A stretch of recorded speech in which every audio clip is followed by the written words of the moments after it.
Alrighty, I think it's about time we go ahead and get things underway. Good evening, ladies and gentlemen. Happy Friday to you. Hopefully, it's been a productive day for you. If not, hopefully, it's been calming, relaxing. Whatever you would do to describe the day as good, hopefully, it's worked out for you. Hey, Riz, so good to see you. Welcome on in, bud. And I agree. That one was a solid crack open. I think that was one of our better ones here on the stream. Let's go ahead and pause our music and swap it to the main view tonight. And there we are. Welcome back to Neverwinter Nights 2. Go ahead, unpause the game there. Yeah, hope it's been a good day for you, bud. And here we are, back in Neverwinter Nights. So, if memory serves right,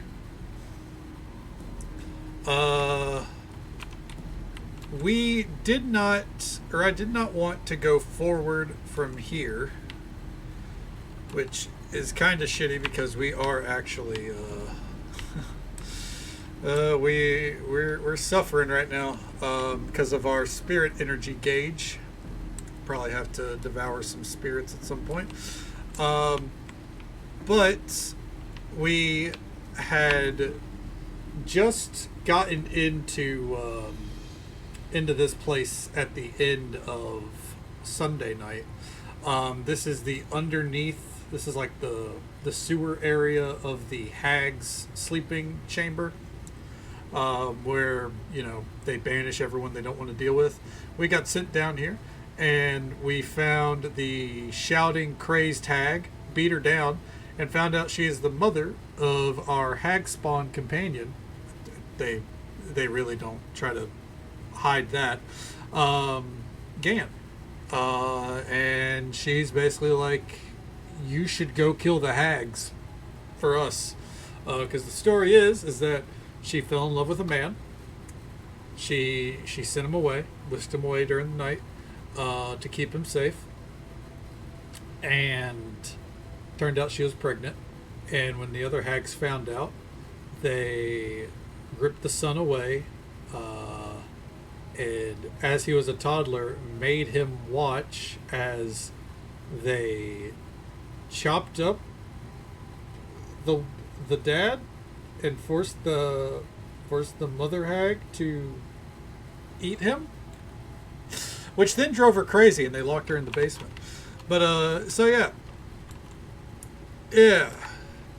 When I've said that Mask of the Betrayer has some real dark moments comparatively, I meant it. Even if some of it is just like, Jesus Christ, why? you know. But yeah. Right now we are also very low on spirit energy to the point that I don't even want to rest. If we rest, we could die. We need to find some spirits to devour or absolve if they are undead. But before we do that, I want to come back this way because we did get a new ability. Let me see here. I believe it's under feats. I don't think it's spirit either.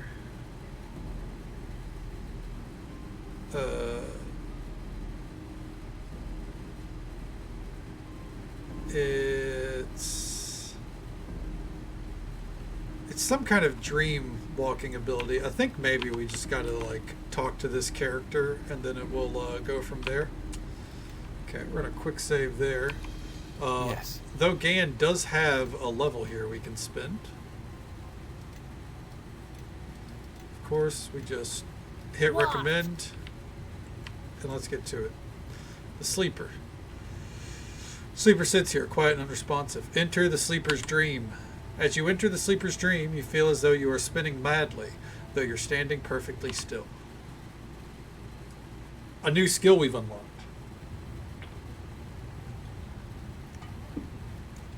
It's just us and Gan, though. Another aspect of the nightmare, this time in an unfamiliar face. What torments do you bring? Nightmare. They come in many forms, all of them terrible, one and all. I'm not here to torment you. So you say, but I will wait cautiously and brace myself for your abuse. Just answer me this. How is my torment justified? What is my crime? What have I done except walk in the dream of others? I was born with this ability. If the hags wish the dreams to be their sovereign province, then why not just kill me? I'm here to rescue you. Rescue? Ha! The coven would never release me. Never. The only way to release me is to destroy the coven, and that can never be. Why can't the coven be destroyed? To end the coven would be to destroy centuries of collected knowledge. Such great knowledge, even in the hands of the coven, must be preserved. Okay. The only way to rescue me is to kill me. Find where my body lay dreaming and snuff me out. Do it, I beg you. I'm not going to kill you. Kill me. Just kill me. Okay, let's see here.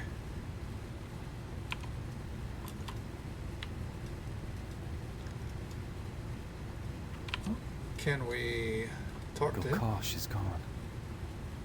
And I feel loss.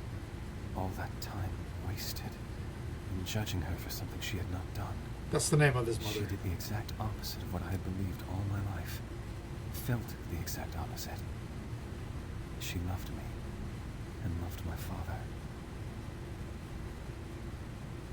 I believe she did, yes. How much of such dreams and hopes are left unsaid between others?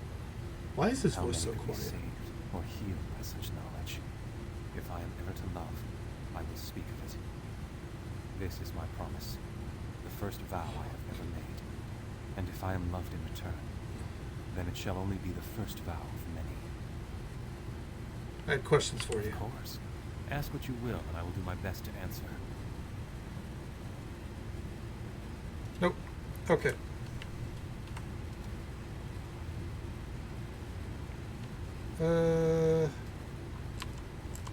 Oh. There's a portal right here.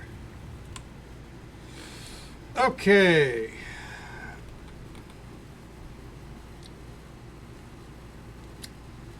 So she wants us to kill her, but the hags are probably going to die.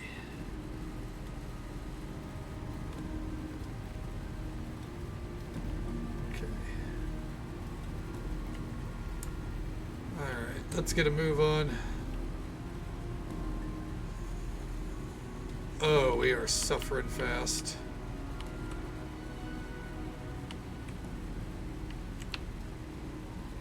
Damn, that sucks.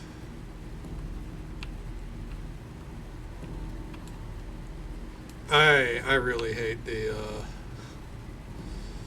the spirit energy shit.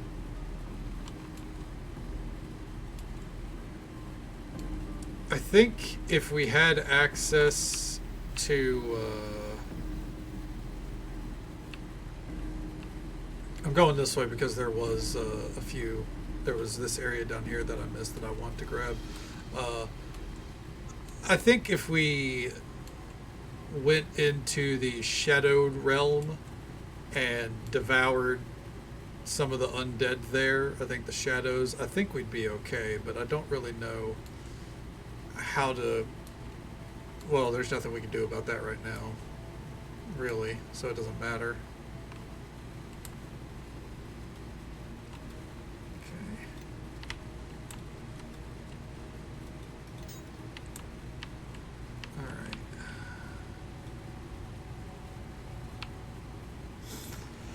That's all I want to do down there.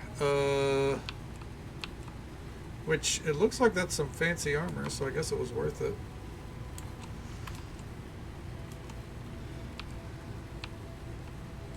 From here... I'm going to quick save before we go up, because... I don't think we're supposed to kill the sleeper back there, but if that ends up being the only option, then I want to be able to make sure we get that done for the sake of clearing the quest.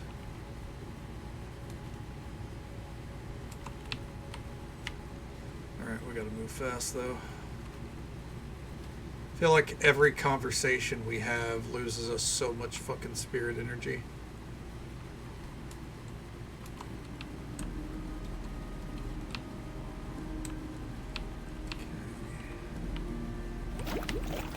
Oh. Okay.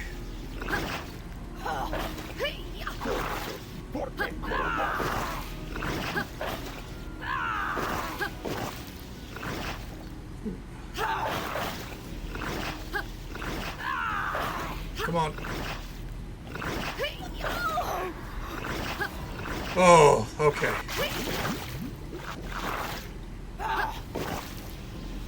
Whew. I didn't like to do that because that has really raised our hunger bar down here. But, you know, we were at like, what was it, fucking 16? Like, it was a necessary sacrifice.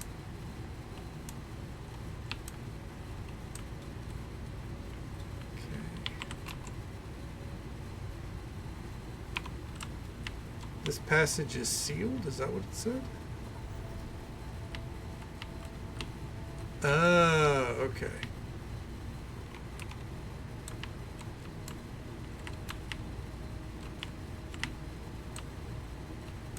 I don't really know. Oh, because we could probably, after we get done with this, we can open that door.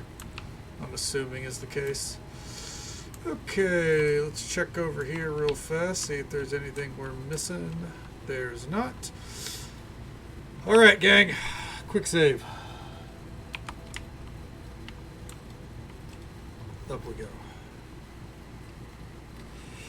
Through a window ahead, you can see the slumbering coven suspended in a repose in the Chamber of Dreamers. Your feelings of uncertainty persist. You are risking much for the hope of answers.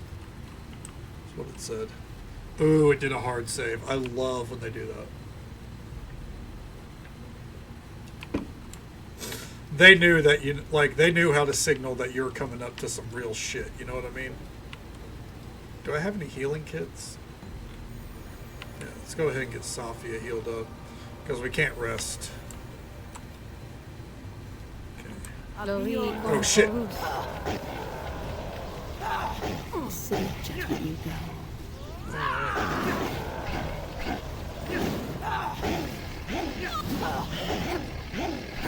Come on.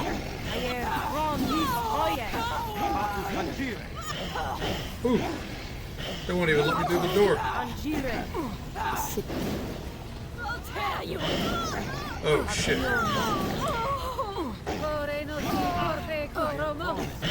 Am I up? I'm up. Let's go.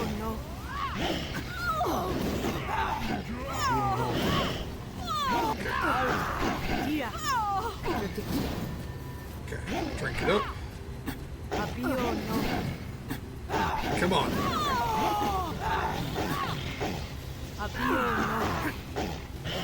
A little bit more. All right.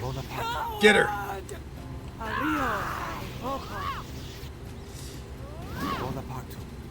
Come on. There we go. Fuck her up. City of Judgment, you go.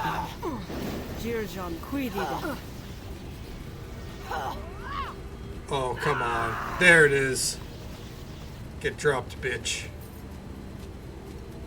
Whew. Well, that could have went a lot worse than it did. Got some armor. I'm gonna guess it's like hag armor or some shit.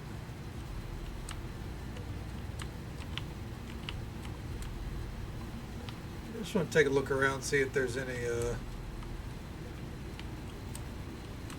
loot to be had.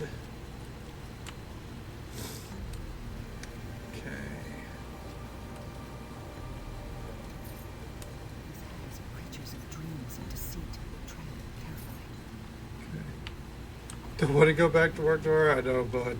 I wish you didn't have to. It's good to see you, Machiavellian. Hope your day of freedom here has been good, though. Hopefully, it's treated you well.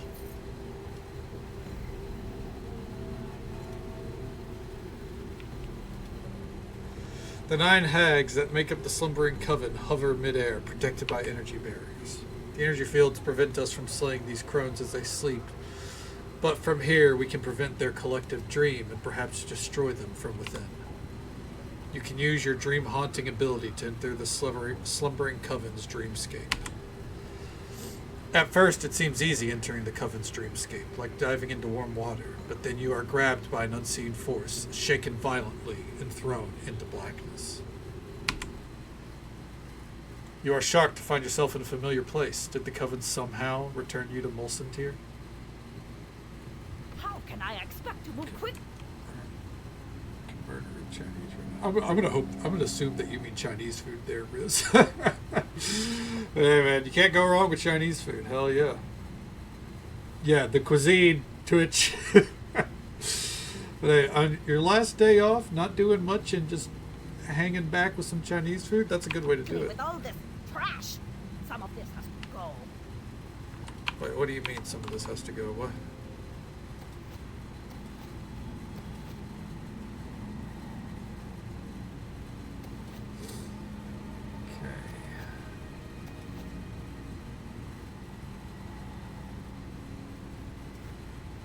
The sheer amount of garbage you are... Yes.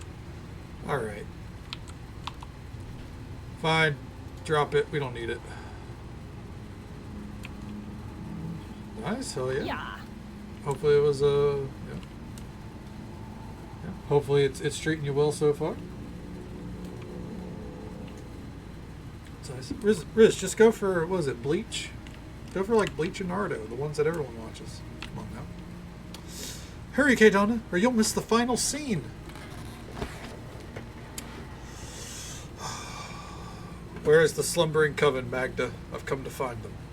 No, you've come from the play. We composed it for you, and don't you remember? Or don't you remember? We named it, like you asked, The Betrayer's Crusade. There's something deeper in her request, an undercurrent. We should follow its pull and see where this play leads. Okay. Go ahead, step up to the stage. We've reserved the Betrayer's part for you. You remember your lines, don't you?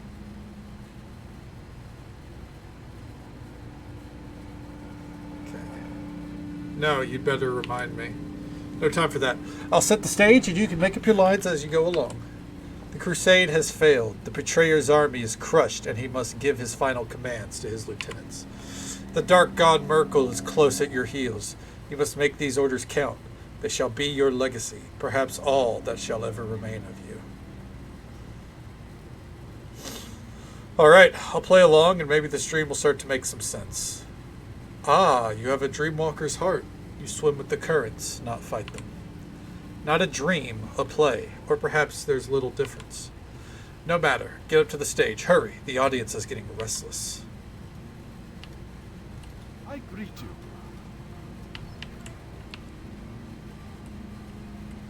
Okay.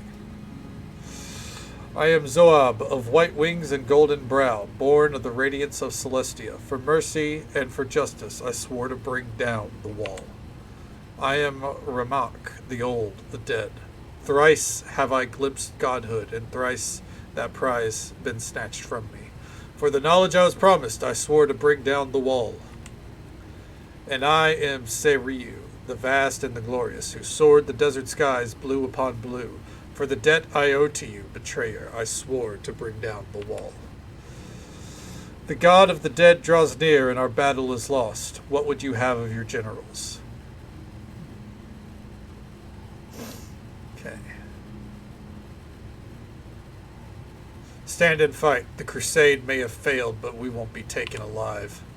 What? That isn't in the script. You're right. That isn't how it goes at all. Magda, I could use some help here. No, wrong again. I told everyone you knew this part, but you've made a fool of me. Boo! We want our money back. The actress doesn't even know her part. Something is wrong with this dream. It's not coming from you, but perhaps we should skip to the final scene, where the betrayer is captured and tortured and punished. She wouldn't need to know any lines to play that scene properly. Yeah, she'll only need to know how to scream. This one needs to be kissed.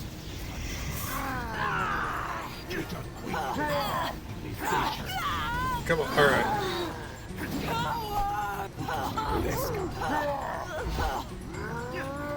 Ooh. Desperate Jim.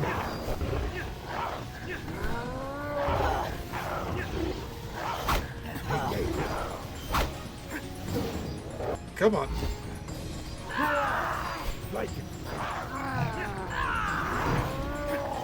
Come on. I can't even see who I'm supposed to be fighting. This, I think I'm fighting this thing right here.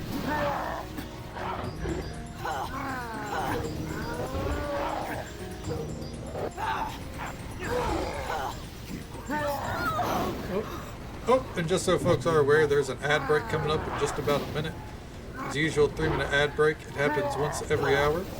But we'll be right here, fighting along, seeing what we can do. Acknowledge me. You are acknowledged, Timbers. Welcome on in. How you doing, bud?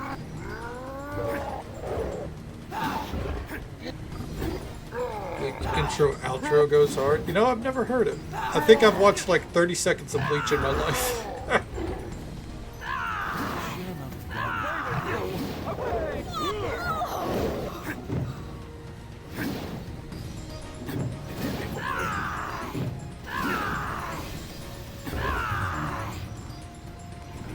Alright. Fuck up this last dude. Let's go. Playing these map games? Ooh, which one is it? Crusader Kings 3?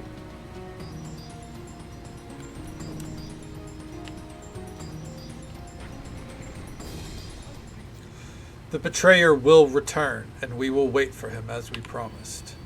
We will watch for the opening of the gate. Look for us on the day the betrayer returns. We will storm the city of judgment at his side, and our oaths will be fulfilled at last. That dream was powerful, and there was much truth to it, I think. The portal will lead us onward.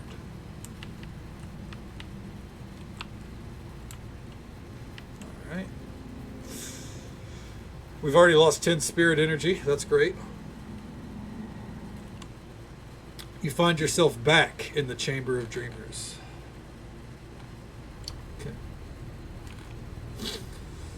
Pope create the Imperial Church of Italia, an empire tier title ran by the...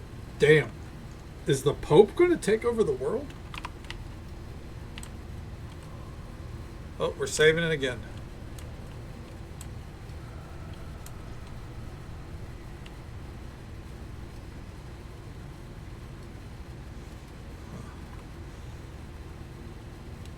This is a reflection of a human bard who is trapped here. Travel to the prison. You hear music and the sound of people talking and laughing, but this tavern is empty, except for one tired-looking soul who is playing cards with himself. Well, this tavern looks familiar. Hello. Ah, newcomer. Welcome, sir. Come to play Hells, have you? Hells? Yes, sir. Hells is an entirely original game of my own creation, I'm proud to say. Tell me of this place. Didn't you read the sign on the door when you came in? This, sir, is the Lonely Witch. Ironic name, if you ask me, since no women are allowed in here. Okay. Okay. King Bond's up to date. I'll play some CK Elder Scrolls 3. Damn. I mean, that sounds like it'd be pretty fucking fun. Would it be like the map of Morrowind or of all of Tamriel? But I am a woman. Your womanhood is not in doubt, but it may be difficult for this one to see past his madness. How I wish you were, sir, for I have laid neither eyes nor hands on a woman in many, many moons. But you are not a woman. All of Tamriel? That's pretty fucking sick. You may be more comely than the average man, sir, but you're not a female. No, sir, you are not. Yes, I am. I'm afraid not, sir. I won't repeat myself. Yes, I am. Durr glares at you, stubbornly refusing to repeat himself. Let's play Hells. Excellent, sir. I will explain the rules. Listen closely, because I will not ever repeat myself. Tell me the rules. Oh, excuse me. Hells is a game of deduction, sir.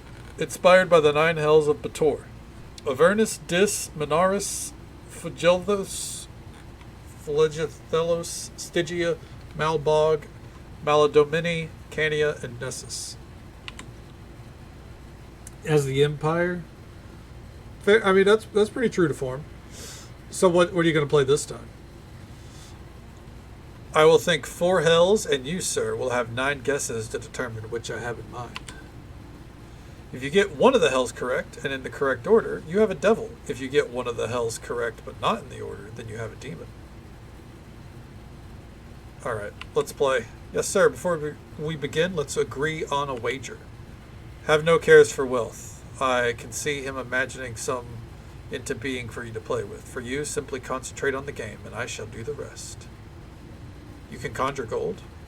In this stream, yes, and it is the least of the tricks. But such gold will not last once we awake, so spend what you need now, for you cannot take it with you. Okay. Real quick here, let's get a shout out, because it looks like we got a raid from our good friend Harbinger Joe.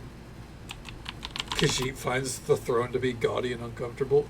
Khajiit should replace the throne with a cat bed.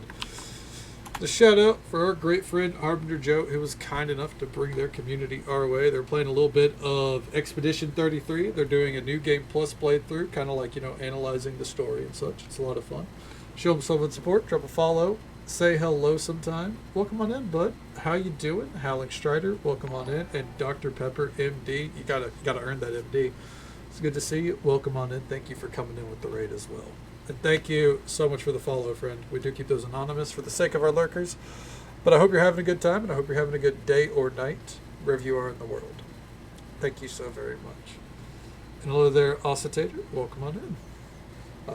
And how'd the night treat you, Joe? Did you beat the Axons?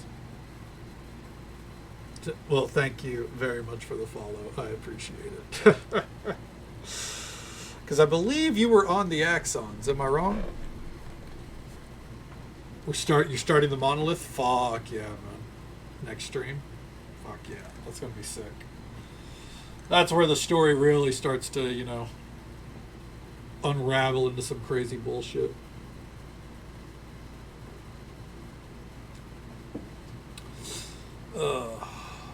Wait, what are we waiting for?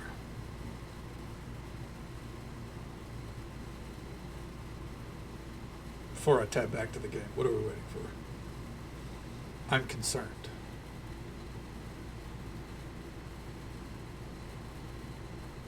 And Ossitator are basically the same person. I mean, is that a good thing? Or are you just saying every bald and bearded person on the internet is the same? No hair, background in dev work. Oh, well, technically, yes, it was more of a college project. The degree is in computer science. It's a different field, but fair enough. It is, very, very similar lanes. Yeah.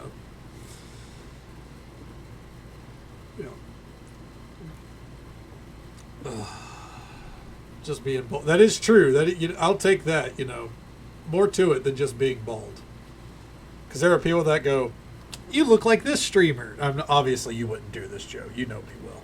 But there are people come in and be like, "You just look like this streamer that I know of," and then I'll see, and it's just a dude that's bald and has some kind of facial hair, and I'm like, sick. Looks exactly like me. Sure. And if you understand NASA, oh, okay, hell yeah, it's pretty sick. While I worked at the state lottery, I can tell you all the reasons why you should never buy scratch offs or invest in the Powerball and all that shit. People do it anyways, obviously, but you shouldn't. Bald, beard, and tall, hell yeah, same here. You got an inch or so on me. I'm only 6'4". It is what it is. It's always worth mentioning, though, if anyone needs to raid and run or raid and lurk, absolutely feel free. We're going to be here for another 4.5 hours or so. Delving into Mask of the Betrayer. So if you like some gritty storytelling, you're a fan of games like Baldur's Gate 3 and such, you might enjoy this playthrough. Okay. You shouldn't rely on the government or ever get in a rocket. Hey, you know what? I feel that. Those are two things I already didn't want to do. So you just confirmed my belief. All right, let's load it back up here. I'll wager a medium amount. Which one of the hells will be your first choice? Stygia. And the second? Maladominini. Okay. The third, Avernus, and the fourth, Cania. Very well. The hells you chose were, you got no devils, but you did get 2 demons. You still have 8 guesses remaining. Which of the hells will be your first choice? Okay. Avernus, Benares, Stygia, that one. You have a lone devil. Which could it be? You have 7 more chances. This is stupid. Nessius, Cania, Malbog, Stygia. A single devil and a single demon. Nessius, Cania, Stygia, Avernus. A single devil and a single demon. Nessius, Cania, Stygia, Benares. Damn. Okay. Alright, a single devil and a single demon.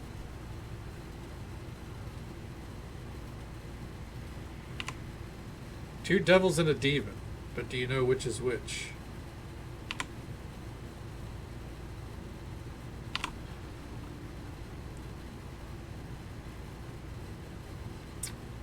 Alright.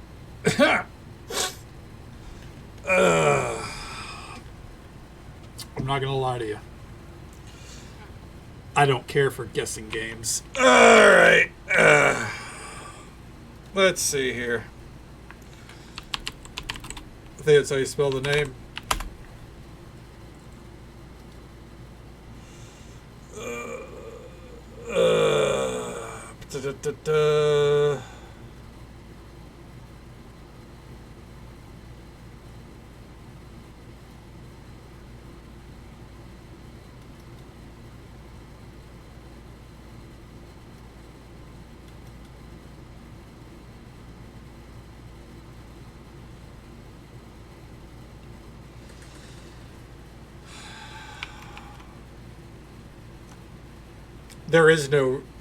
There is no answer. Okay. No idea what his own job description was. That feels like half the government right there. Okay. Diz, Malbog, Cania, Nessius. You got 1 devil and 2 demons. It all comes down to this, your very last chance. Diz, Cania, Nessius, Phlegethos. Did get 3 demons. That was your last guess. The 4 hells I was thinking of were Nessus, Dis, Cania, and Maladomini. We are done here. I'm ahead on winnings. 1 more decent win and I can go home. Hello. Alright. Let's play hells. Let's just play. I'll wager a large amount. Okay, take a screen break. Sounds good, Joe. Well, we'll be right here, bud. Thank you again for the raid. It's always a pleasure to see you. And, yeah, enjoy your break.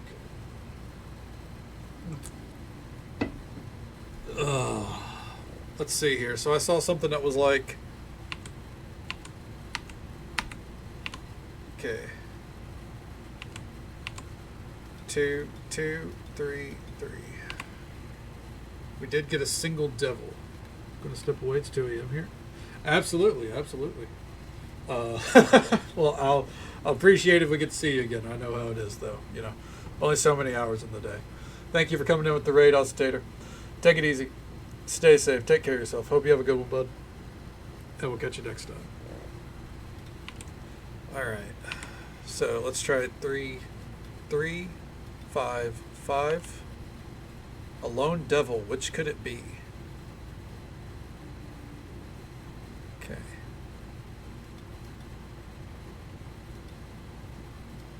So would it be 4, 4, 5, 5? Okay.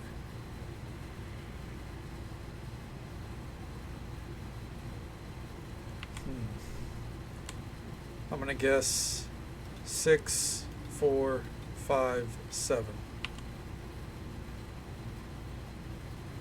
Okay.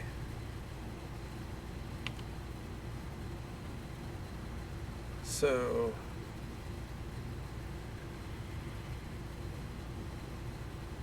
4, 8, 5, 9. None of them are in the correct order. Okay.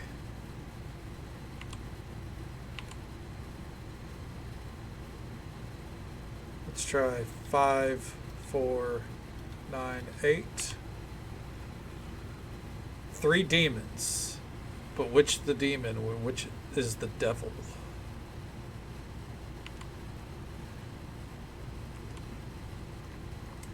Let me pull up my notepad here. Alright.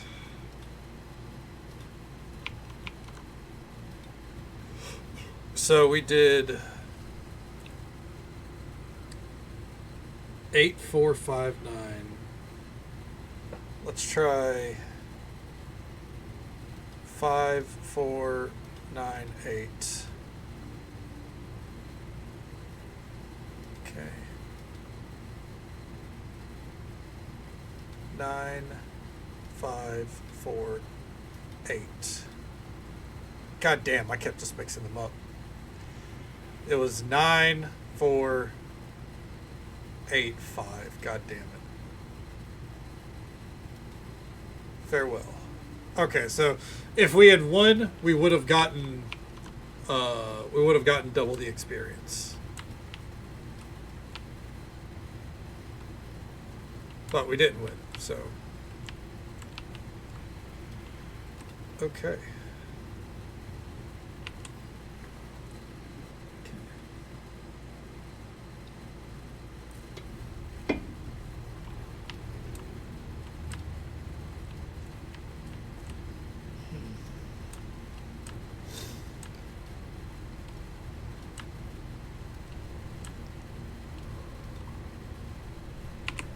Where the hell? You've seen this gate often in your dreams, and sometimes you even see it when you are awake.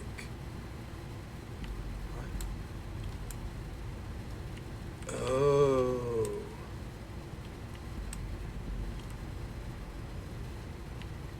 Big shit up ahead. That black portal before us. It is not something native to our world, or even the realm of dreams. It began here. I stood at the betrayer's side, at my brother's side. They were gathered around us, celestials, dragons, mortals, both alive and dead. Did the room expand to hold such a host, or is my memory too small?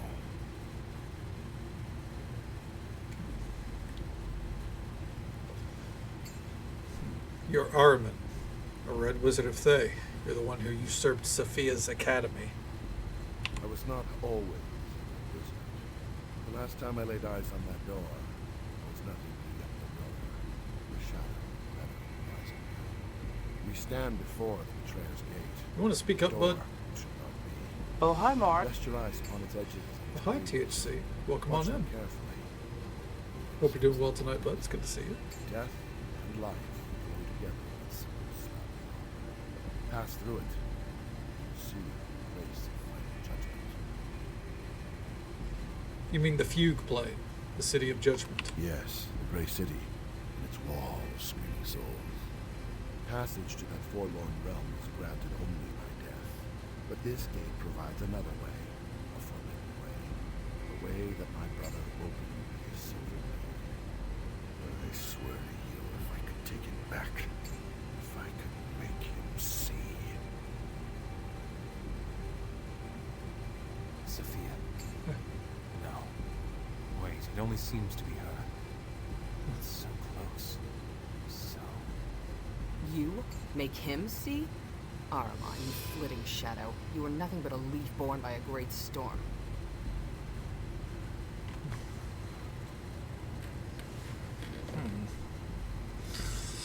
I'm doing pretty good. No complaints. Just vibing. Glad to hear that you're doing well. We're just, getting deep into this game's story right now. Twists and turns are starting to make their appearance.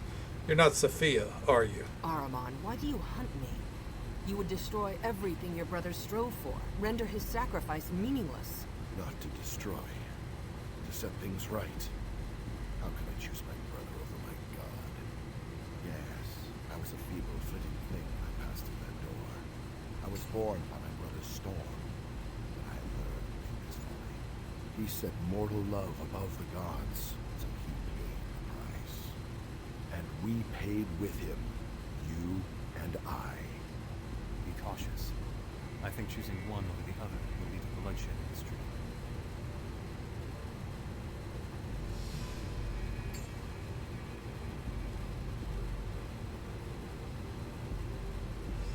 You're both suffering, but the fault is not your own. Would the betrayer have wanted this strife between you? No, he wouldn't.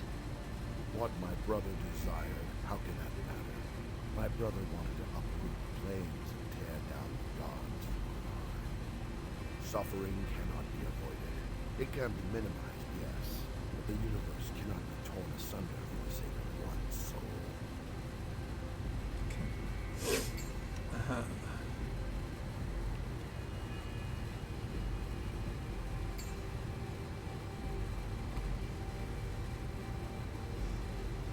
Sounds like there were bigger things at stake than a bond between brothers. Your hand was forced, and you are not to blame.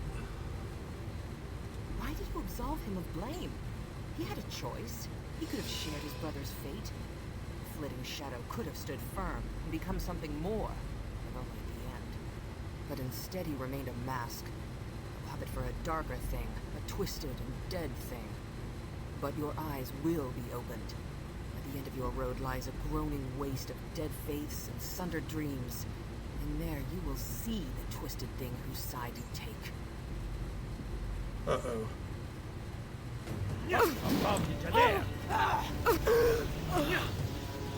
I didn't really want to take his side. Hold on. Okay. Aramatir!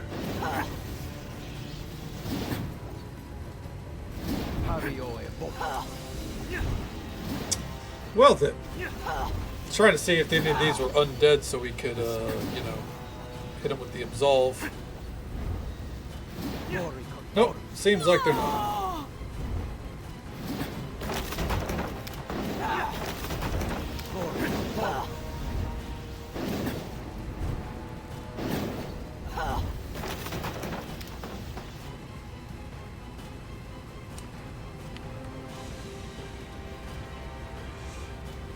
Alright, let's see here. Thank you for your forgiveness. I took no pleasure in her death. Remember that when we meet outside the dreams. That is all, and the exit to the coven is revealed again, but the meaning of this dream eludes me. Alright. Let me see here. Let me make sure we didn't make a huge fucking mistake here. How big is this game hours-wise? So there's the base game and there's 3 expansions, official expansions. People make like modules and stuff that you can play. We're about 75 hours in so far. I think if you were to play all the expansions and everything, you'd probably be hitting 120 to 150 hours. Let's see here.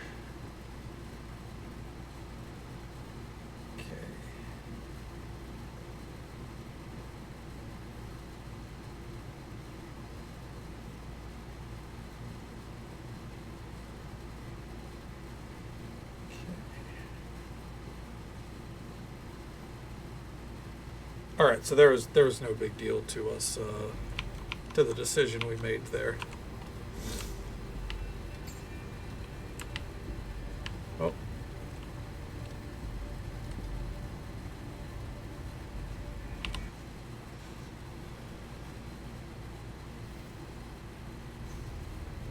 Oh, that's right. There is the satiate ability. It would cost us XP, but I'm gonna get that just so I don't forget. Okay.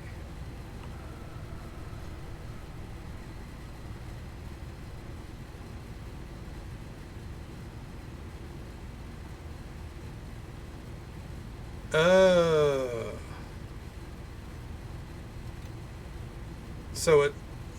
well, when we hit 25 here in a bit, we'll be able to do that. Okay, so real quick, I did see a note that,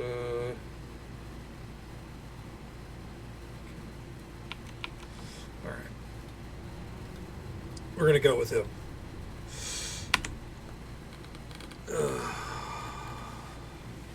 The reason why I chose him, by the way, is because I did see a note when I was, trying to make sure I got the right things done. We get a weapon here, even if we don't need it. There's got to be something I'm overlooking. Something. Oh, you there. You have to help me. Of course. What can I do for you? This thing, this vile creature, claims to have the right to my soul. Why would it claim it? Well, it says it was all in the contract I signed. You signed a contract with the devil? No, that is, I did sign a small agreement, so yes, I suppose. Yes.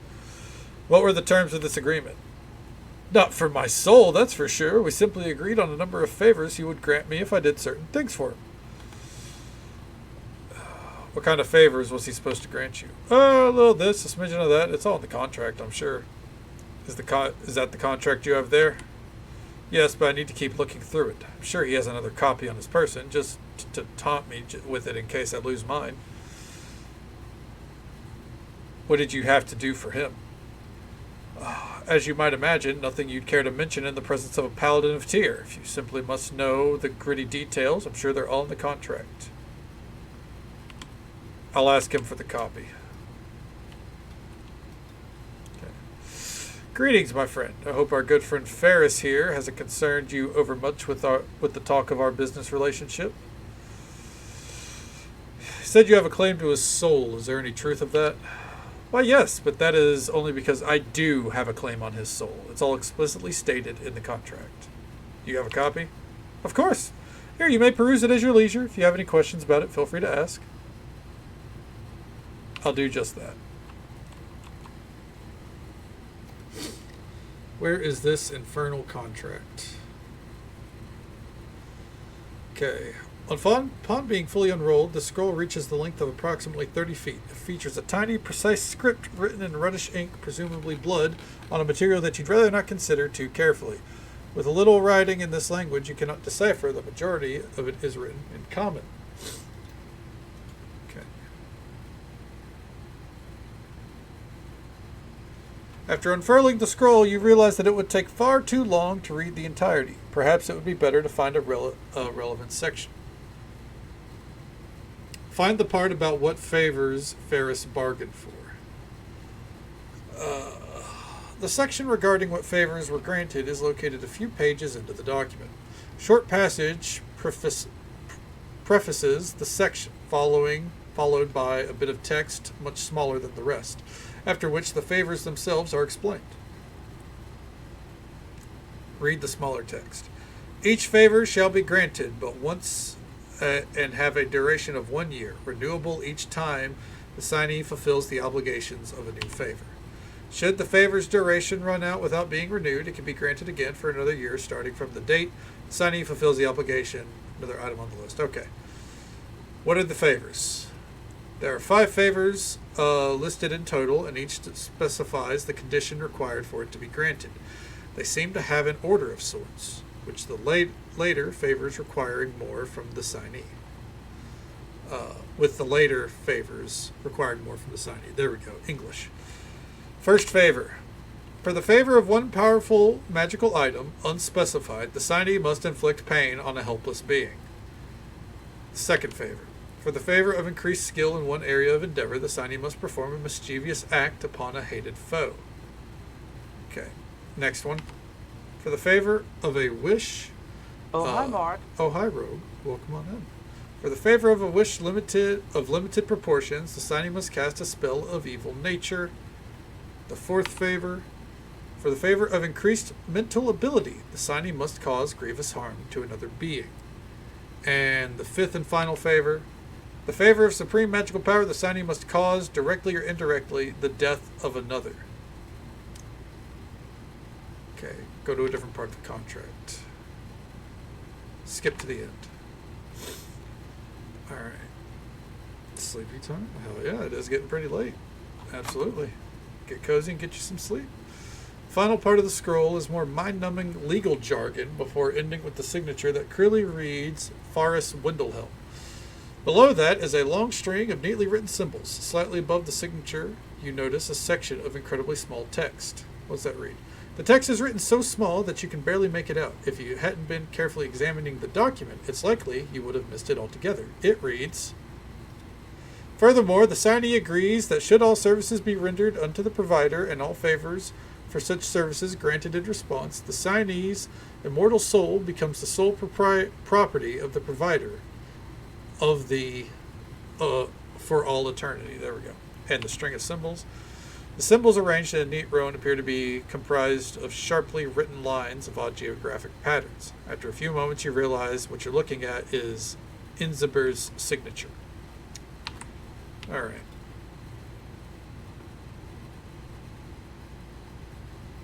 Okay. Well, he's wrong, right? It doesn't say anything about giving it my soul. I made sure that none of the things I had to do for him involved my soul in any way.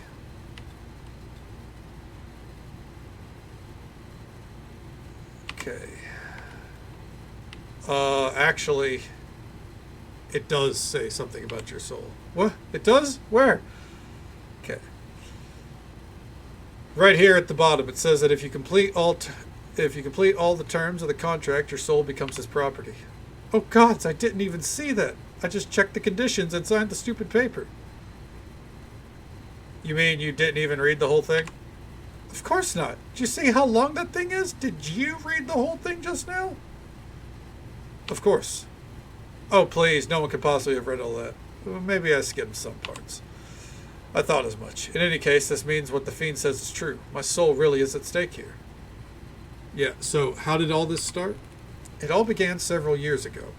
I was one of 2 apprentices under the tutelage of the master wizard Galbin of Telflin. At first, my studies went well, but then the other apprentice, Ithias, began to pull ahead of me. Go on.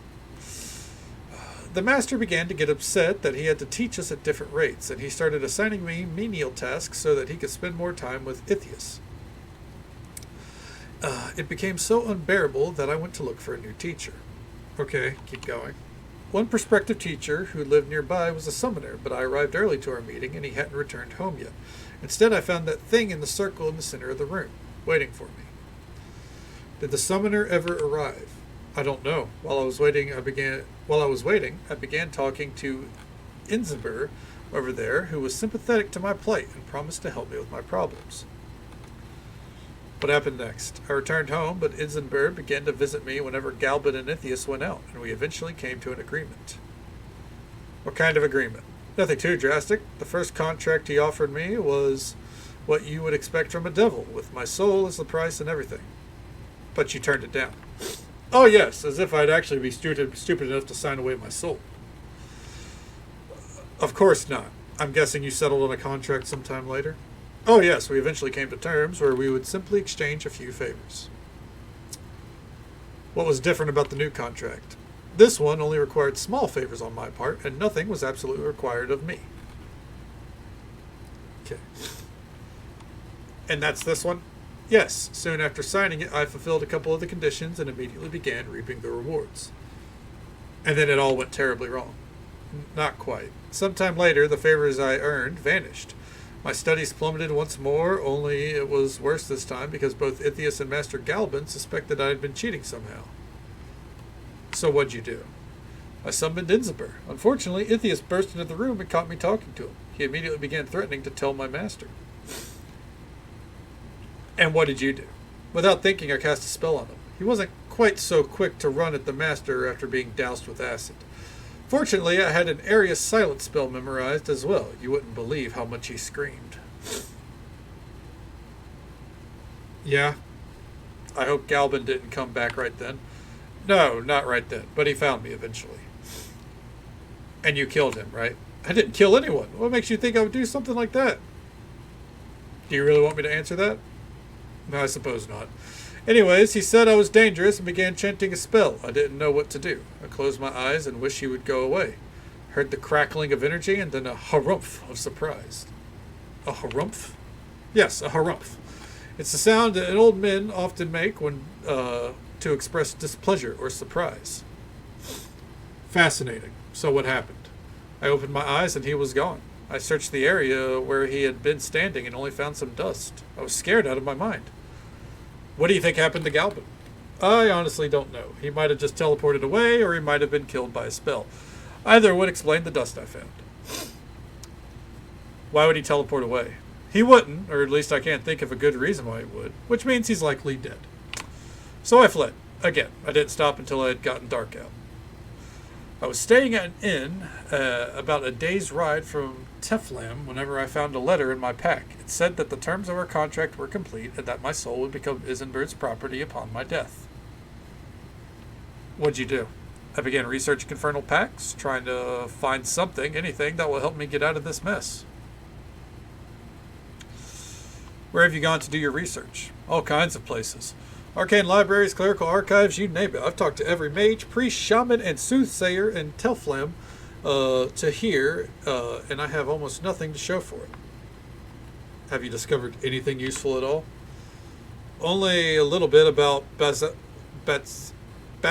lore from anyone of real authority. There we go, English. I have found some interesting things and stories written about infernal contracts, however. Alright, tell me what you've learned. Actually, there were two general themes in the story I found. The first type, adventurous mortals managed to escape from their contracts by using their wits. And the second type? The second type involved adventurous mortals trying to escape from their contracts using their wits, only they were outsmarted by devils and had their souls taken. Alright, so what did you learn? In the stories, the mortals always escape their contract by either finding some type of error in the contract or proving the devil broke the rules somehow. So maybe there's an error in the contract. I doubt it. I've looked it over several times now, and I haven't found anything out of place. Which leaves the rules. The stories were always a little hazy on the details of the rules the devils followed. I think most of the ones used in the stories were made up, as the authors didn't really know anything about the topic themselves. Okay. Fortunately, we have an expert in Batazu rules standing just over there. Good luck convincing him to help you. Alright, let me go talk to him. Jesus Christ, this is going to be a whole thing, isn't it? I'd like to ask about Ferris. If you must, this is going to be dreadfully boring, I assume. For dreadfully boring line of questioning, though, I can assure you. Did he really fulfill all the conditions in his contract? Oh yes, he had a slow start to be sure, but he finished up rather quickly. All in all, he would be one of my more lucrative endeavors this century. What do you mean a slow start? Well, at first, he was reluctant to perform many of the tasks ahead of him. It's a fairly natural reaction, and one I've been accustomed to dealing with. But then he performed the rest quickly? Once the first few tasks were out of the way, he attacked the rest with gusto. I believe he completed more than half of the contract in just a few days. Okay. I'd like to know about the favors and conditions. Getting right to the meat of the document, I see. That section's actually pretty standard as far as things go. I promise to do certain favors for a mortal in exchange for particular services they can do for me. Okay. Let's see. What kind of favors? Oh, many things. Some people want to be stronger, richer, or have certain problems, shall we say, taken care of. We are happy to oblige so long as they fulfill the contract's conditions we set. What sort of conditions? The conditions we require mortals to fulfill are generally small matters that are only interests to mankind. Such as, petty acts such as theft, cruel acts such as torture, and finally, terrible acts, like murder. And what do you gain by forcing mortals to do such acts? It's quite like your mortal jobs. If I perform well in this task, I stand a chance of being promoted. Find it better not to think of those terms. Another question. I'd like to know about the favors and conditions. How is, let's see, inflicting pain on a helpless being doing you a service? It corrupts the one performing the service, of course. That's what we do, after all, corrupt mortals. You were aware of that, were you not?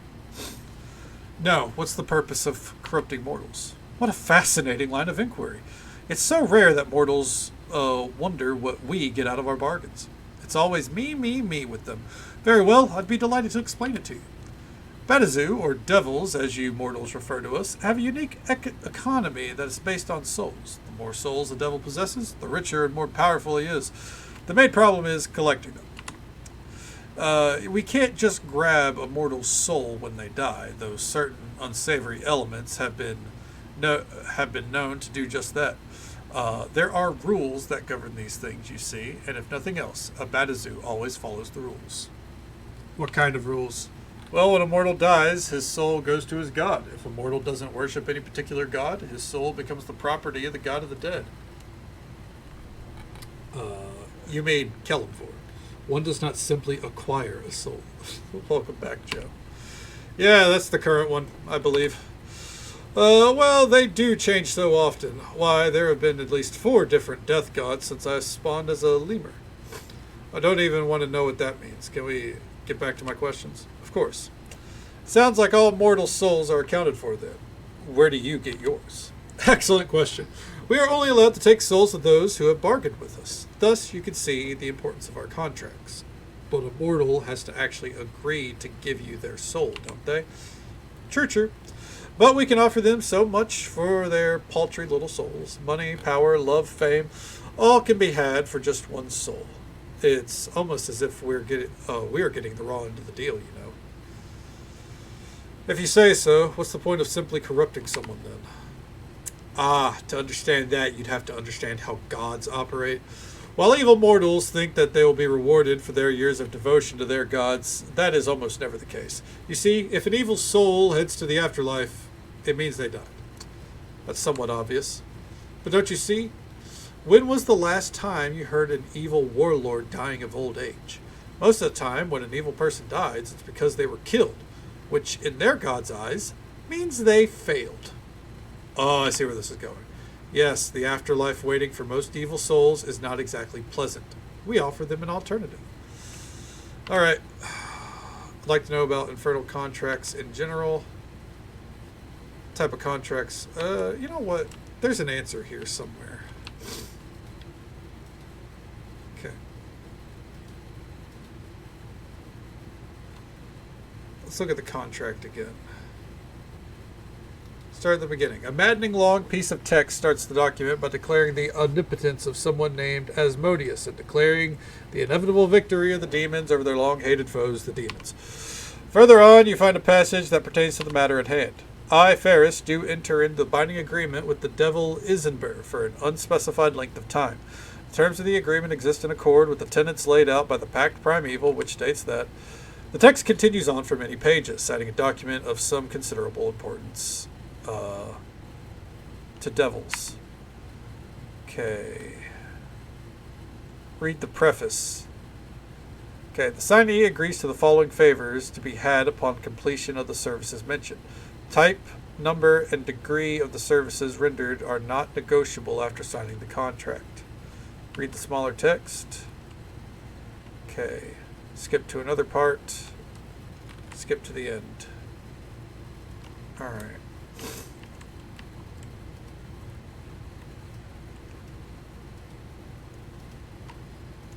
What's the answer here? Did he really fulfill all the conditions in the contract? How did he finish quickly? Once the first few okay, yep. Okay.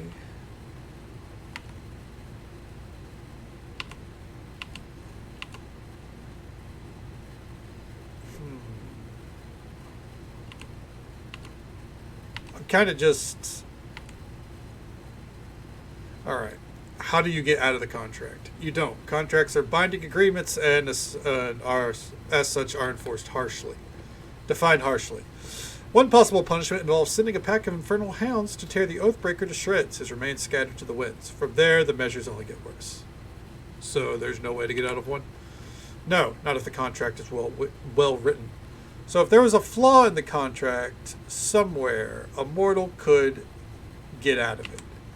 I suppose. I can't imagine a Badazu who would be so careless, though. And that's it? There's no other way?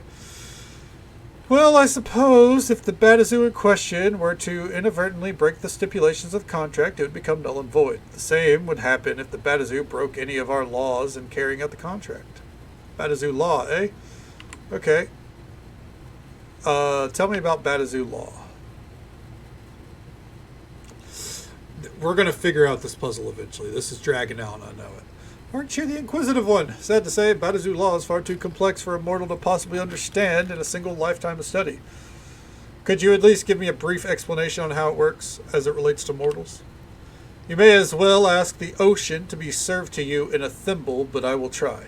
Batazu Law is based on the concept of volition. Mortals are our property by divine decree, so long as they willingly give themselves to us. So far, it seems well written. The game is very well written. Yeah, it's very like. This is D&D in a nutshell here. It's like trying to fucking battle your dungeon master to figure out the answer. At least in these kind of puzzles. But there are rules. Always there are rules. Under no circumstances is a Batazu allowed to coerce a mortal into signing a contract. The same applies to the fulfillment of a contract in whole and in part. What does that mean?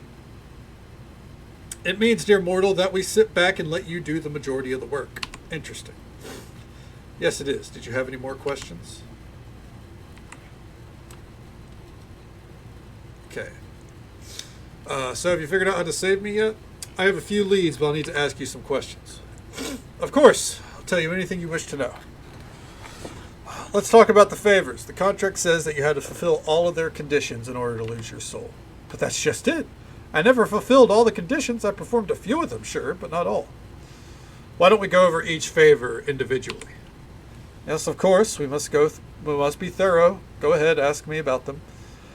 Says you needed to inflict pain on a helpless creature as a condition of the first favor. Did you do that? Sadly, yes. I cast a minor cantrip at Ithias' rabbit familiar. How it ran. Did you receive a powerful magical item like it says in the contract? If you could call it that. The next morning I discovered a tome of infernal spells at the foot of my bed. I can't even read infernal. When did you fulfill this condition? It was the first condition I fulfilled, since I thought it sounded the most harmless. Okay. Alright, second favor. The second favor required that you perform a mischievous act. Did you do that? Ha! Yeah, I made one of Ithias' potions explode in his face when he presented it to old Galbin. He had been bragging about that potion for a week. Served him right. Did you receive increased skill in one area of endeavor?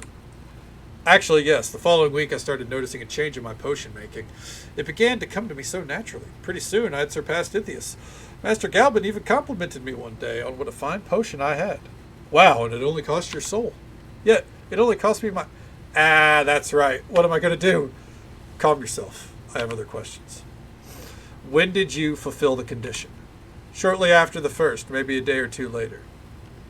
All right. It said the third favor required that you cast an evil spell. Did you ever do that? No, I didn't. That's it. That's my way out. Did you hear that, Isenbear? I never cast an evil spell, so your paper is nothing but scrap. Master Ferris, you do recall that you summoned me to answer your questions the day Master Ithias discovered us talking, don't you? Yes, because your other favors all vanished, you cheat. And you do realize that summoning a denizen of the Nine Hells would be considered evil in most circles, correct? Well, when you put it like that, Oh, gods, I did cast an evil spell. I'm doomed! Doomed, I tell you. Get a hold of yourself, man. What? Are you mad? You're correct. I must not panic. Please let us continue. Did you ever receive this wish of limited power mentioned in the contract? A wish? No, I didn't. Wait, that must mean that I have a wish left. That would make sense. I wish I had never signed that contract. Did it work? Doesn't look like it. Hells, I must have already used the wish at some point. Any idea when? Oh, I know. Not really. I guess it's not that important now. It was worth a try. Ready to go back to the questioning? When did you fulfill this condition? I finished this one third, about a year after the first two. The fourth favor requires that you grievously wound someone. Sound familiar? Yeah, I suppose Ithias and the whole acid bath incident would account for that one. You're right. Did you become more intelligent, as it says? Yes, I noticed immediately that things became easier to put together and understand. Not that it helped, seeing as how I spent that moment onward running for my life. When did you fulfill this condition? Suppose I completed that 1/5, however long it was between summoning Isenbear and Ethos finding us. And then finally, the 5th favor required you to cause the death of another. You didn't do that, did you? No, I never killed anyone. I swear it. Did you become more powerful? It might be difficult to believe, but I wasn't always the fearsome wizard you see before you, you know. A few 10 days ago, I was still an eager but inexperienced apprentice. Which means you received the reward. The question is, who did you kill? No one. Honest. I've never even seen a dead body. Thanks be to kill him for. What about Ithius? You did say that you hurt him pretty bad. Oh, no. What about Galban? Well, I certainly didn't kill him, although what happened was rather odd. One moment. He was advancing on me while casting a spell, and the next he was gone. Did you cast a spell at him? No, I was too scared. It wouldn't have done any good anyways. He would have swept any spell I knew away with the wave of his hand. All I did was cringe and wish he'd go away. You made a wish? In a manner of speaking, I didn't say it out loud. I wish my master would go away, but I did think it over and over again. It says in the contract that the 3rd favor was a wish of limited power. Since Galban attacked you after you summoned Isenbear, you would have had a wish. You're right. Oh gods, I did it. I'm responsible for my master's death. Galban had friends. Powerful friends. Oh god. What exactly did you wish for? I just kept wishing that he'd go away. That's all, I swear. Interesting. That may be the key. Yes. Now I need to think for a bit.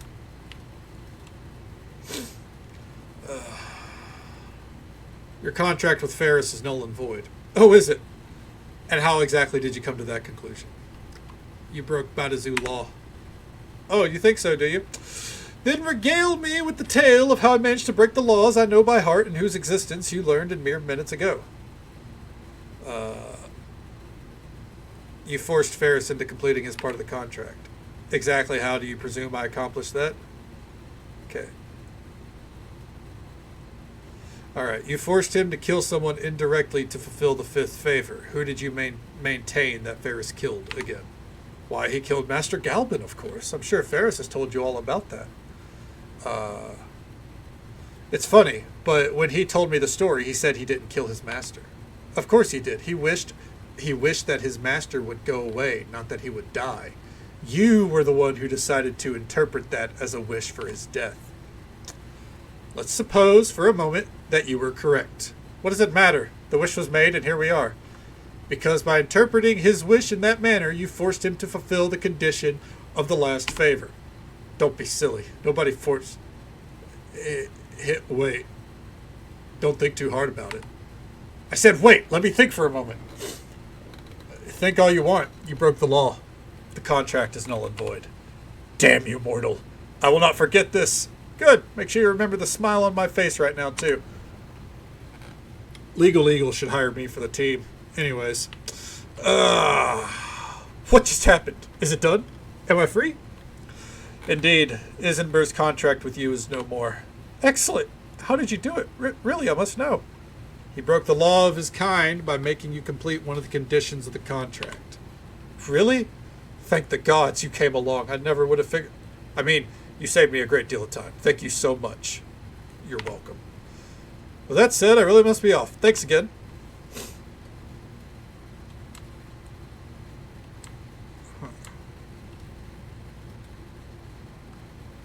Magic circle has formed a ring of powder silver. It wouldn't take much to disturb it. Touch the circle. Nothing happened. Huh. Did I get the dagger? I thought I was supposed to get a dagger. Hold on.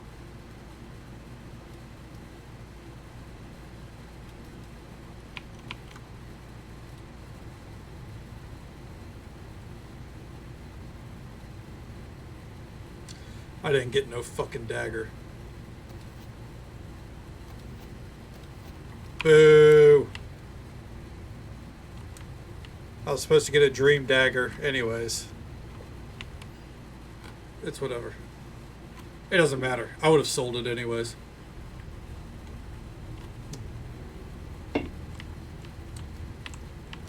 Alright, another dream portal. I'm so glad that on, what's it called? Sunday, I wasn't like, let's just try to push to get through this chapter of the game. I clearly was not going to finish in time. Jesus Christ, I've been here for an hour and a half. Here's a big cutscene, though. I think. It mentions the Wall of the Faithless. I believe I do remember something about... Oh. Yeah, I do remember this. The air is thick with screams. They rise like a symphony under a dead gray sky. Each note, a shriek of rage, a plea for mercy, or a moan of despair. Is this a dream? It seems... Kadana? Malavin? The sound of your name is hoarse and distant, yet it cuts through the din of voices, coming from a twisted but familiar form that lies embedded into the wall just ahead. It's Bishop. Okay. Amidst the hundreds of overlapping bodies undulating on the Wall of the Faithless, your eyes are drawn to the familiar shape of your old companion Bishop. It's a wonder that you recognized him, for he's completely covered by the wall's devouring green mold. He appears to be suffering greatly. For those that don't remember, in the OG campaign, Bishop is a real dickhead. And he essentially sides with the King of Shadows, or Black Garius at the very least, at the very end, breaks the gate open so Black Garius can come in, because he caught feelings for our character and decided that he would rather see the world burn down than be tied down to someone. If you play a lady character, they make it seem like he's like real edgy lone wolf. If you're just like a male character, he's like, I don't listen to any authority but my own. And that's his reasoning. So The man you knew as Bishop lies encased in a quivering greenish mold. His limbs are twisted at odd angles, as if they're broken. His face, frozen in a grimace of pain, barely clears the surface of the wall, like the face of a drowning man gasping for air. His eyes meet yours, and you realize that all the color has drained from his hair and his flesh. One of his eyes is completely white and bulging.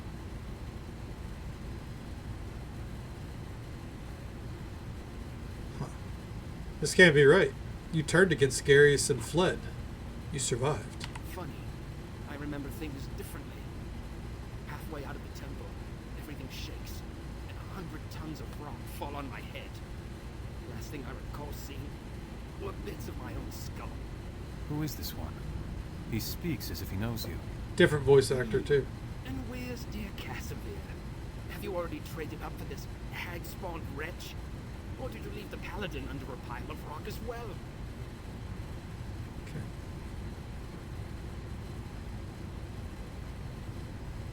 You always saw something between Casimir and me. Something that wasn't there. Well, if I see him in the wall, I'll give him your best. We'll chat about old times and trade tales of our fickle swamp wench. At once, the wall shudders, convulses. The twisted figures trapped within cry out as one as the entire wall shifts. Limbs shudder, bones crack, and the greenish mold expands, covering faces, eyes, and mouths. The smirk leaves Bishop's face, replaced for one naked moment by wide-eyed fear. Can you hear it? In the screams. Underneath the screams. The reason you're here. They all know.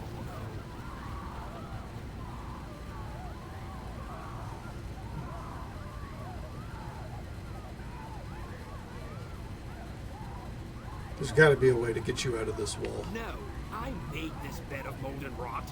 You don't get to ease your aching conscience by playing hero. Ah, to forget and be forgotten, that's paradise. It's getting there that's the hard part. But I don't fight it, like these others. They're infected with hope, waiting for the crusade to return.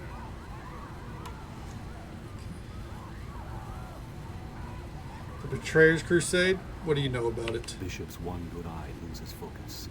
He seems to look through you, beyond you. The screams and cries of the other souls become quieter, as if they are suddenly listening to his words. In here, this wall, it hungers. It drains everything away.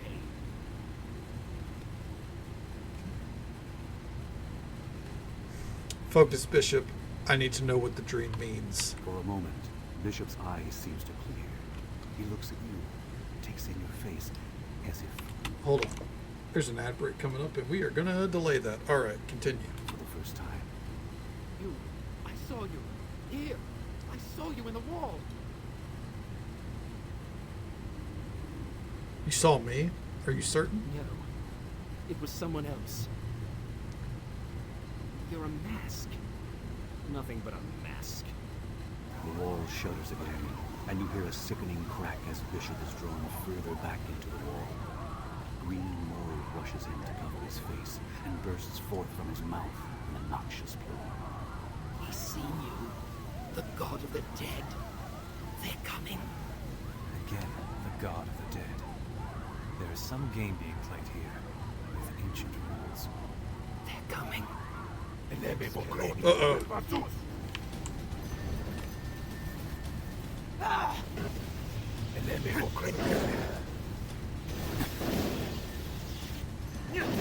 I don't think they count as undead, but I'm sure gonna fucking try to hit him with the absolve. This... No.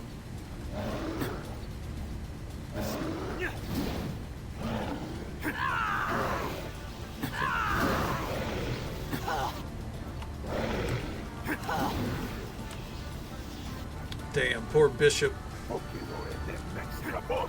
I wish I felt bad about it.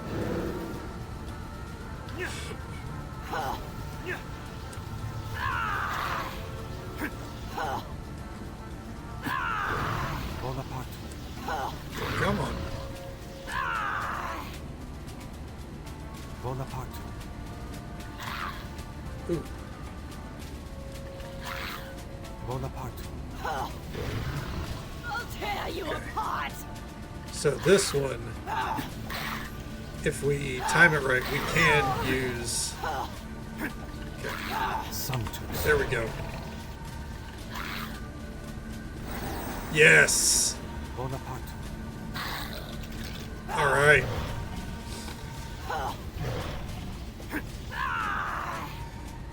So that gave us a little bit more spirit energy to work with, and it doesn't increase our craving, so we can still work to getting that down.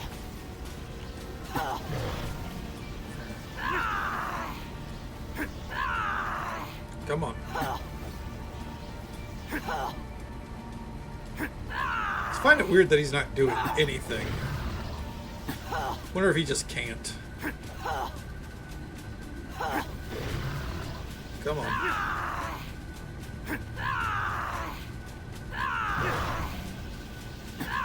Come on.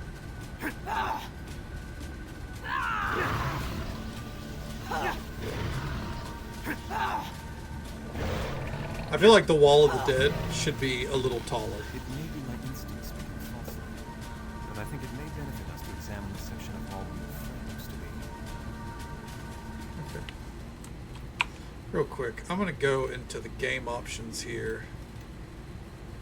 Voice audio, let's bump that up all the way. The noxious green mold has closed over Bishop's face and head. One of his hands still protrudes from the wall, contorted around an object that lies half buried in the mold. Try to pry the object free. You dig into the mold around Bishop's hand. The surface is soft, feathery, like moss, but underneath it becomes firm, with hidden barbed edges capable of tearing flesh or holding it fast. At last, the object comes free. It is a piece of a mask, pale and maggot gray. It drinks in the light, as if hungry, but reflects none. This is a rare thing. A fragment of a mask. but it can exist outside the dreaming. I do not know if it is good to take or not. I have never taken something from the dreaming into the waking world before. I have never been strong enough. Bishop has been almost completely absorbed into the wall.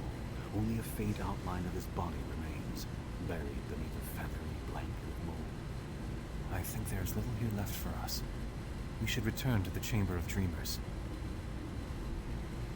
Well, Bishop has...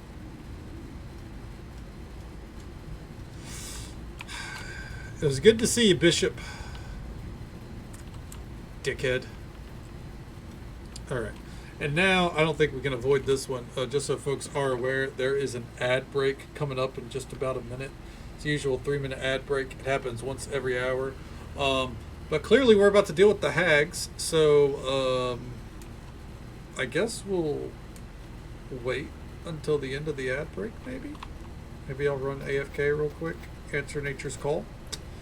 Before we delve into whatever lies ahead. But I want to see here real quick. Where is that mask fragment? Is it? No, it's a charming sling. God, my inventory is a fucking mess, dude. Ah. You acquired this object in a dream, and when you awoke, it was still clutched in your hand. The object appears to be a piece of a shattered mask. In the dream, you pried this mask from the fingers of Bishop, your one-time companion, who had been absorbed into the wall of screaming souls. The fragment's color shifts and blurs as you look at it, though most often appears gray, pale and maggot gray, drinking in the light but reflecting none. Alright. Pretty fucking sick. Alright, well, real quick here, we're going to pause. I will be right back one moment during the ad break. Shouldn't take more than a minute or two, but just to be safe, what we'll do here is we'll throw up the AFK timer, and I'll be right back. Oh.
Okay.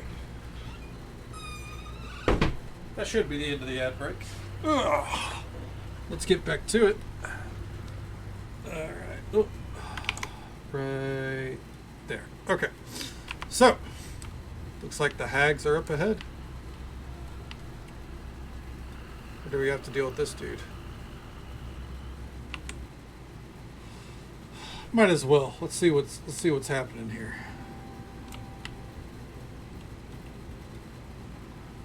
Did Illicene send you to rescue me, or are you with the Gith Yankee?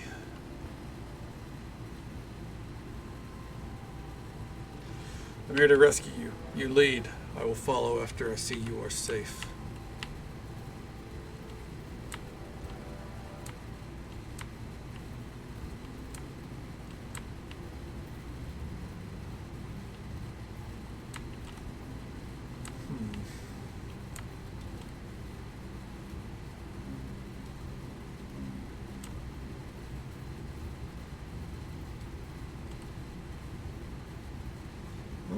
Oh, that's how you get the Dream Dagger. Okay. Damn, that was aggressively easy. Holy shit. Compared to the other two portals we had to go through. A fucking memory game that I didn't know how to do. Contract legalese, and then just hug the wall and leave. And now we get the Dream Dagger. That's pretty fucking sick.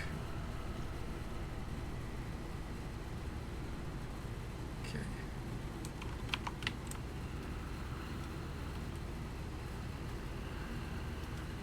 A change has come over the Chamber of Dreamers. The hideous forms of the Coven are solid now, and whispers fill the room. Hundreds of whispers, resolving themselves slowly into a single voice, which prickles like a swarm of ants inside your skull. Speak. You are the slumbering Coven. The ones who have slept beneath Rashomon. Yes. The slayers of my father. The warden of my mother. And the ones who punished her never to sleep, never to dream. Yes. Why? She did not attack you. She did not... She broke our laws, Spawn. The one you travel with, she is the product of such broken laws as are you. Transgressions must be punished. I agree. And that is why we are here to punish you. No, not unless you want this place to unravel around you, to see all dreams, all the chambers of the sea flooded and gone. To do so would kill you as well, and much farther than you think you have to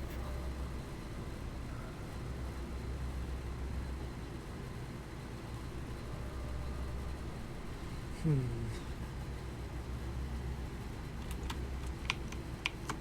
I think there's a right answer here.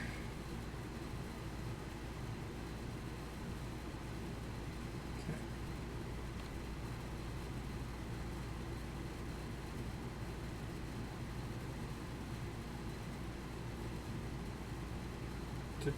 Do.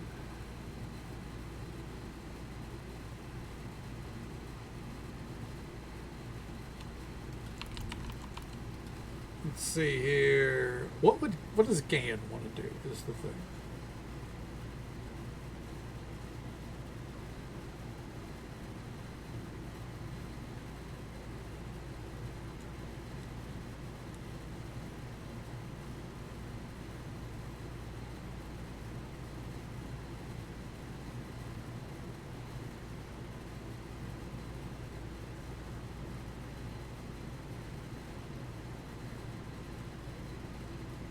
Okay.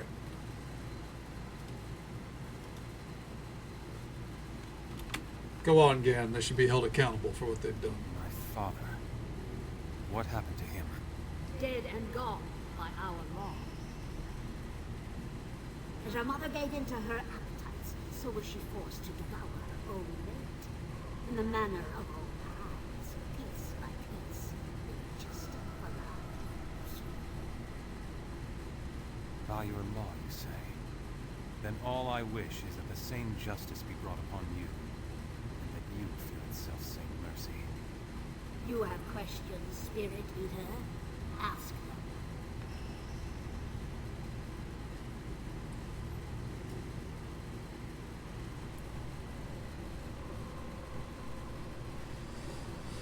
Why did you show me those dreams?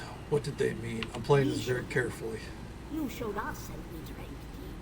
Such was the price of our passage, and of the words we speak to you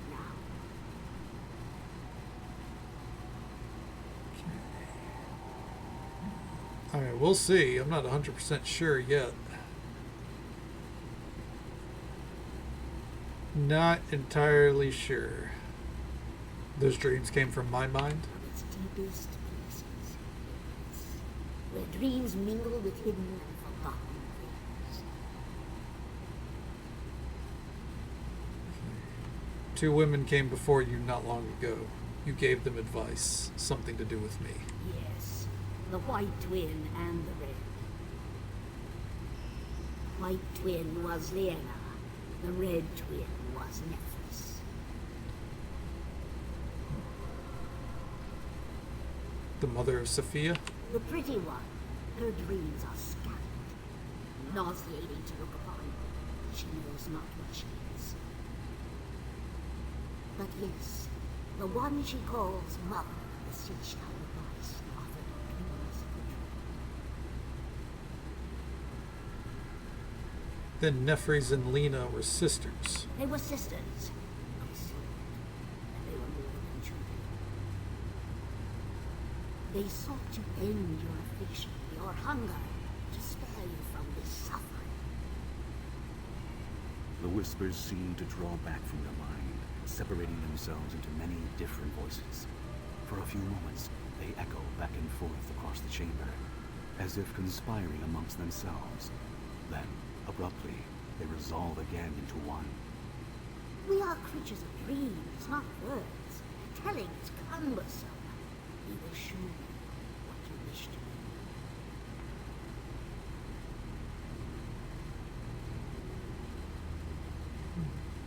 Show me. Out of thin air step two women, one garbed in white, the other in red. You realize at once that you are seeing a dream, a memory, something that occurred here in the past. See us, hags of the Coven, and know us for what we are. We beseech your wisdom and their gifts of dreams to trade.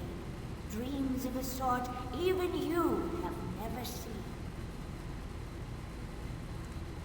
We have heard tales of you in the dreams of the living, and reflected in the dying minds of those who perished in the sea. Your dreams are a treasure, unique in our world, like worlds seen through different facets of the same ancient story. Your question resounds across the infinity of your dreams, but in this place, you must ask it aloud. Speak. We would know how to end the affliction. The curse that the Rashemi call the Spirit Eater. We have searched so long, Sisters of the Coven. Tell us how to end the hunger. How can the Eater of Souls be granted peace? Even in the dream, the whispering of the hags seems to pause, growing quiet for a long moment, as if in reverence or uncertainty. Then, That affliction is a punishment, meted out by one who once reigned as God of the dead. He alone knows his feelings, and he alone might bring about it. You speak of Merkel, but he is dead. We seek an answer, not a riddle. That god of the dead has passed beyond thought or dream. He has been slain and his throne usurped. His knowledge is lost. Or is he? Not lost. Merkel is a corpse, but his thoughts and dreams remain. Marooned now inside the rotting hulk of his mind. He dreams endlessly. He has come to in ancient slats. I'm gonna have to fuck with the As long audio as he more is because of remembered, them being feared so by quiet. mortals, even if they are pitiful and few, his dreaming will persist. Then we must speak to a dead god? It can be done. That is all we would know, Sisters of the Coven. Thank you. Then this curse is the result of one of your gods? Well, we picked up How that many gods much. of the dead do you people have? 4. Your people? The gods of the dead watch you, man of dreams. All their laws, all their punishments will fall on you. And if you do not believe them, then one of their harshest laws shall be inflicted upon you. To lie within the wall of the priests, to souls. So keep your defiance if you must. But it will not last when death comes with it. Alright, real quick. What's happening? We are speaking with the Coven of Hags to find answers about our spirit eating curse. Winning? It's hard to say so far. Not really. I don't think there's any winning in Mask of the Betrayer, but we'll see. Did Lena and Nefri succeed? Did they speak to the dead god? That is a question we cannot answer. The Red Twin has returned to Earth. A horror of endless voids and fractured souls. Blood line. The White Twin, Liana, kept portals in her secret room, in the shadow of the figure. One of them is open only to those who know. Beg passage from the king of doors, and he will open the way. Beyond that portal lies the academy and answers. But we care not what you do, spirit. We have spoken enough. You have troubled our dream too long.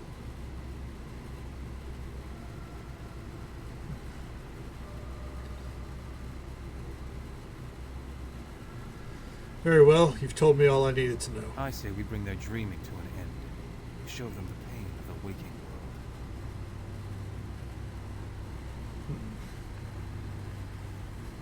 world. Hey, Moonbirdie, how you doing? Welcome on in.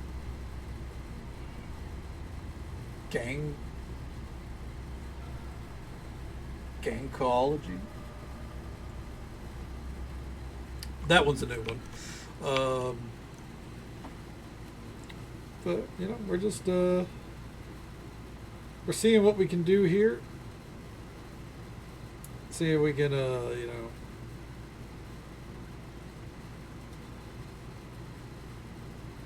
put these coven members to rest. I think we should.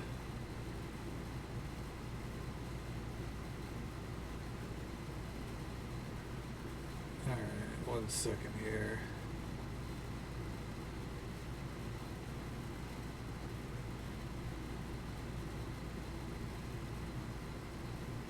Let's see here. Fighting them isn't the problem. Okay.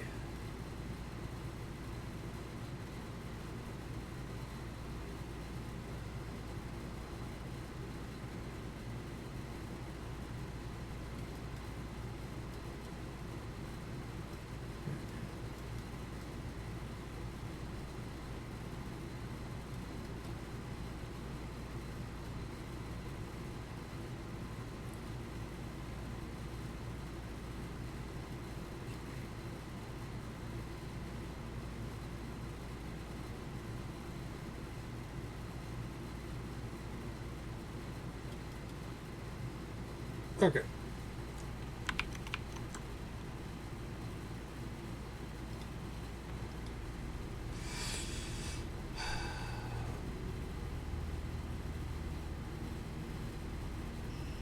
We're not going to suffer these bitches to live any longer. You end poverty. All that it contains is lost. Imagine the dreams of the council. What are you doing, Moonbirdie? The knowledge of wizards and kings centuries dead. The hopes and loves of men and women and beasts. All contained within our unending dream. Such a trove as has never been assembled, here or anywhere across the plains. would destroy for your own selfish will?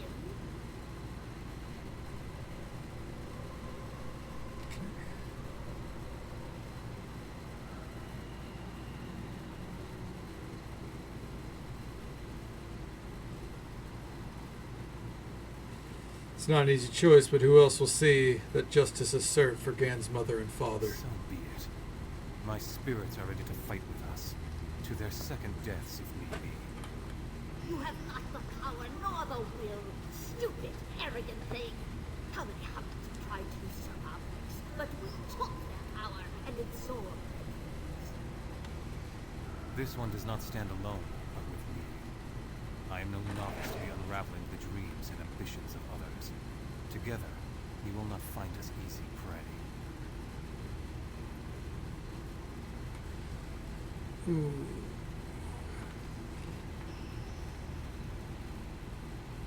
Ooh. Together with Gan, concentrate your will upon the dream and attempt to take Gan control. begins to mumble a series of words. You do not understand what they mean, if indeed they mean anything at all. But you close your eyes and concentrate on them, focusing your mind and allowing Gan to guide you. Together, you reach out, probing, drifting with the ebb and flow of the dream. The dreamscape is like a vast tapestry upon which the hags crawl, greedily snatching up dream fragments from weaker mortals and sewing them into their vast, sprawling web. Gan guides you to the seams, the weakest, most ancient connections that bind the dream together. And together, you tear them asunder, watching as the tapestry splits apart. And the hags shriek in agony as their dream dissolves into a million whirling threads. There we go. The punk crew. Punk crew sounds a little bit more on the money than gangcology. Just because I hear gangcology and I think like either like ganking in, say, League of Legends, or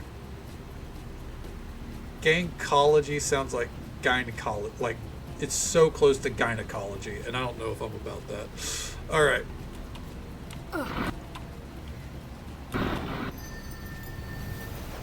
I'll tear you apart! Ah!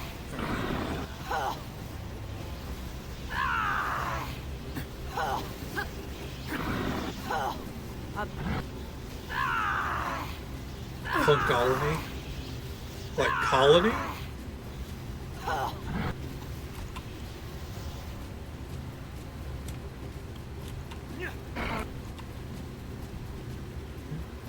Just completed Peak for the first time with your sister and our friend. Oh, hell yeah. Did you have a good time?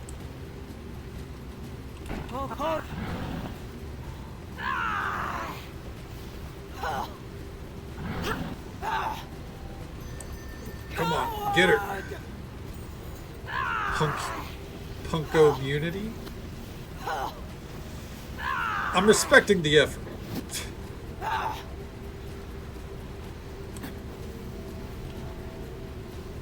Side note, this shit is rough.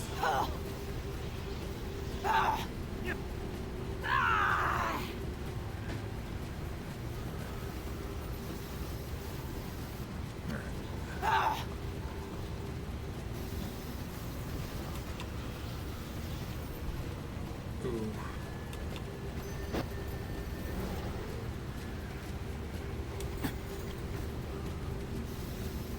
I like how Sophia immediately got dropped, by the way. She was not long for this fight.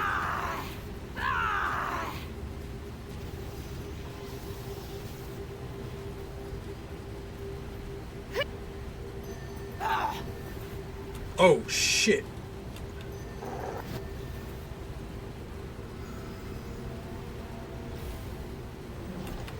For the crusade. Does she have, like, any spells to use? Cure moderate wounds on Kay, at least? I'll Jesus. tear you apart!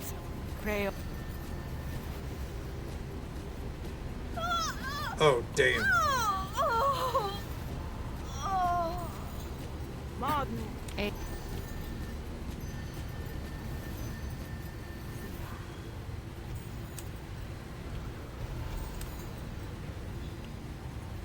What is there even to do here, man?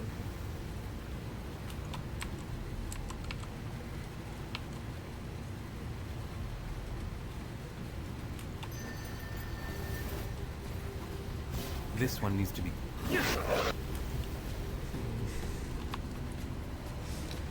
Let's see here. Hold on. Hold the phone.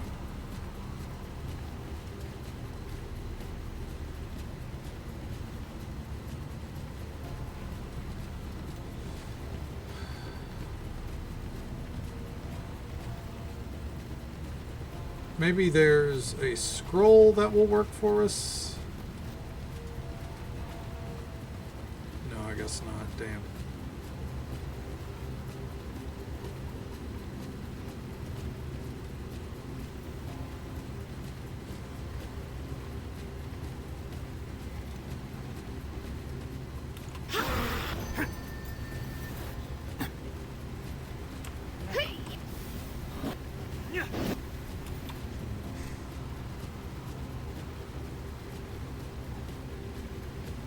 We are so dead.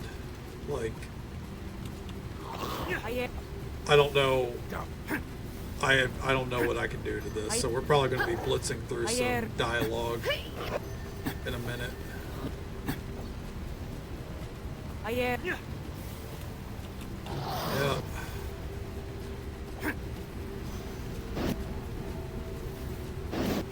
Yeah. I think we got some of the Coven dead there.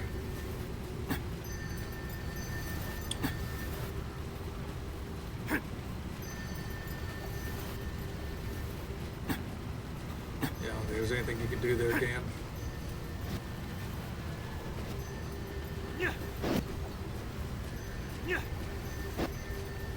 He's very resilient, but I don't think it really matters.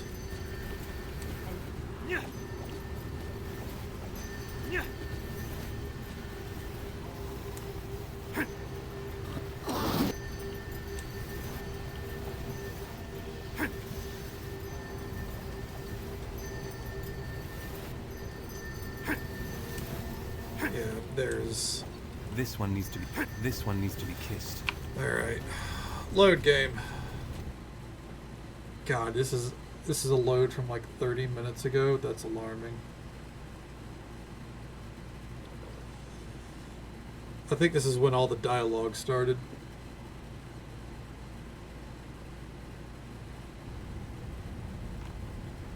Oh no. Are you fucking kidding me?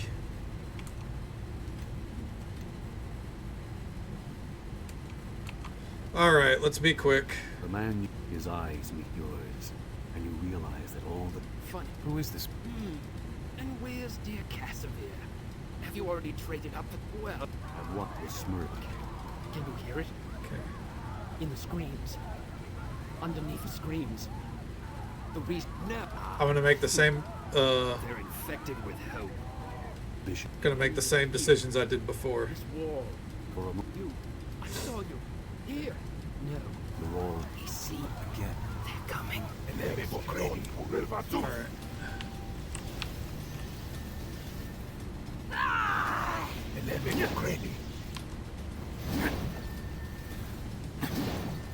Come on. And yeah, it's real fucking rough. Hopefully this dude summons a skeleton again. He did, thank fuck. I'm gonna go for the skeleton.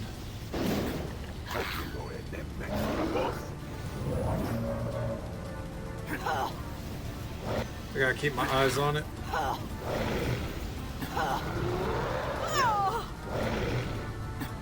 Come on.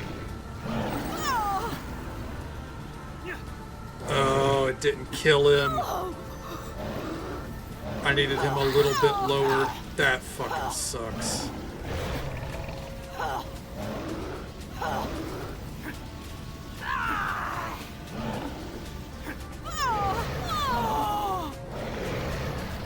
Looks like I could have hit it again.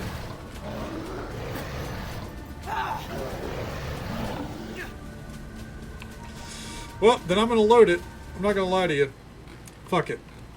If I can hit 2 Devour Spirits on that skeleton he summons, that's going to make some problems a lot easier. Because it means I'm going to be able to rest, I think.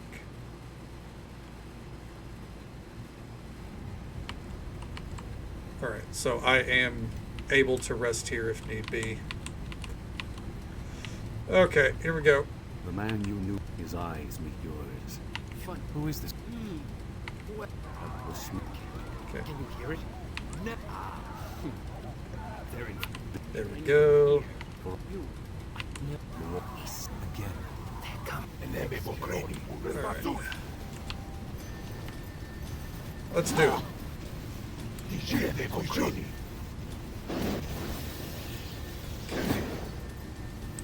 Because if I can get a lot of my energy up, what I can do is I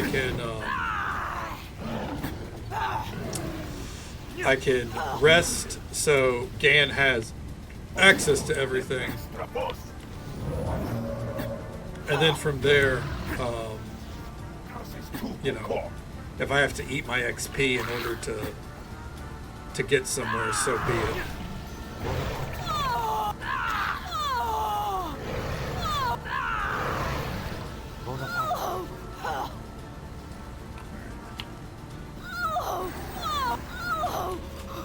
Hit it again.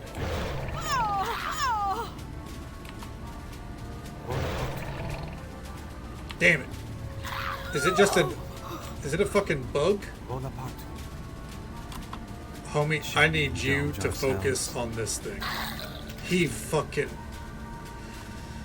Alright, well, hopefully I can rest anyways. We're gonna find out. If I have to eat my XP bar in order to get this shit done, then so be it. Oh, man.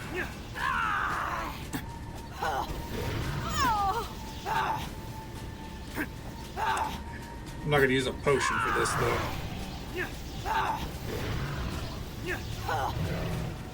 Okay. It may be my instincts. Alright.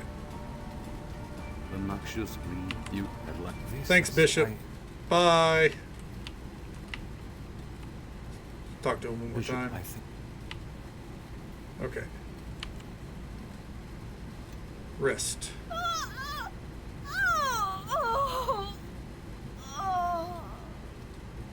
Oh. We don't have enough to rest. Sick.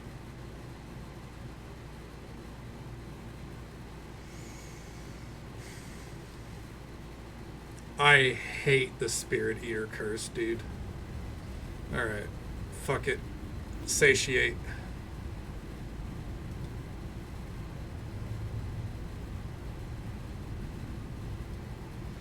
Oh, I haven't reached stage 4. The man, his eyes meet yours. Fuck. Who is the... And where's dear Casimir? What? Oh my god. This is so fucking annoying. Now. They're ended here. This wall. For a You. I saw you. No. the wall. I see. Alright. They're coming. Let's try it this way. He's gonna summon the thing. We're gonna kill the skeleton with Eternal Rest this time.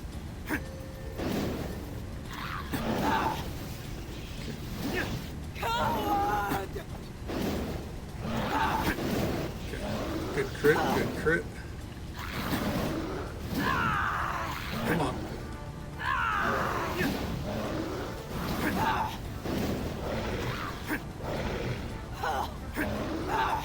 There we go.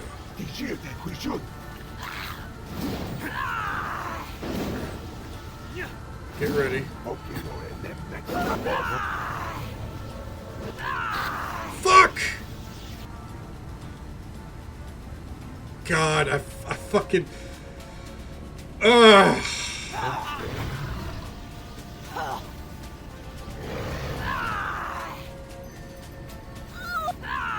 And there's like fuck all I can do now.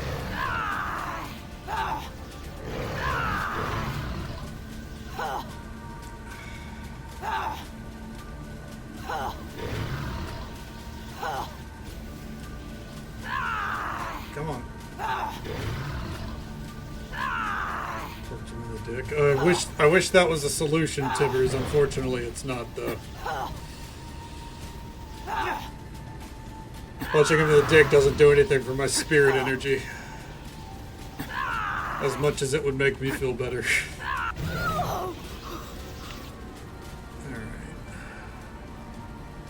It may... The noxious green mold has closed over Bishop's fate. You at last... This, Alright.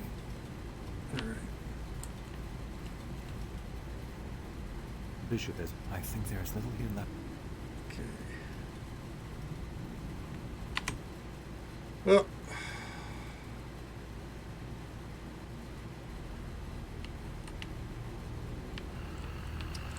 Just keep going and hope that all this time passing is going to force our shit so low that we have to use the satiate ability.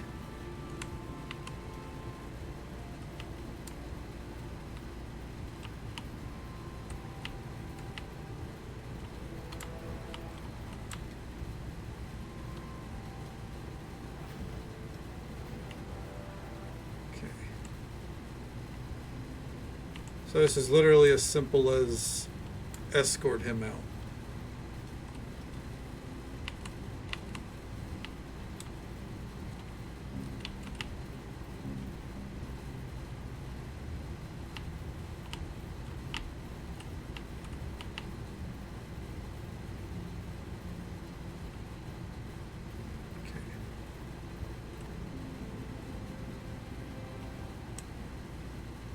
Okay. There we go. Okay. Good Lord. Am I still not at stage 4? Are you fucking for real?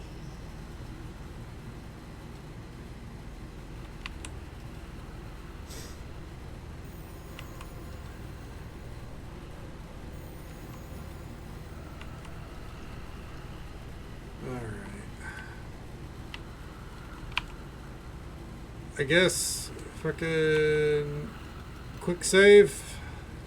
Let's go. Let's blitz through this dialogue. A change has come over. Hundred. Speak. You. Yeah. This. Yeah. Why? She. No. I. No. Okay. To do so would kill you. Go on, Gan. I. You have questions, Spirit. White Twin was there. But yes. The wisp. We are creatures of dream. Out of thin air stepped two women, one garbed in white, the other in red. You realize at once that you are seeing... You can't skip over the narration. Memory, something that occurred here in the past. There we go. We've already heard all this. Even That you speak. We see. No. As long then we must. It can't. That is. Then how many? So keep your defiance if you must. The white twig. But we care not, Spirit. We have spoken enough. I say we bring their dreaming to an end. Yeah. Such a trove as is never. So, You have this one does not stand alone, but with me. Okay. I am no novice to the unraveling of the dreams and ambitions of others. Would the Together, spirit hunger do us better here? That's the one thing I'm going to check. Okay.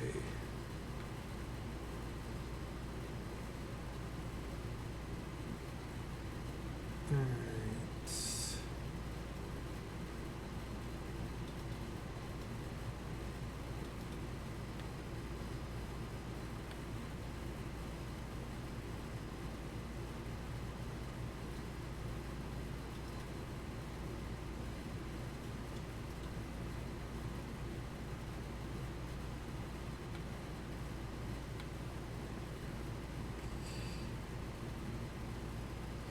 Alright. Doesn't really say that there's a... Like, this is just kind of a flavor text thing, I guess. get to get the dream, get and the hat. So, fuck it. Let's go.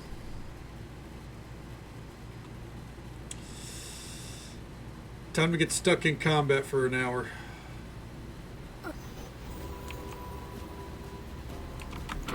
Alright. First things first. Level ups.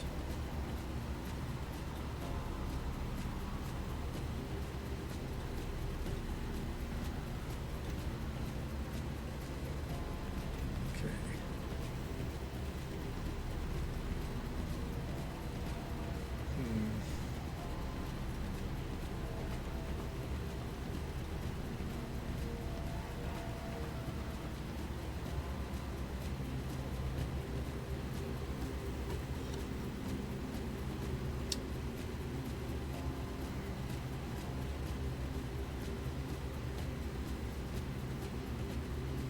see.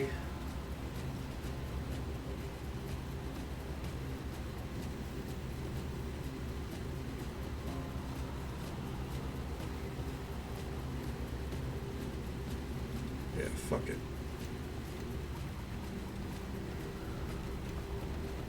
All right.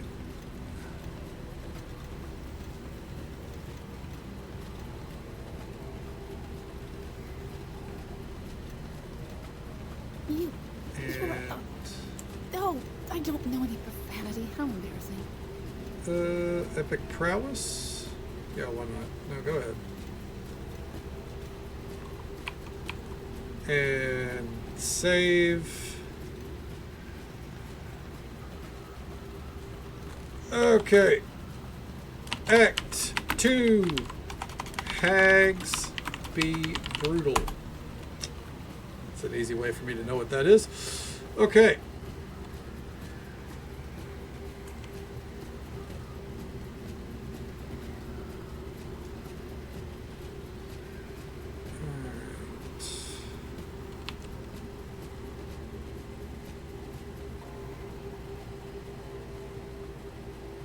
I'm just saying, they're pretty fucking annoying, so.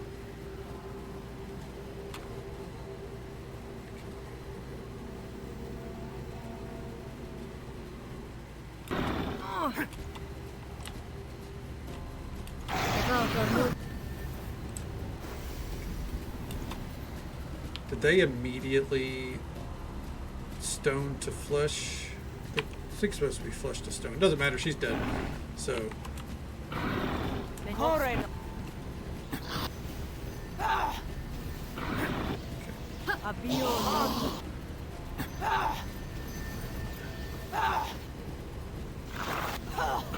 Come on.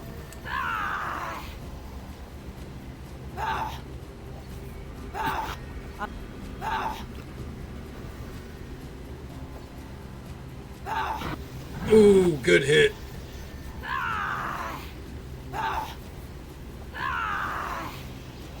That's one dead hag. Oh shit, I didn't know. They hit me out of nowhere with that. Well.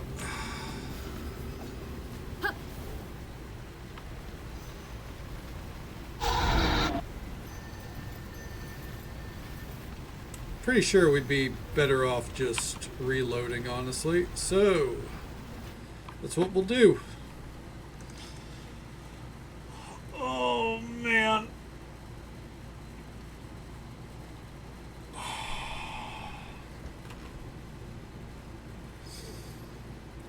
As I said, as we reached like the end of the base game, it gets really rough in the expansion. It's not like outright like, oh, all of a sudden everything hits harder. That's not why it's difficult. It's this bullshit right here. Okay. I'll tear you apart! Come on.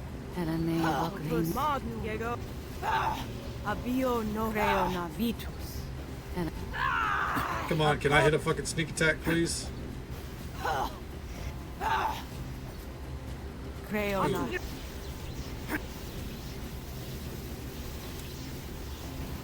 can I expect to move quickly with all this trash? Some of this must go. God damn! I think I might be in a position where there's legitimately nothing I can do.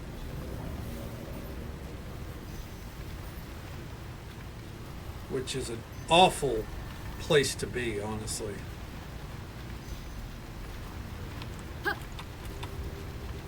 What does Divine Might even do?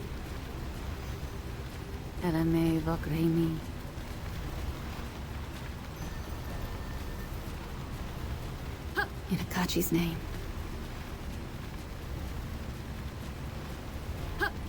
Like, I don't even know what's happening with all these hags at this point. I don't know what they're attacking. I don't know who's doing what. Like, it's just a bunch of flailing.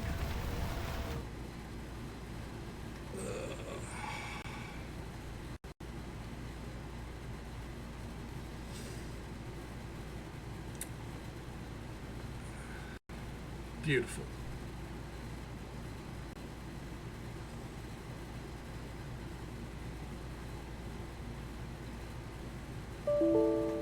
Wow, that's crazy. Fuck. The game crashed, dude. Oh.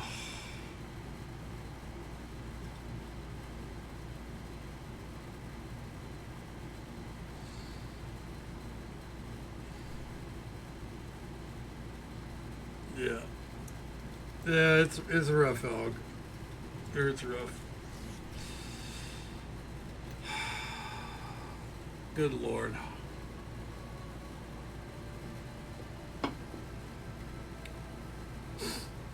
I hope you're doing well. Okay. The Elder Scrolls. Oh, it's crashed. Oh, that's not good. Your save was corrupted. Do you have to start all over? Pain for you. I mean, it's rough, but you know, like, what are you gonna do, right?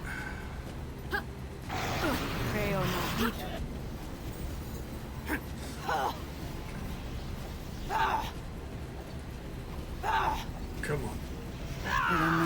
And all's been well here, other than, you know, this bullshit.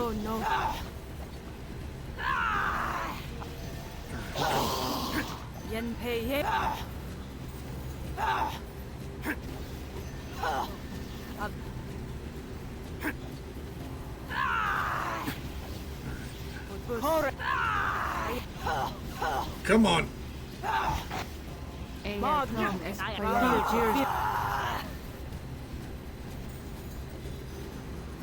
Come on, enrage.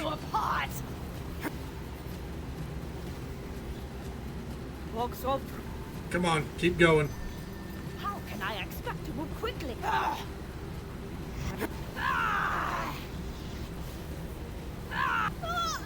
Wow. Just abruptly dropped me. Sick. Well, load the game. Once K's down right now, it's, unless we get it to like one hag left, it's not even worth pursuing. Well, that just means it's time for a fresh save, right, Tibbers? Or another game, potentially. Of course. First up, does she even have any spells?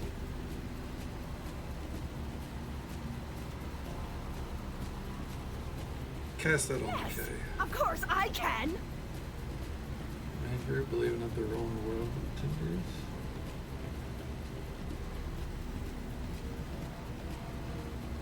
To lead humanity? To lead humanity. Alright, well that's a different take.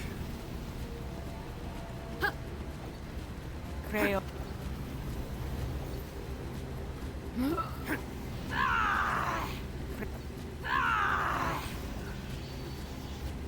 I'll tear you apart. Come on.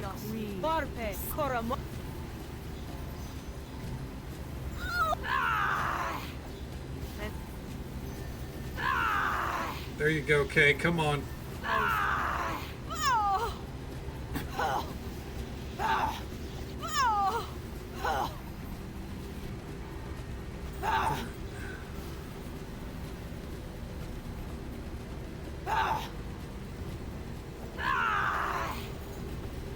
can I? Ooh. Chug potions. Chug potions.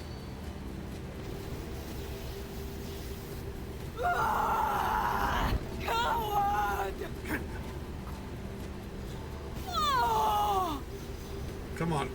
Chug another potion. Can she even do anything right now? Like, I can't even see what's going on. There's just so much bullshit.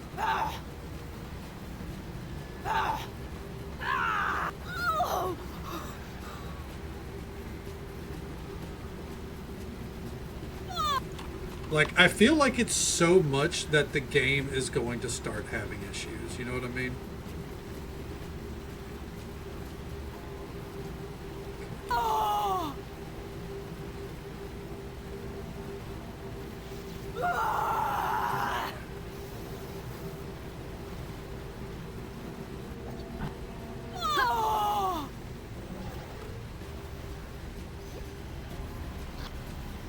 I don't... Don't crash till I'm back. Oh, I have a feeling I'm going to crash right now, honestly. That sounds good, Moon Booty. I'll catch up with chat in a moment, by the way. Not ignoring it. I'm just stuck in a position where I keep I'm not even getting attacks off. We're not even swinging the axe, dude. Alright. Okay.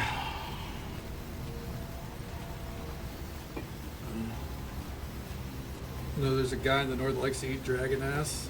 About as far north as I am. Well, there's a guy in the north that likes to eat dragon ass. Probably needs to be killed, right? Well, unfortunately, older games don't work on our schedule, Moon Booty.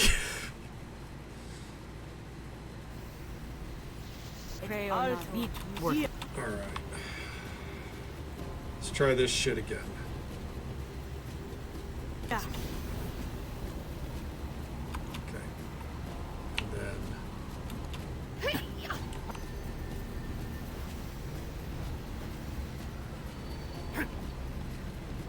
I'll tear you apart!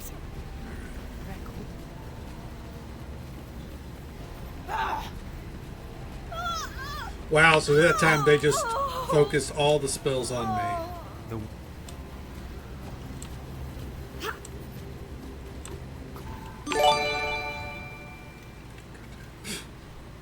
Moon Booty, thank you so very much for the gifted sub. I love and support means the absolute world to me. Make sure you're taking care of yourself.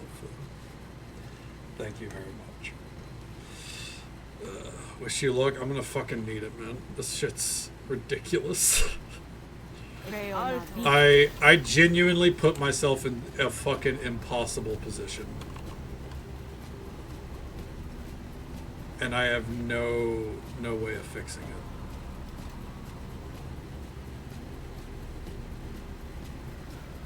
Hold on. Alright, magic rod. What's this?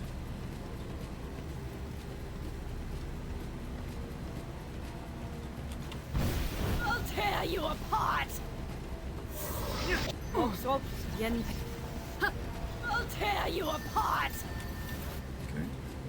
No, don't drop it. What's this?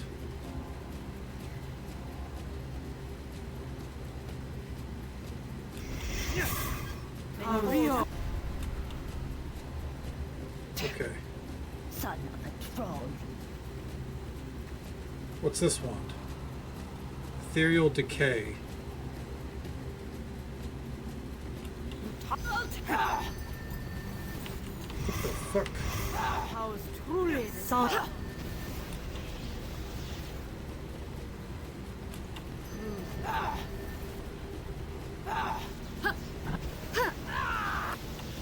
Shall we indulge ourselves?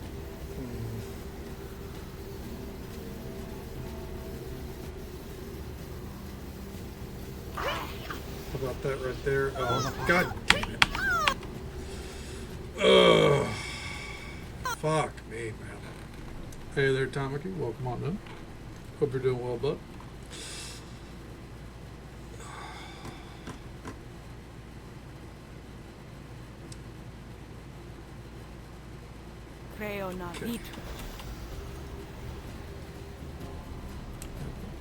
Just dealing with a lot of bullshit here. I'm in an impossible position. The party's not rested, and yeah, it's just rough right now. Oh no, the remaster of this game is awful.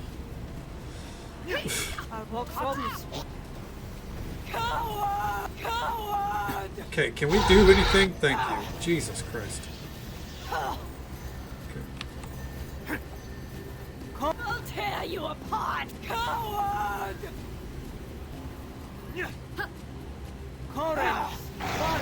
Alright. You know what? Can I just devour her soul? Nope, that doesn't work. Got it.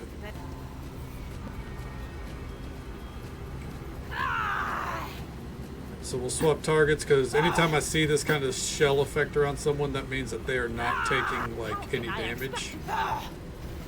So, move on to the next target, you know what I mean?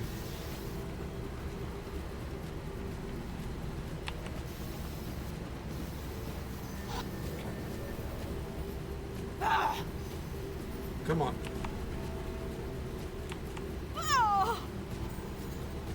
I'll tear you apart. She's almost dead. What I'm learning is, as they get close to dead, they start to shield up more.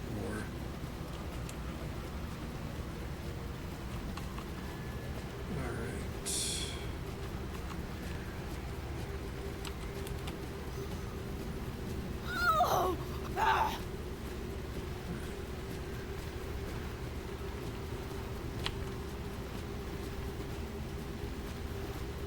Alright, that does not work on the random ass shadow.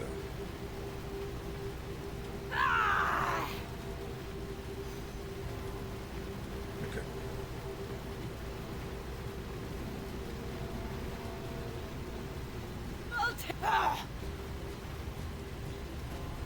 Satiate XP.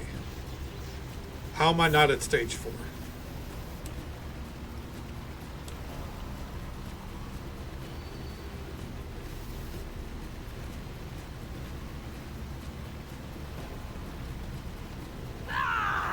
Come on.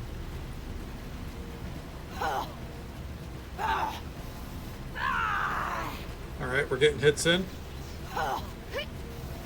Burning through potions, that's okay. Okay.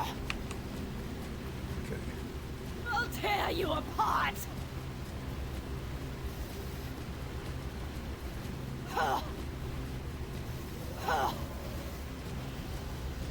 I probably don't need to drink as many potions as I am, but they can clearly just hit me with, like, insane damage out of nowhere.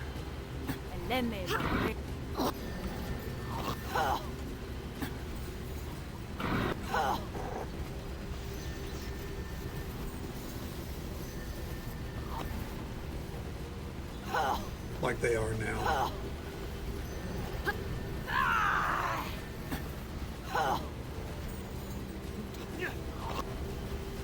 Come on.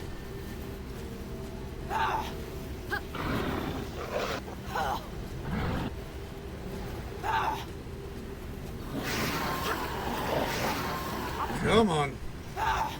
Dear John. Heal Kof. I am out of healing potions, aren't I? I could try the bull strength potion. That's about as best as I got. Doesn't matter though if I can't get a hit in, right?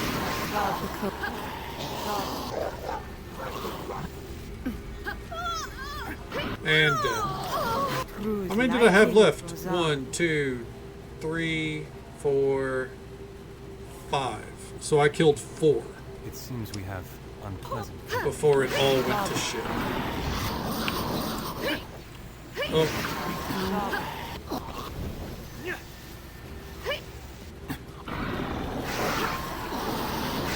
Stop. Stop. Dear John Queedy there.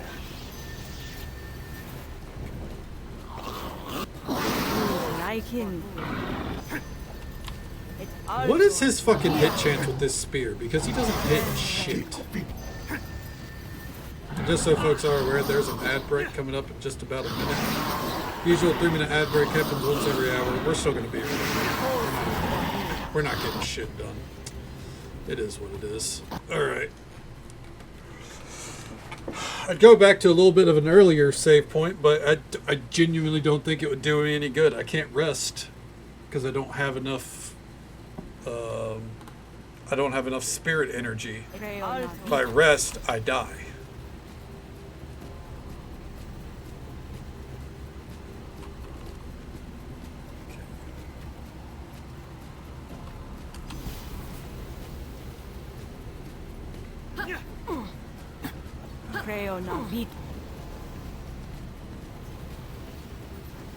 Well, no, it kind of is my fault. I'll tear you apart.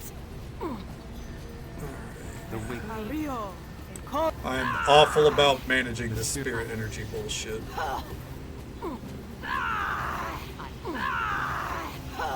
Okay.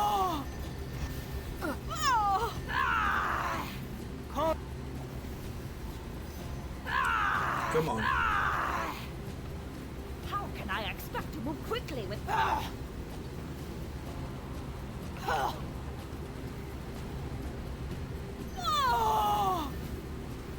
Okay. Really didn't like doing that because that just drove my hunger up even more, but if I can kill all the witches, that's what matters most. Because what I did there was they had some kind of elemental they summoned. I killed the elemental, and that gave me an opening.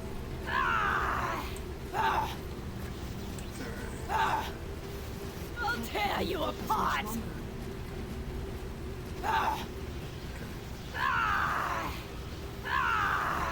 Come on. There we go.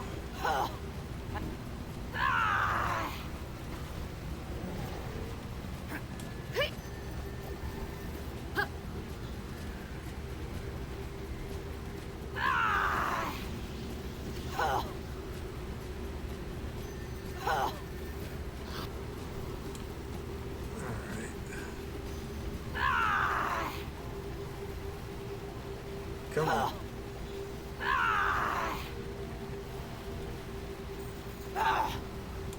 If their fucking shield would fall off, I'd probably be able to get a kill. Oh, that one's dead. Alright, I think we might have finally overcome it. We'll see. There's still 5 more to kill.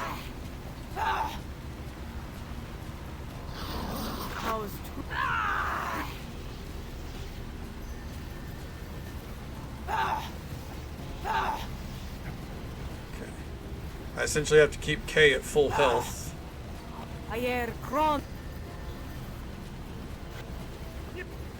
I'll tear you apart!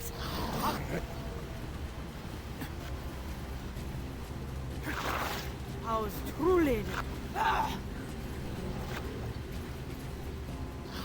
Ooh, where's my potions?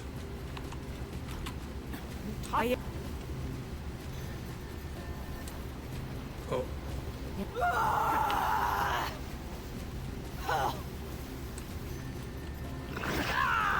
Alright. This one's almost dead. Alright, that one's dead. Tear you apart!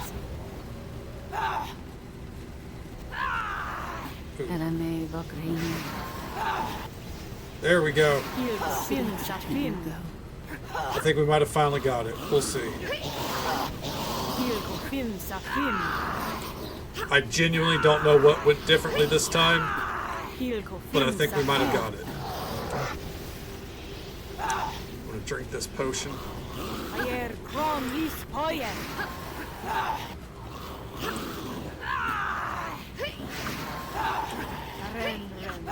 Come on. Good crit.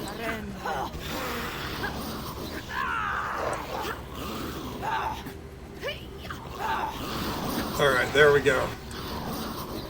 Fucking finally, man. How can I expect to Come on. Come on.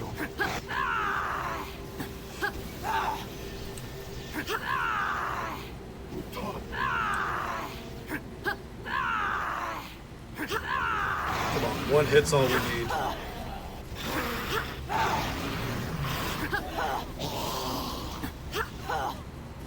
Alright.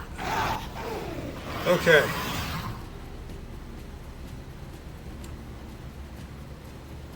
We did it. Took a century, but we did it. We're going to save once I gather all the loot I can find. Got a side note, I'm pretty sure this means we're also going to have to fight our way out of here.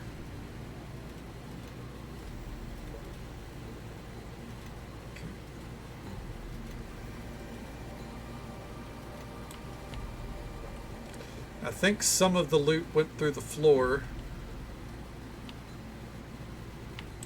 so we're not able to get it.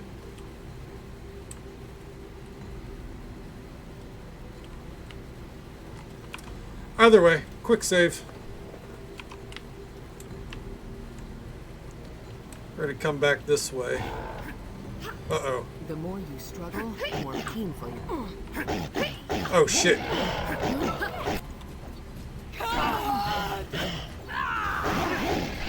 As I said, we're gonna have to fight our way out of here, so... all the guards came running.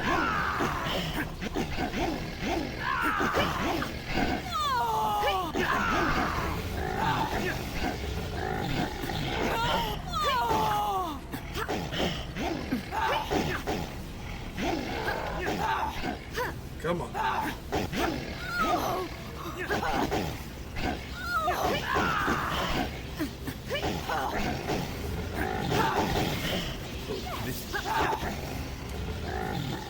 Okay. Well, that was fun.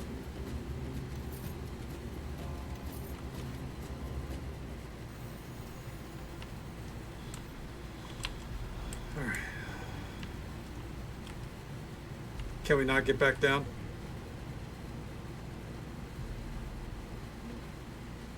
Nope. All right. So we do literally have to fight our way out. With no way we can rest.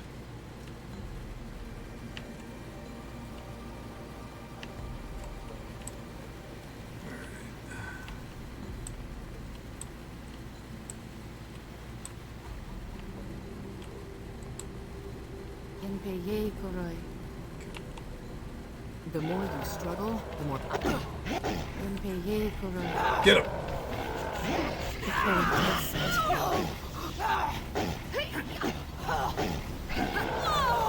Come on.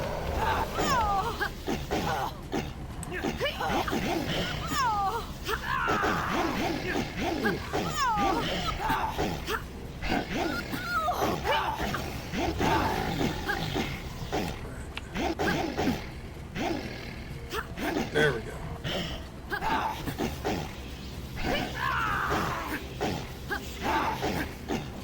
Come on.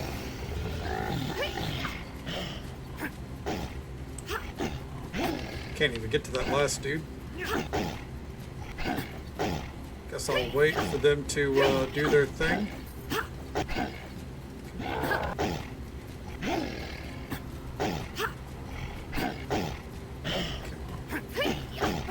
There we go. Just have to get to loot that corpse. Alright.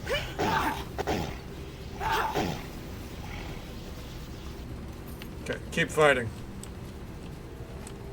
Sophia will get up eventually. Holy shit, there's a lot of them. I'm guessing it's like 4 per room.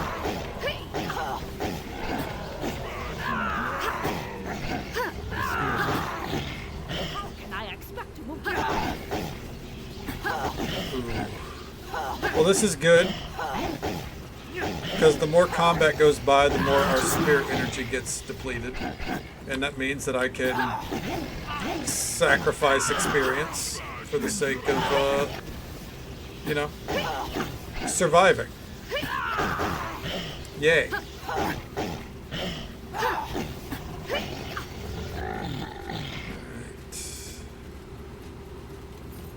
Yes.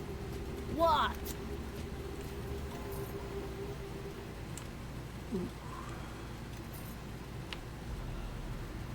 Let's go.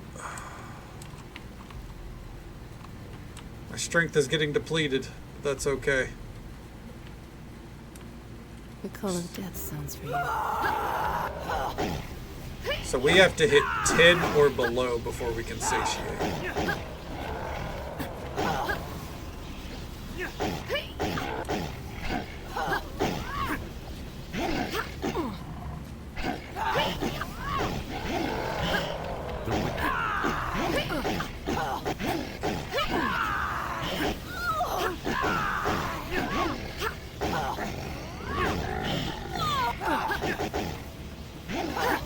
Come on. Alright. Woo fucking wee, dude. Alright. Keep going.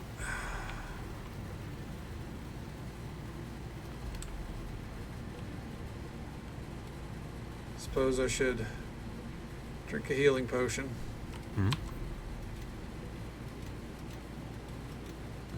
Go ahead and get him some free levels. Alright.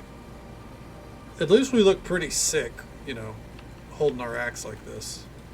The spirit of Russia shall soon gain another.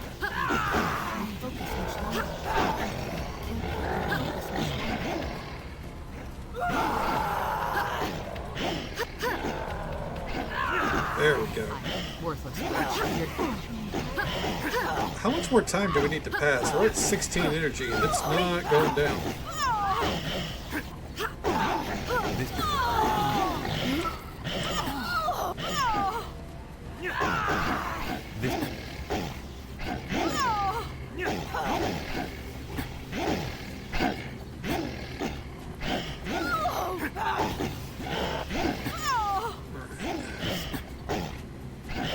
Oh, dear God.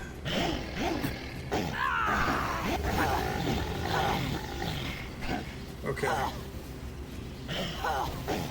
Come on.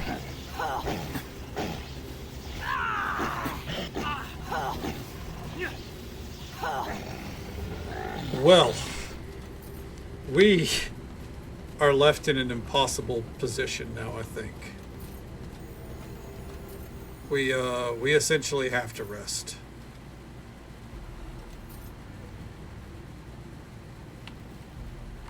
I am out of healing potions.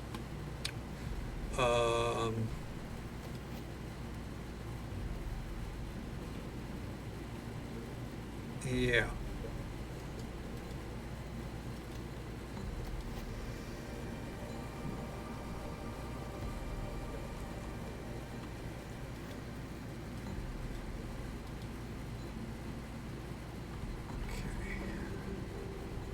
I really don't like the terms and conditions on when I can use my spirit or my satiate. Like, I very clearly need to use it. You know what I mean?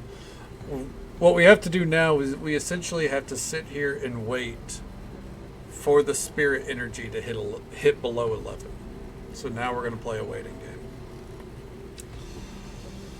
Because if we move forward, more guards are going to come. Our party's just about dead. We have no options.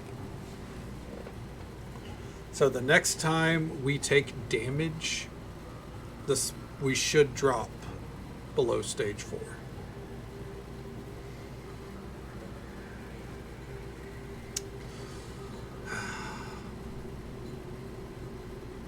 This is the difficulty spike in the game.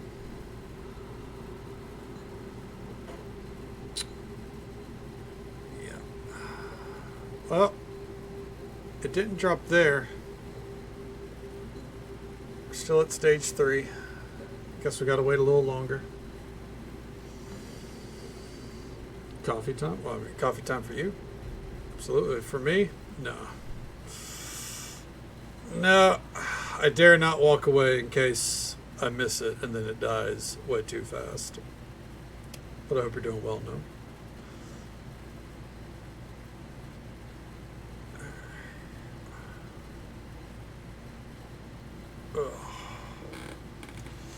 Just need it to drop below 10. And then the party can finally rest again. And we can get back the spells that honestly we've been missing since we got to this area. Like, the party's been running on fumes for like, I don't know, 3 to 4 hours in game time.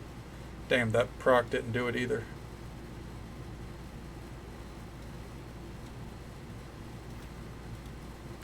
Will it let me? Okay. Just had to test it.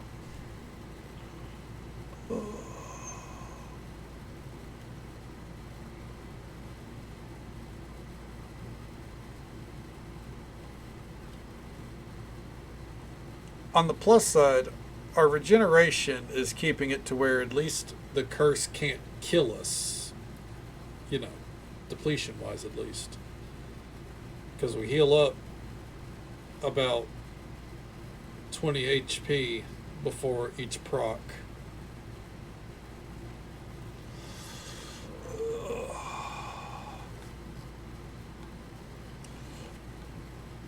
trusting that it puts me like up here, then we're going to rest. My fear is that satiate's only going to put us like right here though, and then it's going to be a real bold gamble.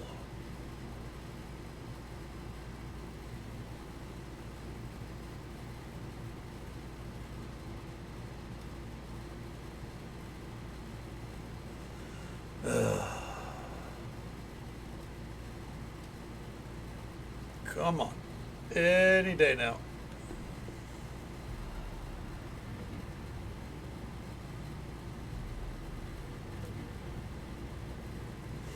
This would be a great time to talk to our companions, but, you know, I have a fear that we'll kind of, you know, be talking to them for too long, and then next thing I know, we're dead. And we don't want to do that.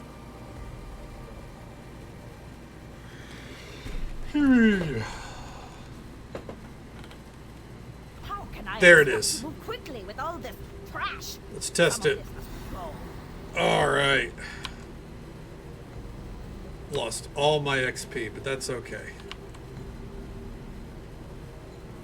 And rest. It dropped me down to 84. Okay, but the party is well rested. We are going to quick save from there. All right, we've overcome.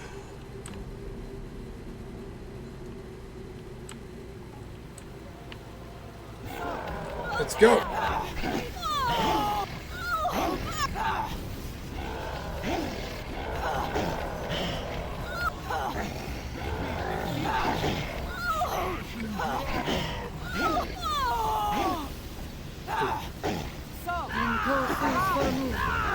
There we go. Look at those sneak attacks.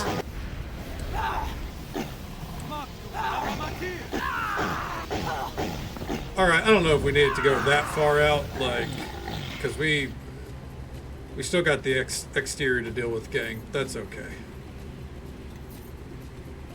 Alright. We don't need any of this gold, but I'm going to pick it up anyways. We are fucking loaded. Good lord. Alright, well, let's go. Shadow portal. We're going to get attacked as soon as we go out here, but that's okay.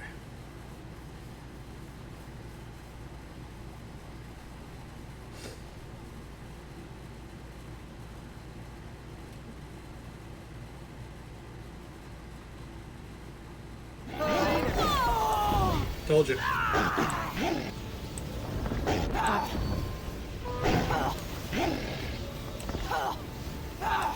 The party was ready, though.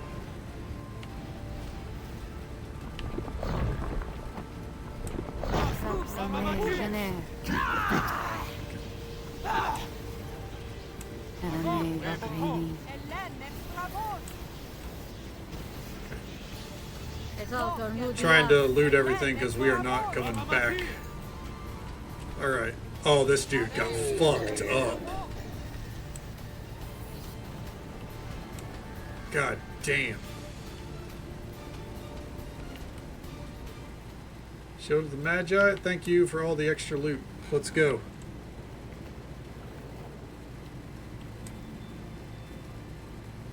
No one better stand in our goddamned way.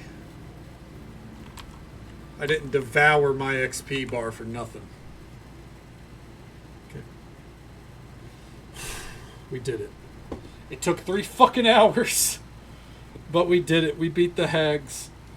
We got a story beat to follow, but the thing is, we got like 2 other locations to go to too, so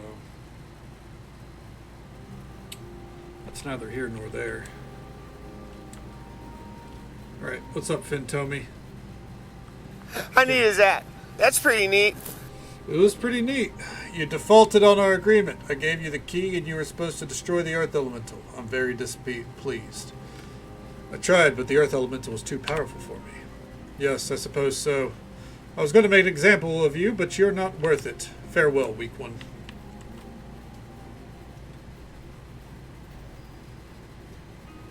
Okay. Probably could have killed him. Probably should have.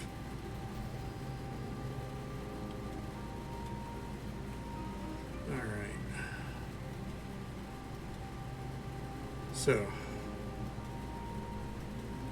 back to Mulsantier. Okay.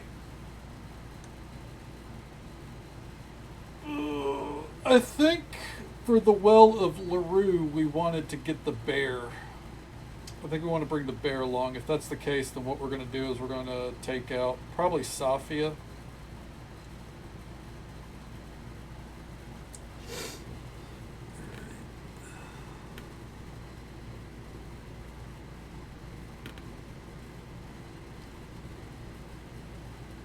Excuse me. Yeah, we'll probably take her out.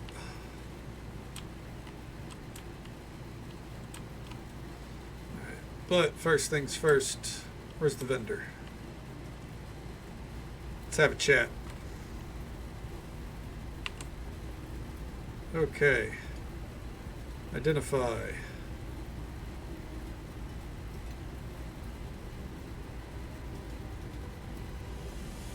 Inflict moderate. Honestly, that's so good. I'm going to give that to her. She can use that on a whim.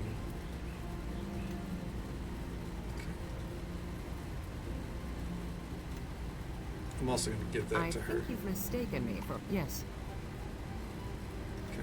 Sell that. And you can sell that. Sell that.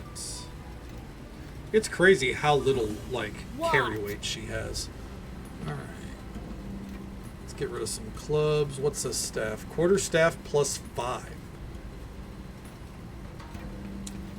It's pretty sick. I'll keep it for now.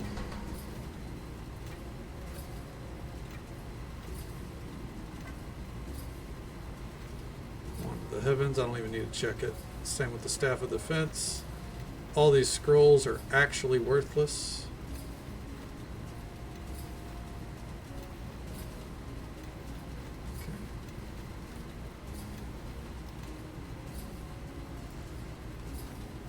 That. Get rid of that. Oh yeah, that is awful. Dagger, we can get rid of that. What's this? Leech.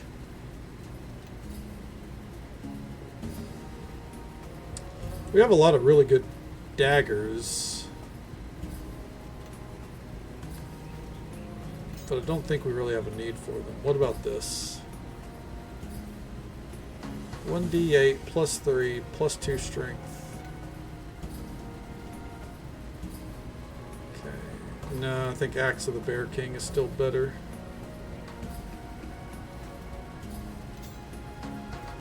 Okay. Sell these. Yeah, keep going. Rogue links, yeah, we don't need that. Adamantine breastplate. Let's see. 5, 3. Okay, nope, not as good. This is a plus 6 breastplate. Like, don't get me wrong. We could probably find better armor, but that is pretty hard to pass up. Dwarf Noth. Oh, fuck. There's no way I'd ever find a use for that. Get rid of that. Dread Wraps. I come this way. Okay. This might actually be better for her. Yeah. It's actually a good deal better. Holy shit. Okay. Hey, General Vic Sobe. Welcome on in. How are you doing? It's good to see you.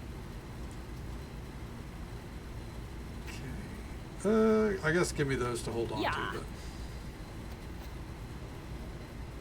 right now we're just dealing with our inventory now that we're finally free of the Hag's Den. It was going pretty poorly, but I think now we're doing okay. It took a while, but we're getting there. How's your morning going so far?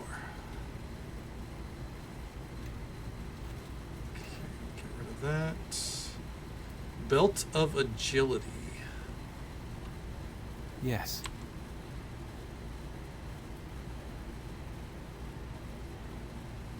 He uses a belt of agility. Yeah. So instead, All why don't we give him this follow.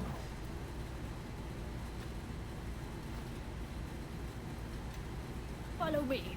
But don't fall behind. Not to be I won't working, 'cause wait. I'm very tired. Hey, I get you. You know, some days it's a blessing not to be working. Is it a rough day or rough sleep for you?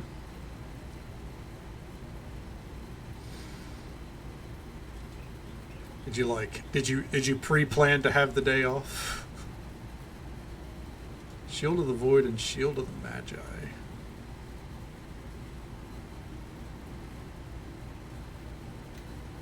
Yes? What's her shield?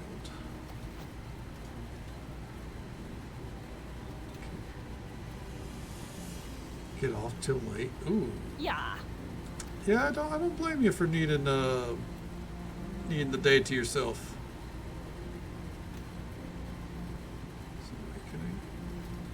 I feel that. I feel that to my core.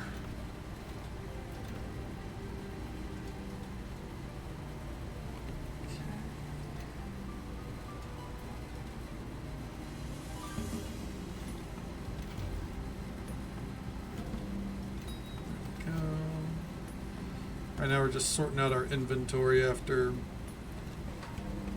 a ton of bullshit. Get rid of the flute, get rid of that. Okay.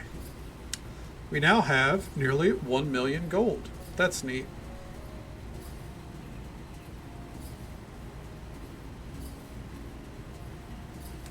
Thanks God. Amen to that, dude. I'm so tired of this heat. It's been ridiculous. Right now, it's 72 degrees right now. It's the middle of the night. It's literally 3 a.m.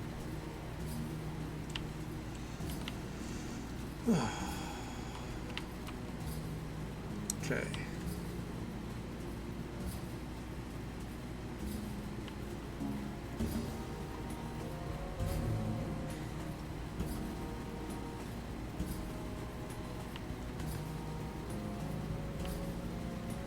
So we need to go to the Well of LaRue.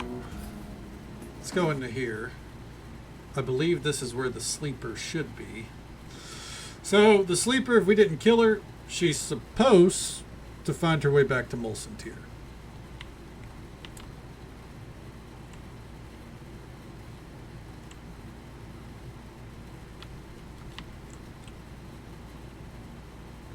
Okay. So, my rescuer, I'm torn between thanking you for saving me and cursing you for destroying the greatest repository of knowledge of all of Rashomon. Okay. The Coven deserve their fate. Do not weep for them.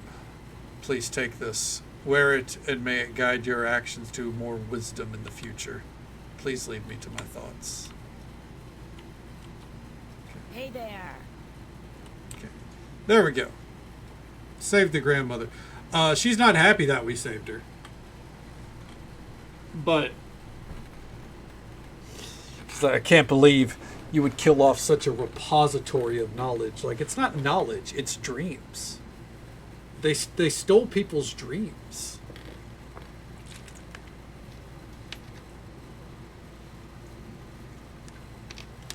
Essentially what we did was, let's say 9 people had the collective of every single movie in the universe, including documentaries and things that actually have knowledge in them.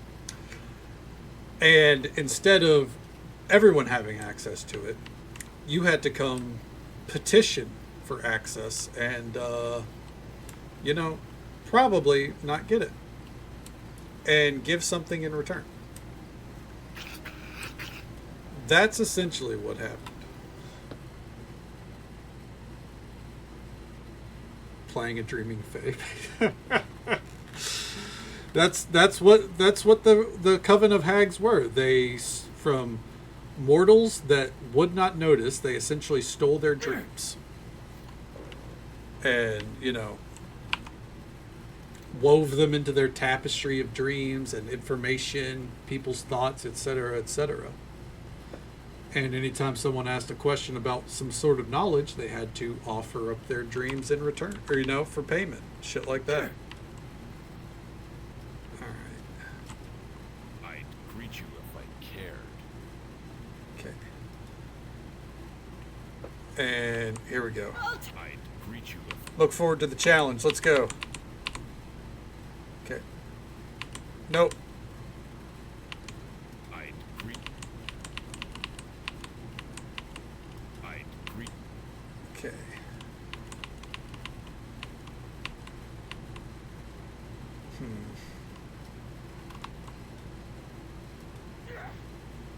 Let's see here. Well, we tried. So we still don't have enough strength to beat him. And the other thing we'll try. Fill the tub. Let's go. This time, Yulia sprinkles some sparkling powder into the water, which immediately crystallizes it. Smiling in satisfaction, her hand weaves a strange pattern in the air before beckoning you to enter. You find yourself completely unprepared for how much colder the water is than before. Your body immediately goes numb, and you wonder if this was such a good idea. Remain in the tub. The chill of the water permeates your being, and you suddenly feel strong empathy for those adventurers unfortunate enough to meet their fate at the wrong end of a white dragon. Remain in the tub. The top of the water has frozen over again, encasing you, and your sluggish mind recalls the tales of the hells, relating how some of its levels are composed of unending ice. Remain in the tub. As your breath becomes ever more ragged, your body screams for release from the relenting cold. Remain in the tub. Just as your grasp of consciousness begins to slip, you are gently lifted from the pool and placed on the floor. Well done, Kaydana. You're the first to complete the advanced test. Wait, you mean none of you have ever done this before? Not successfully, no. Which makes your achievement all the more remarkable. Then I'm proud to be the first. I believe there was a prize. Here, take it with pride. You deserve nothing less. I'm not allowed to give you any of our special draughts, but this should make up for it. Your other things are in the chest by the tub.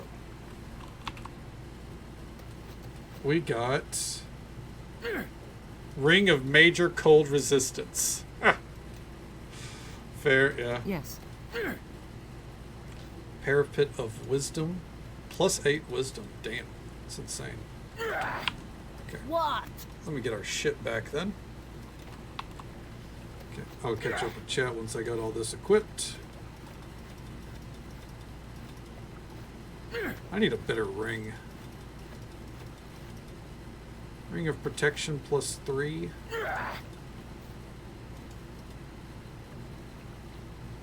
Okay.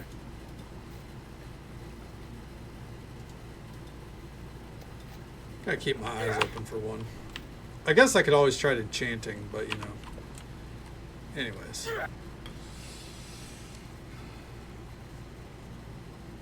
Taking dreams and keeping...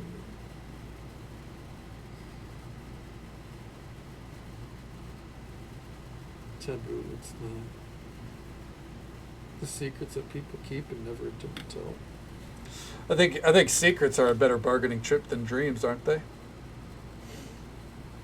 Yeah, I don't think these hags were exactly fey. Okay. Oh shit. She leveled up. Follow me. Okay. But don't fall behind. I won't wait. Alright. Let's get moving down this way. And let me see here. Alright. Gan. Okay.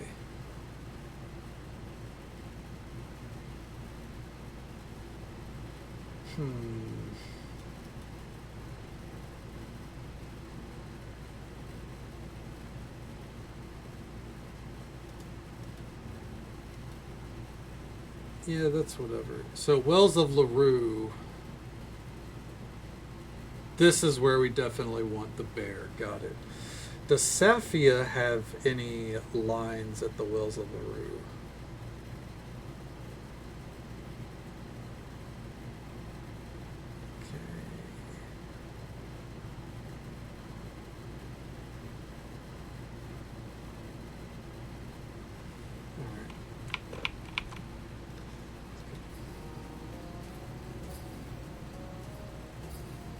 Inspiration they have on movies.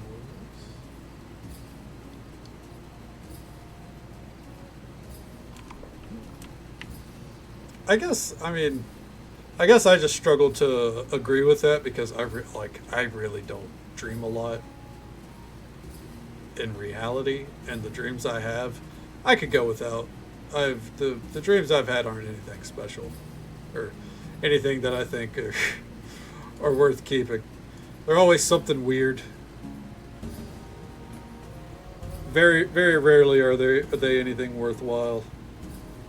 I think the last one I had was like this week, and it was like Insanity and I were front row at a WWE event. We're watching John Cena versus Cody Rhodes. Made no fucking sense. Because all the details were just like so fucking bizarre. That's all I remember. All right. I realize that dreams are a rather personal subject. However, if you're willing, I'd like to hear about the dreams you had. It's time with for the some coven. character dialogue, by the way. What were the dreams about? Okay.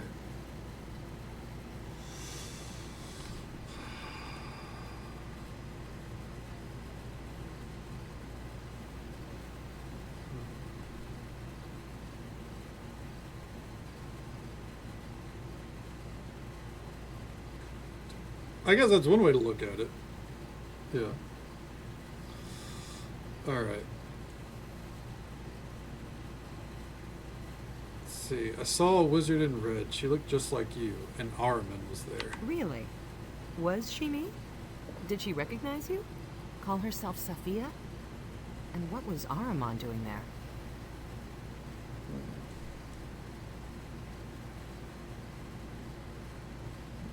The woman implied that Ahriman was hunting her. That sounds oddly fitting. If you were dreaming of my mother, Ahriman wants her dead.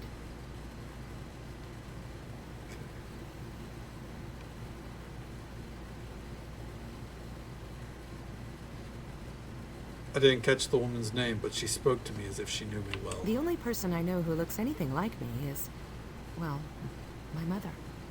What would she be doing in your dream?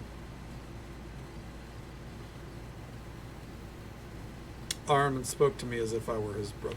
What? Brothers? How could you be related to that murdering...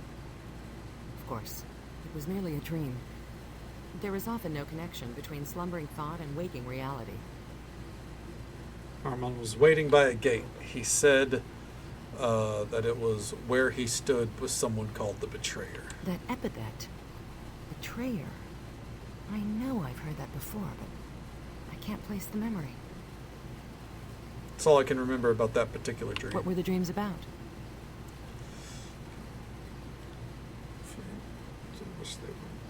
I mean,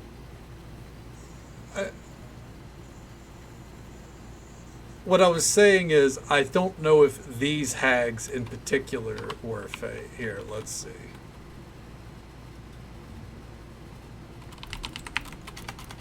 Maybe there's some answers on that.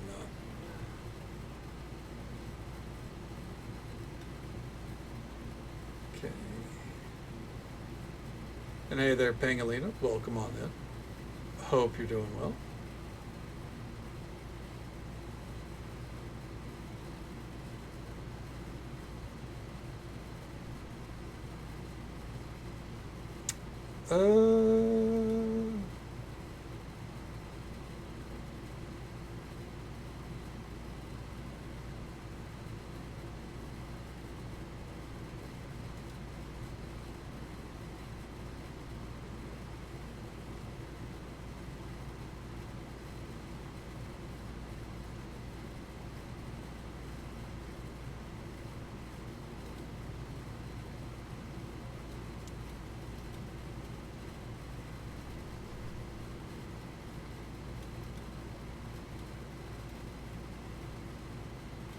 I mean, I guess it's possible, but what they note here, that nothing on the wiki says anything about Fae. It says more monsters. So, I guess by loose definition, yeah, they probably could still be Fae, but the wiki doesn't seem to weigh in either way. How's the story coming along? Well, we kind of got stuck dealing with the Coven of Hags for about 3 hours because my Spirit Eater curse was causing a lot of problems. But we got them, we killed them, and got out. And we got to see Bishop during our dreaming, which that part probably wasn't actually a dream. Bishop has been absorbed into the Wall of the Faithless because he's an asshole. So we know what happened to one of our companions. Oh, he also died. He died trying to get out of the crypt at the end of the base campaign. Said a bunch of rocks came crashing down on his head. I was in the Vale Theater. Magda and the actors made me play a role in the drama. Interesting. This reinforces Leanna's part in the puzzle, even if it provides no answers. What happened in this dream?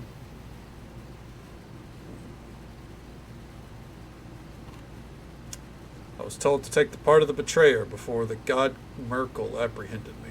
Merkel. The old god of the dead. Kellenborn now rules in his place. The actors in the audience attacked me. Thespians can be so disagreeable. I wonder if their attacks were part of the play or due to your acting. The latter. I'm an awful actor.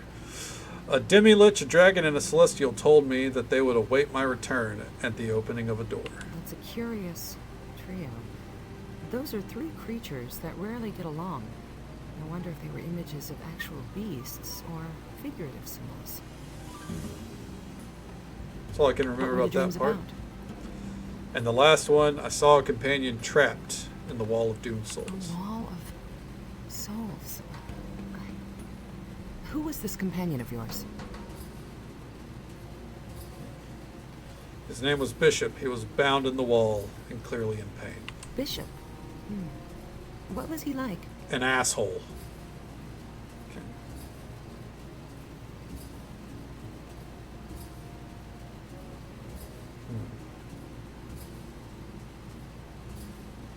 He betrayed me, actually. Now he's found proper justice. I see. So what else did you see in the dream? She has no opinion of that. Well, the wall was rather unusual. I've read stories about such a wall. I can't recall the particulars.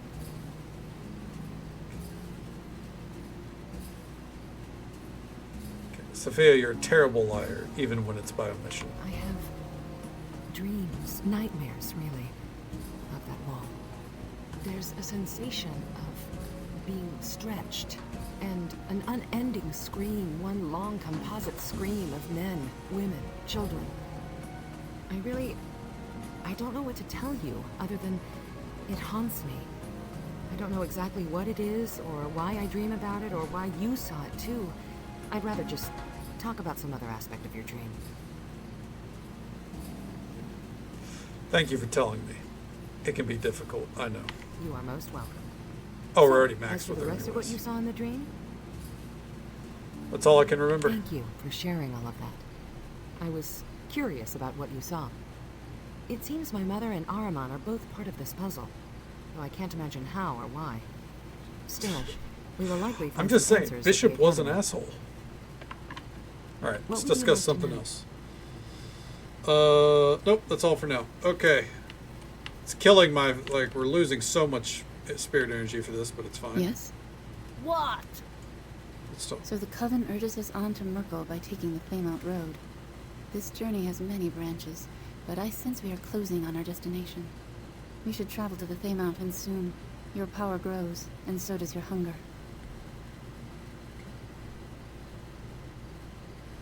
That was already the plan, but I thanks. am sorry. I am telling you things of which you are already aware. You spoke to me for some reason other than to hear your own thoughts reflected, so please, if you have questions, ask. Yeah, sure. Gladly. If I have the answer, it is yours. When we met Dowravik, you mentioned you were a Doom Guide. What's that? Doom guides are priests of Kelimvor. They comfort the dying and struggle to bring peace to creatures that have been denied death by necromancy or other means. We are intended to bring peace to the dying and to the dead. We teach it is not something to be feared, but simply a natural ending to life. What happened? It is difficult to express, but I will try. Yes. Once I was one of the priesthood of Kelimvor, god of the dead. I walked the plains, alleviating the suffering of others. But to face those same spirits, to soothe them and comfort them, only to know that they are bound for a place that torments them, it is not something I understand. What do you mean? In Kelimvor's faith, they teach that death is not something to be feared, that it is part of the natural cycle, but that is not true. If one does not worship the gods, there is much to fear, and no prospects of peace in the afterlife.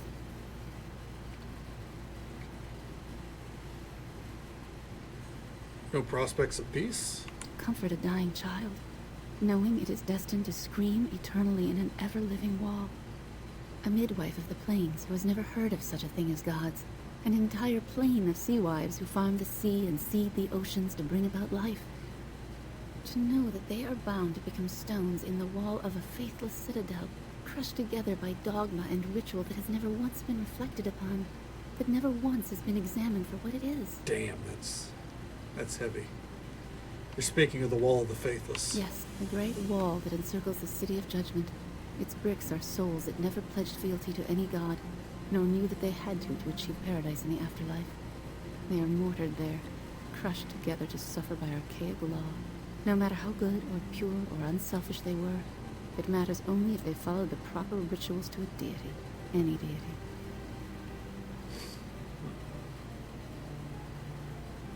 You value one's deeds and heart over devotion, then. Religion is not ritual. It is intended to comfort, to strengthen, not to punish. Amen. Is lip service to a god, is that what is important? Or is it the acts and belief that matter?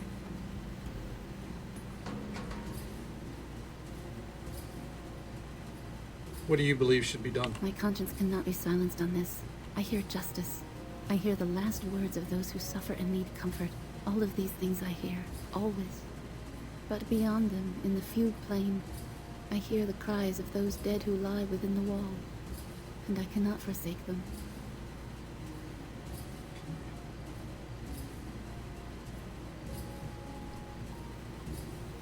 If you go, I'll go with you and help if I can. I would welcome your help. And it lends me 'Cause that's strength the to goal. know you are my ally in this. I will fly to them, and I will grant them wings as I have. I shall release them from the curse that their death has become, because it is the right thing to do for one's spirit to be at peace. Amen, sister. How can the spirits be released from the wall? I believe that only the god of the dead can unmake such a construction. To do so, I must appeal to Kelimvor himself. I led the Second Crusade to tear down this wall. Like the first, it failed, but I still live. It will continue. Second Crusade? There was a First Crusade. It too was stalled for a time. The one who led it suffered as I had. That is part of the journey, I feel. What happened during the first? My grandfather sought to dissuade me from my efforts with the tale of the First Crusade. I do not think he understood the tale he was telling. Before then, I did not even know that there had been previous attempts to bring down the wall. To realize that others had felt as I did gave me a new strength, new conviction. Who led the crusade? One mortal sought to cast down the wall and failed, even with an army at his back. His name was Akachi, sometimes known as the Betrayer.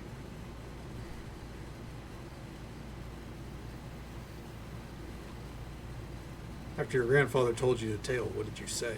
Only one question remained in my mind, so I spoke it. Why must the universe be so? Grandfather answered, resolved with, what is there to be done? To him it was a statement.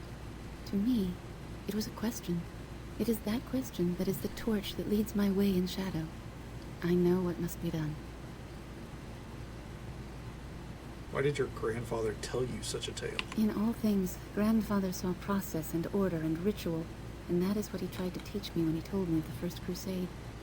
Hey, that Those dude's are just walking through a abstracts that orbit conversation. purpose. Get the fuck If out of the here. purpose is flawed, what meaning do process and ritual have?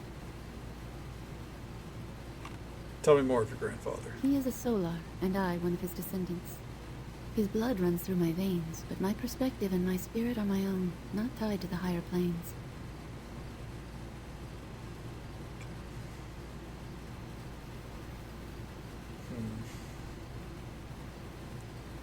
I had other Gladly. questions. If I have the answer, it is yours. Let's see.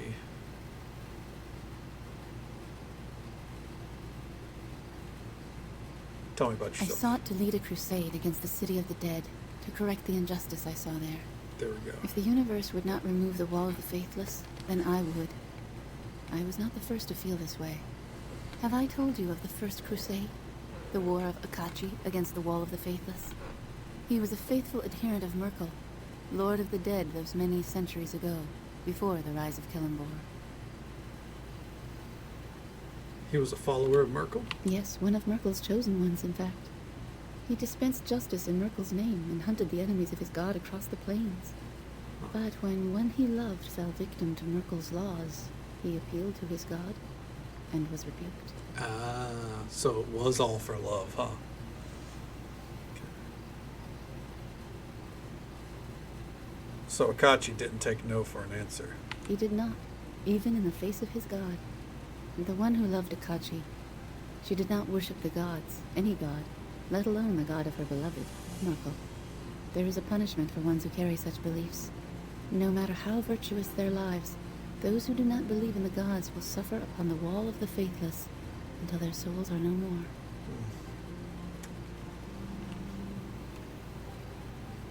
That seems unjust. Yes. Yes, it is. Easy Once influence. they are on the wall, they die again. And it is not a quick death. It is a slow slide. It is agony until their souls are dissolved into the wall.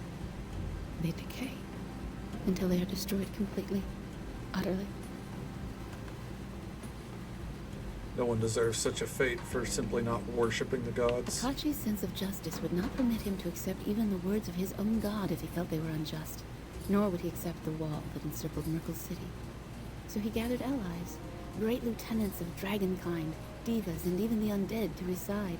He attacked Merkel and was crushed. Wait, a dragon, a solar, and an undead? Saw each of those in a dream I had. What? Those three are not dreams. They exist, or did at one time. I sought to find them and enlist them for my crusade, but I could not find them. Your dream is the closest I have ever come to encountering them. If they exist, they are hidden well. I wonder what this foretells. Perhaps they shall come again, but this time in the flesh. So the wall remains. The tale lives on. It lives on in me, in others, who saw what Akachi tried to do. And in his tale we take strength, and we continue his war. But the wall of the faithless is not just. It must be cast down. Amen, sister. I agree. I am pleased to hear you say that. 69. Sometimes Nice. I fear that I am alone in my beliefs, and I question them. Merkel's construct has passed to Kellenvor, the new god of the dead. He is set in his ways, and is as deaf to appeals as Merkel was. We can kill him too. There must It's be fine. justice in this life, and in death. I am bound to both. We'll go into but the I am next not bound expansion to as the accept God their Killer, you know. Alright, let's move on, because I am losing energy. Not in real life, but in the game. Our spirit energy up here. Alright. Yes?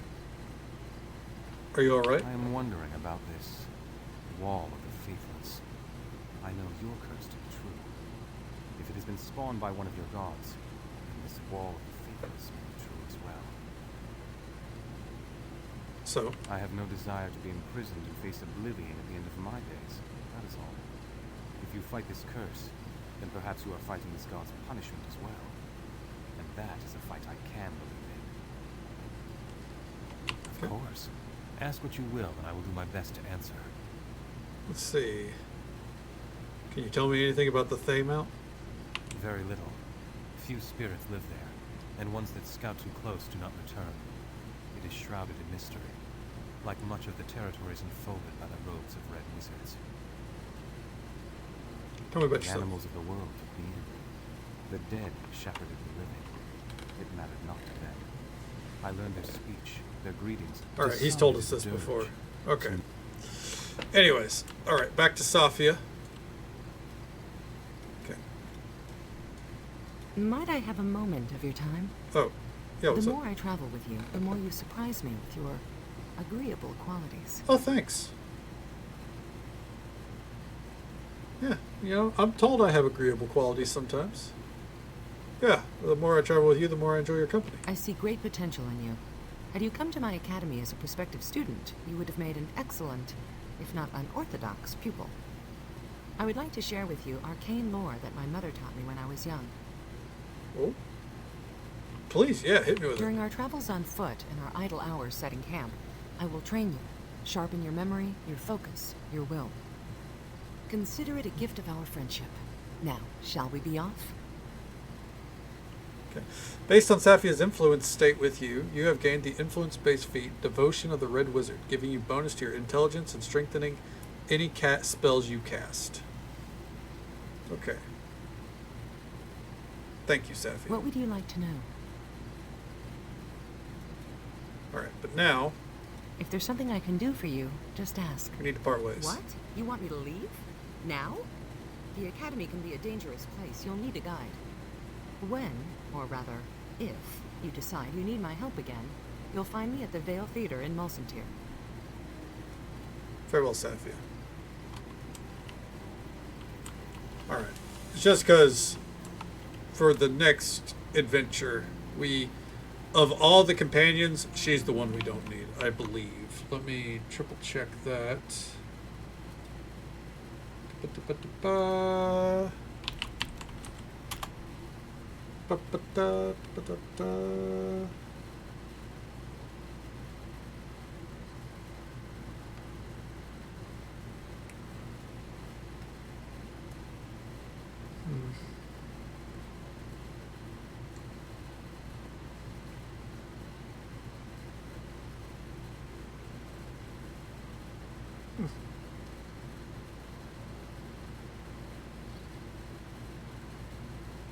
Okay.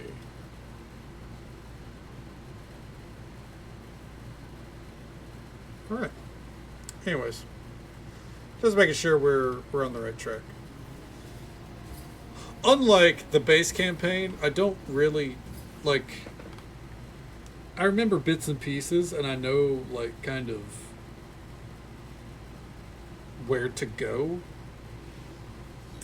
but I don't know like if there's a chance that I'm going to skip over shit. You know what I mean? Like whole areas. So kind of playing a little safe. Yeah. But where's the lad? Oh, that's a bear. Hey, Oku, what's up?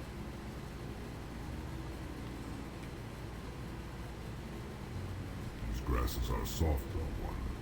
No fitting bed for a god of bears. I would sooner walk at your side than sup on the flesh of your foes. Amen, brother. Let's get it. Good. I have slumbered more than my share. Let us end this curse of yours. Cuddly bear hours. Let's go. Oh, and just so folks are aware, there's an ad break coming up in just about a minute. It's the usual 3-minute me, ad my break. allies, I Happens shall- once every hour. But we'll be right here, cruising along. And, seeing where we can go. Heading to the next area. Wait, why is his movement Yes. speed decreased? What? Oh my god, his carry weight is insane.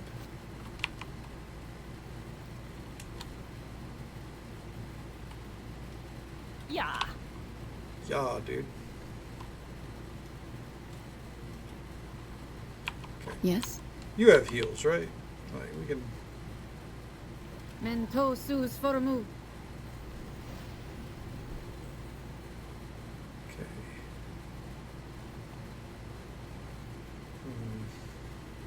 Mento sus formu.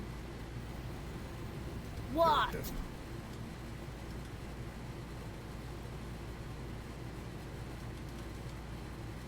Why is his...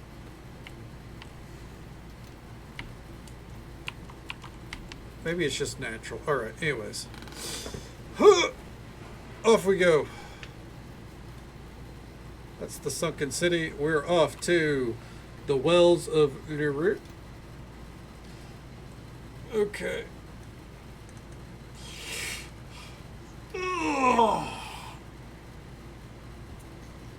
The reason why we're going here, by the way, is because a child came to us and said, hey, if you want to learn about the Spirit Eater curse from people that aren't crazy witches, come talk to us. So, why don't I talk to them? We're in a quick save, right here.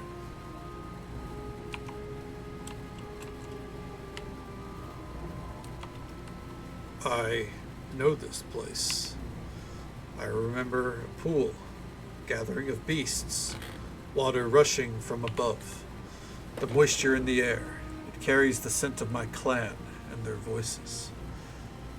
They are near Kadana. Can you hear them?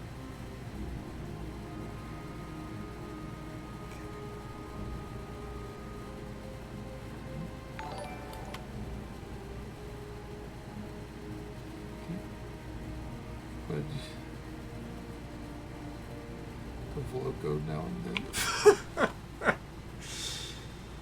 Of course, Vixie.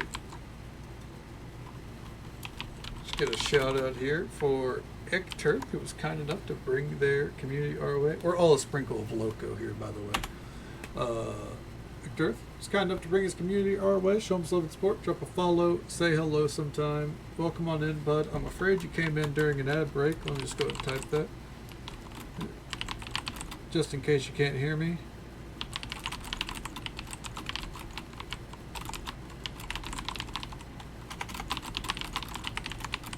Okay. Just in case. Let's go see Ekturk. Enhanced Edition. If you don't have a version of the game already, it's great. I love it. If you have ready access to the game, otherwise, you don't need the Enhanced Edition. It didn't enhance anything. But all in all, I'm enjoying it. I'm having a lot of fun. What'd you go up to tonight, man?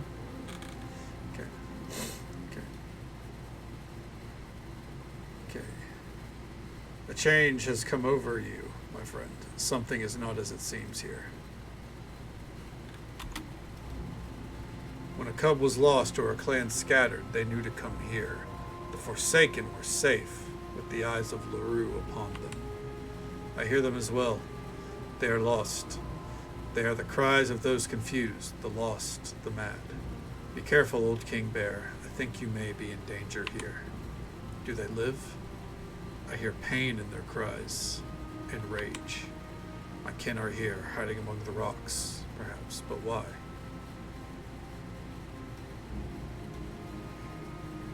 Come, we'll search these gorges until we find them. Your eyes are sharp and my nose is keen. They won't elude us, though their voices are hard to catch. I hear my name in their calls, fleeing into the crags like a playful wind. Alright. Yeah, the ad break should be over now. Hopefully it is for you. But yeah. Welcome on in, Raiders. If anyone needs to raid and run or raid and lurk, by the way, I absolutely understand. Feel free. I know it's late in many places in the States, but we'll be here for another hour and a half or so. It's good to see you, Ekturk. Let's go ahead and do a hard save here. Fuck.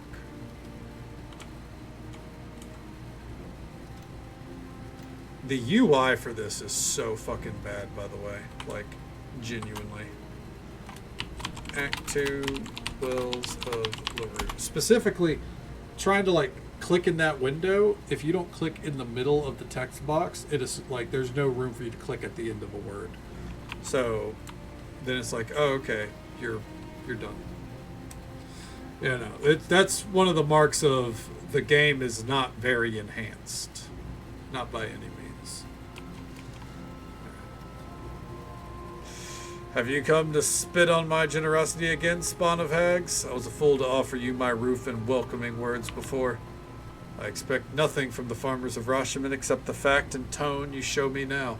Rest easy, for I am not here to share a roof, nor will I ever again with such a reception. Expect no hospitality from me, now or ever, dog. I offered you all this, and you took the stable and ran your sickly claws through my daughter's mind.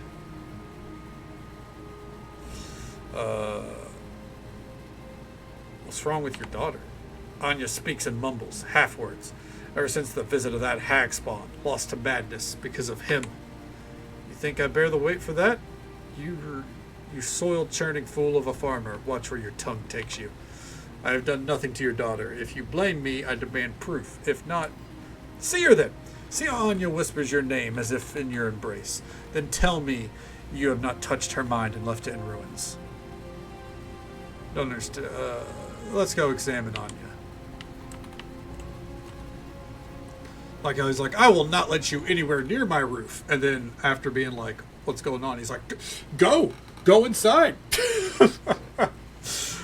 Go ahead and see. I guess we're welcome after all. A pleasure. Oh, Sir Ganayev. Sir Ganayev? Maiden, you've mistaken me for royalty. I'm better than that. Haha, that tickles. What did you do? Curious. She does not even know that I am here. She is sleeping, lost in the dream.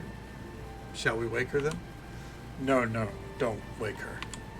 I have a suspicion about this young woman, but I cannot be sure until she awakens of her own accord.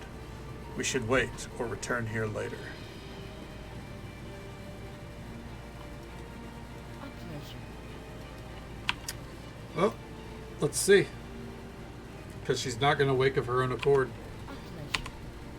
Something's blocking you from entering Anya's dream. This girl is powerful. Oh, we shall both have to concentrate our efforts to enter Anya's dream. A pleasure. Gan, help me enter Anya's dream. Focus with me. Imagine we are opposing gusts of wind, pushing away the clouds, wreathing a tall mountain. Anya's mind has constructed a place so serene, you can see why the girl would prefer to be here than in her father's dismal dwelling in the wells of Larue. Okay. Swivel scream. Our bard is trying to get you killed. Oh no, Katie. You tell the bard to rein it in. Didn't mean to bump the mic. Apologies. I hope the session's going well otherwise. Fuck that. Ooh. Nice and snowy. But it's good to see you. I hope otherwise the campaigns, or whatever you're up to, is a good time. Oh, there's Sir Ganayev. Yeah, we are in a dreamscape. Oh, Sir Ganayev. Yes, my dearest Anya. Nothing. I simply love saying your name, and it pleases my ears to hear it, my love. I do believe it is the taste of bile that's rising in my throat. I may be ill. Stand away. What?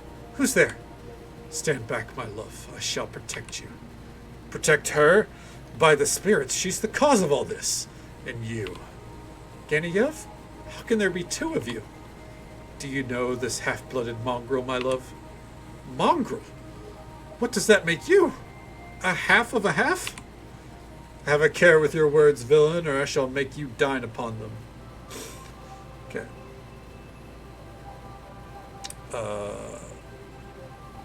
Anya, we're here to help you. You sound like father, and I need no help. Do not waste words on these intruders, Anya.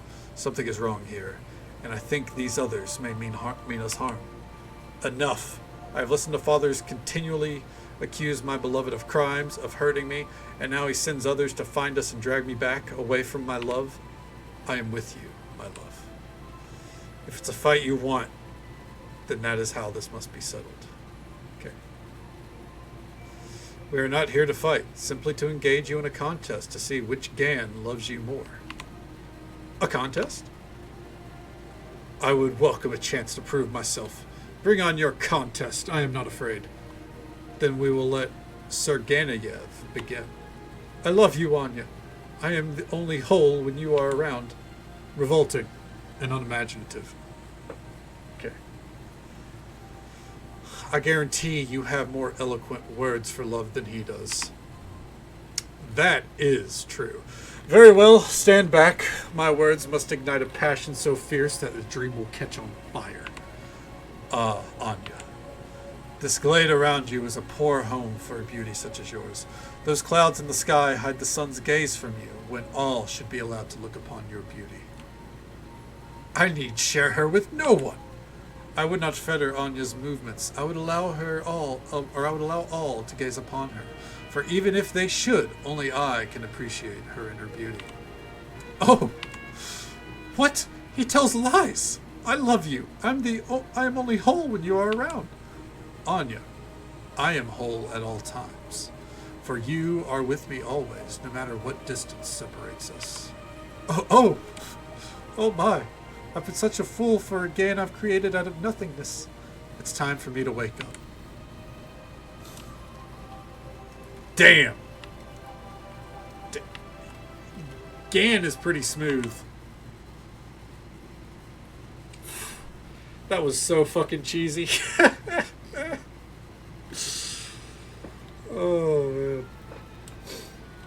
I feel strange, but alive. Everything seems brighter, but there's a strange fringe around it.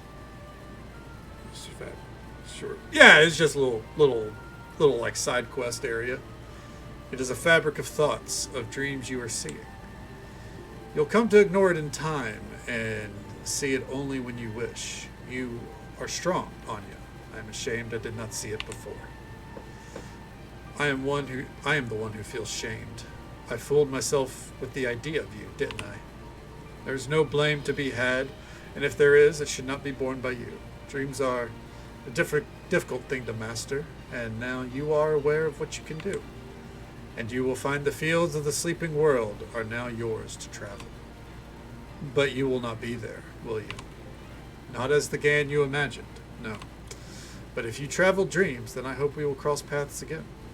Hope makes its home in such places, and always has. I see. Thank you, both of you. You saved me from myself, and I will not forget this. For now, I shall let Father know of what has happened. I shall make sure he does not blame you, Gan. What happened was my fault, but now I know better. Hell yeah. Honestly, I'm glad that was short too, because we spent like 3 hours in a dreamscape earlier. This is pretty fucking rough. Right, and out the door we go. Blue Skidoo, we can too. Oh.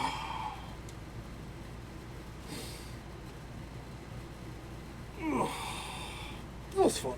Gan really grows on you, I think. I think, like, as far as the male characters in the game goes, he's other than, obviously, Kelgar, who's not with us, I think he's probably the most interesting of them all. He starts off, like, seeming like just, like, you know, roguish pretty boy type, but no, he comes around. What can I do? Okay. My daughter seems to be in calmer spirits. I trust this is your doing? Gan was able to restore her mind and repair the damage done. He meant no harm with his actions and asks your forgiveness. What? Then I owe you an apology for my words before. They were spoken in haste out of the love a father has for his child. Your apology is taken, and as our leader said, I meant no harm in my actions. Please accept this as a token of appreciation. It may help you in your travels. Oh, Anya insisted I give you something extra for helping her. She'd give it to you herself, but my Anya's pretty shy. Okay. And I think if we pass these over to Gan, he can identify them for us. No. So how about Kalen? Ice Troll helmet.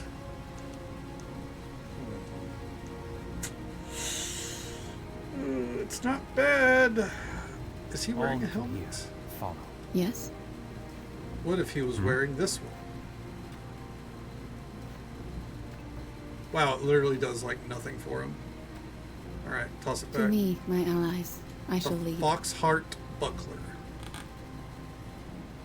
Bonus to intelligence, bluff, +1 armor class. It's not better. What? Alright, calm down, Kay. Jesus.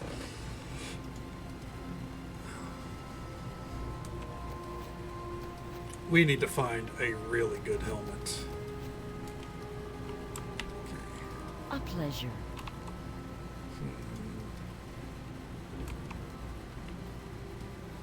Do I have my own? No, I need Sophia on the party to do enchants. Okay. I like how he was like, my daughter's shy, and we tried to talk to her anyways. Let's see here. Oh. Hey, what's up? Hello. Welcome, Spirit Eater. I've kept watch for you. Headman Ujuk will be pleased that you came.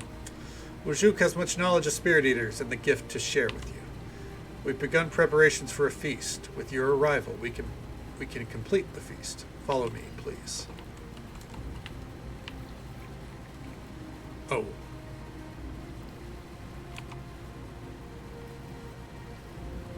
What a time to save. Hold on. What are we saving right there? Okay.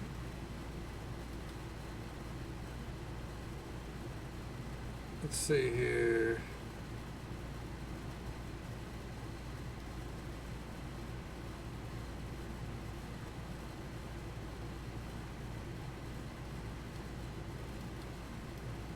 Okay. All right. Follow me, Spirit Eater. No, I'm coming. I'm concerned.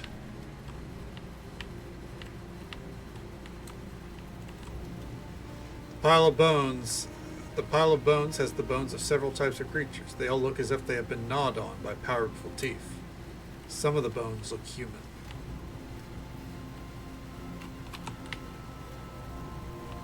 I like that side note. So the way the Mask of the Betrayer is designed, you only, like, it only puts map markers when you've discovered an area. So you have to actually, like, you know, learn how the area is laid out, you know. What is it? Something's not quite right with this man and his tribe. I feel as if I know him. He seems familiar somehow. Do you know where? No, it eludes me, but if I met him before, this was not the form he wore. Spirit Eater joins Hill Tribe for a feast, and Spirit Eater has brought an Ursine ally. I was told you had knowledge of Spirit Eaters. I have lived since another time, centuries past. A time when stories walked the lands in flesh and blood. I have known Spirit Eater in many different shapes. Some have befriended, learned from, and taught. Others I have eaten when they betrayed the gift. It is a service I provide in respect to Spirit Eater, so that the gift may pass to one worthy of it. The Spirit Eater before me betrays the gift by defeating one such as Oku and not feeding on it to gain power that the Spirit's Eater that is the Spirit's Eater's right. That sounded like a threat. Oh, it is not a threat, betrayer of the gift. It is a promise. Like Spirit Eater, Hill Tribe wears different shapes. We do not feed in human form. Now Spirit Eater sees the true form of Hill Tribe. These creatures were cloaking their true appearance. Be careful. They may have other deceptions cast. Uthraki, shapeshifters, and not friendly. Be careful. They may not be hostile, but they are always hungry, and ones such as we are often on the menu. I know you now, Ujuk, you chattering ape, and I remember the taste of your blood. This time I shall have more than just a taste, I think. Perhaps this time the gift will pass to me when Spirit Eater dies. I suspect I killed the others too quickly before. I shall make this death linger. Kara, tend to the younglings while the adults deal with the Spirit Eater. Yes, grandsire. Save me a portion of the loins. I savor it so. Jesus Christ. Oh, he instantly got knocked.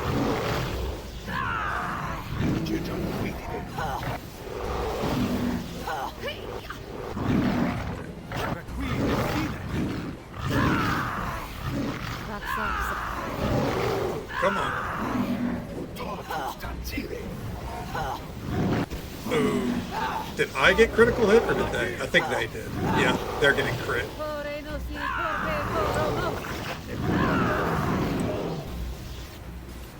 Alright. Witch Blessed. Ooh. Alright. Dude, the music kind of goes fairly hard. You know what I mean? No loot to be had back here.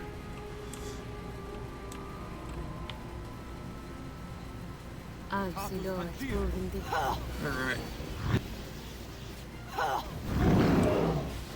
So Uthraki are always hungry, huh? That's interesting.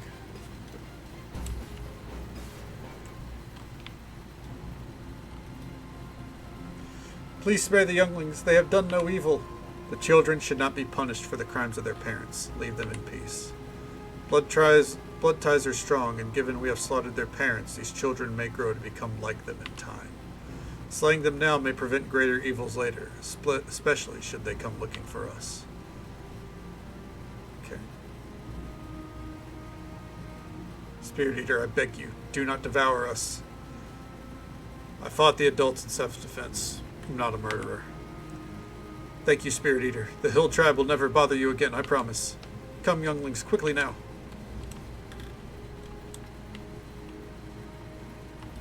Alright, just to make sure, there was like no bad option there, right?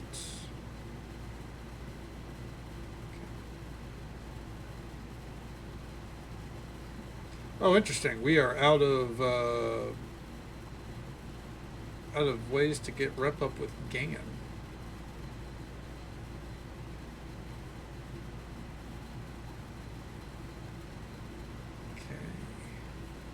Alright, well, we're out of, yeah. Nothing else here should make us lose, you know, reputation. So, anyways. It's funny how, like, that right there was the plot line that brought us, oh shit, that brought us out here. And, like, it's ultimately a footnote. What we're really here for is further in. But if you didn't have Oku with you, then you probably wouldn't know, you know? So let me see here. Skills, suppress, store a small quantity of energy with your spirit, reduce cravings. Performing this action in the presence of spirits within a 20-yard radius. Okay.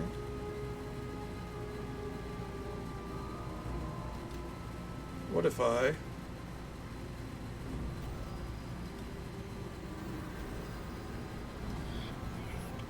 okay. Suppress our hunger a little bit.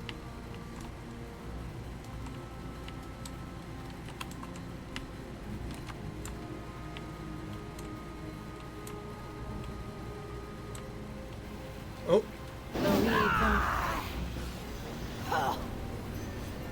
Orgosh? Oh, they're all Orgoshes. Orglash.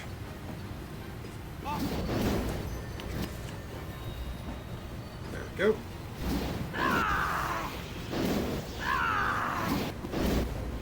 Okay. Alright, so it's not a... So it's just another term for the spirit then. Make sure it wasn't like a prominent being that were, you know, taken to task or something, you know what I mean?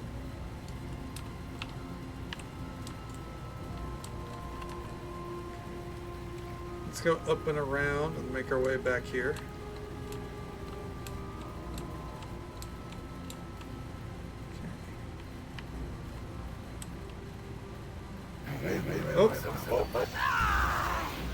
Whoa! That's kind of fucking rude.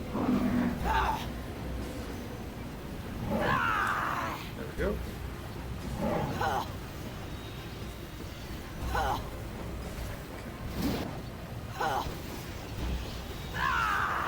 Come on. Good cleaves, good cleaves. Oh no! There. Oh. Is it dead? Half-minded soil tiller. Did he? Joyless wretch. Oh, he actually did put the helmet on. No, I said get that back, dude. You actually don't need it. Like, you know. Glad you're trying to, you know, utilize the shit we have, but it does you no good, Gam. Come on.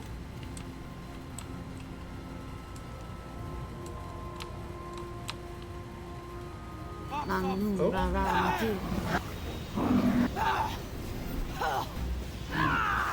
Come on.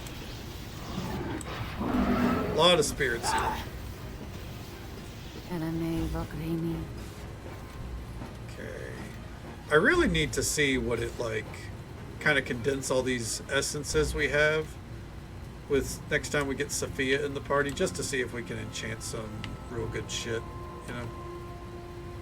These spirits, in life they served my clan. Why has this madness taken them? It's a great question. Quick save there. Oh, it was going to do a save anyways? That's fucking funny. Noble Kuma, Venerable Watomo, shake off your dreams and look who has come with his head hung low in shame. The danger I sensed before was not the maddened spirits of the crags, but these spirits before us. Be on your guard. Okay. She decided to shove her hand in a pool of gathered slime and tried getting pulled in. Drop me down. Wait, so she was aiming to get pulled in? Why? What was she going to do? Sing a song while inside to cause like vibrations and make the slime break apart? What the hell? Ancestors. Bah, do not claim us as kin. Our blood ran thin in your veins, and now it does not run at all. Oh, it was you, Spark? Did everyone come out alive, though? That's the important part. All right. Oku, son of Koju, do you remember this place as it was? Enough to understand the ruin you have made? Okay.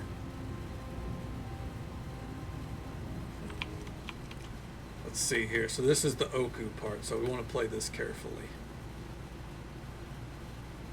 Okay.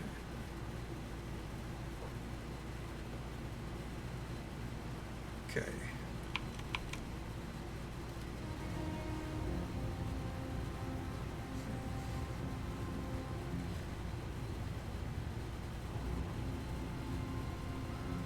I think I balanced it decently. Oh, I imagine you did. Look, again, if everyone came out of it alive, then I think the balance is there. You know, because what's a little challenge? You mean to say that Oko is responsible for all these maddened spirits? I know nothing of this, elders. These spirits served me in life, but I am not. We know of your oath, son of my son. You led your race to ruin. Okay. Have you not looked for your kin? Have you not wondered where they've gone? Or does this monster who holds your leash not permit such a thing? Honored ancestors, if Oku has committed some crime, at least allow him to defend himself. Okay, you see, she is no monster. We will end this curse, and do you remember the fight on the ice, grandson? How you led your clan against the Eater of Spirits? The frozen lake. Yes, I dreamed of this. Those memories were strong in my mind when I laid down in the barrow to die. Okay. Oku told me he fought the previous Spirit Eater, and the man spared his life. My grandson's wounds were deep. His spirit bled and faded. He should have come to the wells to die, Venerable Watomo, as our law commands. The Queen of Talking Beasts would have judged his soul and freed him from his oath. But Oku chose his oath above our law. He brought the monsters to our sacred barrow, to the chamber that was meant for him. Okay. Oku, do you remember any of this? Dreams are returning to me, little one. Perhaps it is the waters of the well drifting in the air. I remember how the Spirit Eater traced runes upon the stone, the same runes you saw when you awoke. When he died and the hunger fled his corpse, it was trapped by his runes. As long as it was trapped, the hunger could not pass to another. My grandson would have you think that he made a noble sacrifice, Spirit Eater, but he knew that he would doom his race. Our barrow is a sacred place, a wellspring of dreams. It was poisoned by the monster that was trapped within, and all our race went mad. They perished as wild, slavering brutes. Okay. Alright, so we actually have to play this a little differently.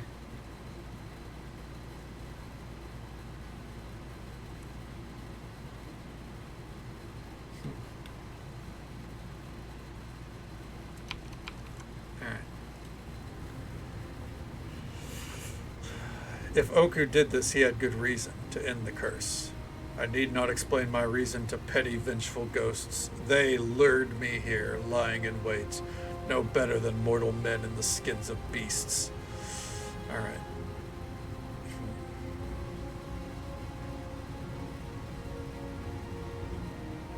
Whatever your reasons, Oku, son of Koju, you must answer for the death of our race. So say all the elders.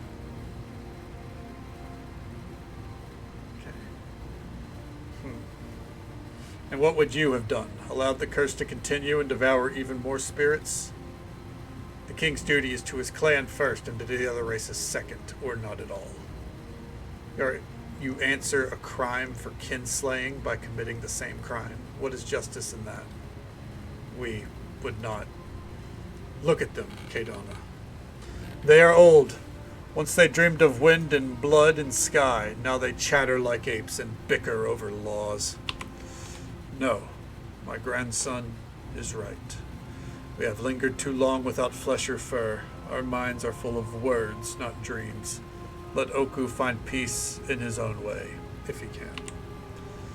But do not look for us again, son of my son. Your decision doomed your race, and so your race must be lost to you, now and always. Farewell, grandfather.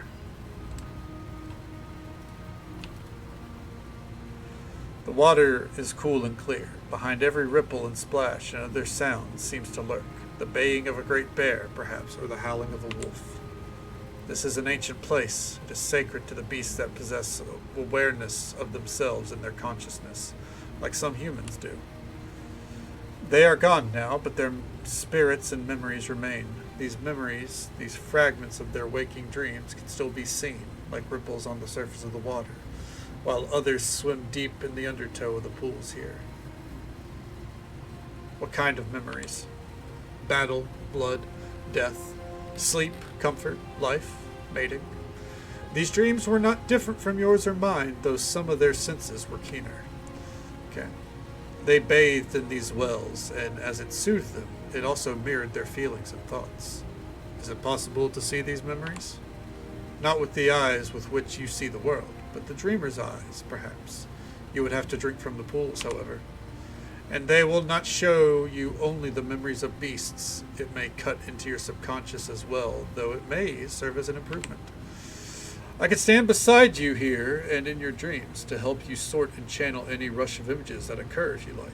An anchor, if you will. Drink from the pool.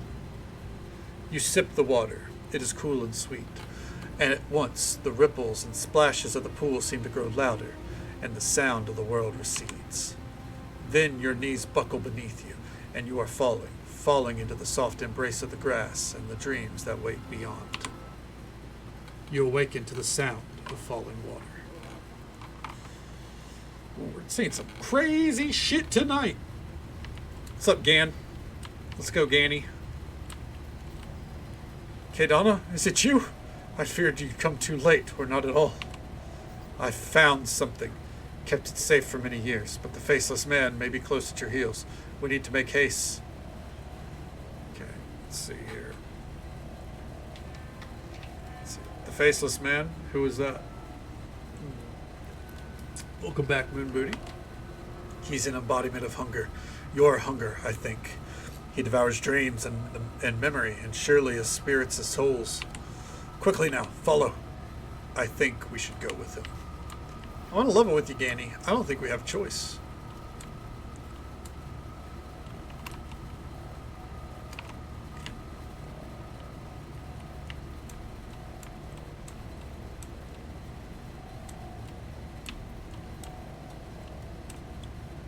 Ha. Oh, this? The faceless man. Yeah, the faceless man's coming, and now this tracks. This is where the game starts. No crashes. Not since that last one, thankfully. So you know what? Maybe you got the game in shape. Look there. Do you see him? Yes, someone is inside the cavern, in the place where I awoke. He created all you see here, or it formed around him like an island, a hidden fortress in a limbo of dream. I only drifted here by chance. Okay. These caverns came later, after I arrived. This sanctuary somehow reshaped itself for me. What little remains of me, that is. Save the game. I will as soon as we can, yeah. Okay. You still haven't told me your name, old one. Nor do I know it myself. I think that my name is not important. Not for you. And you are why I am still here. All that really matters is this. I know something about your path because I once walked it myself. Okay.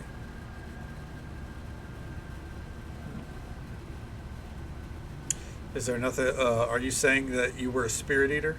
In life, yes. In death, I am little more than a memory, though I'm not certain whose.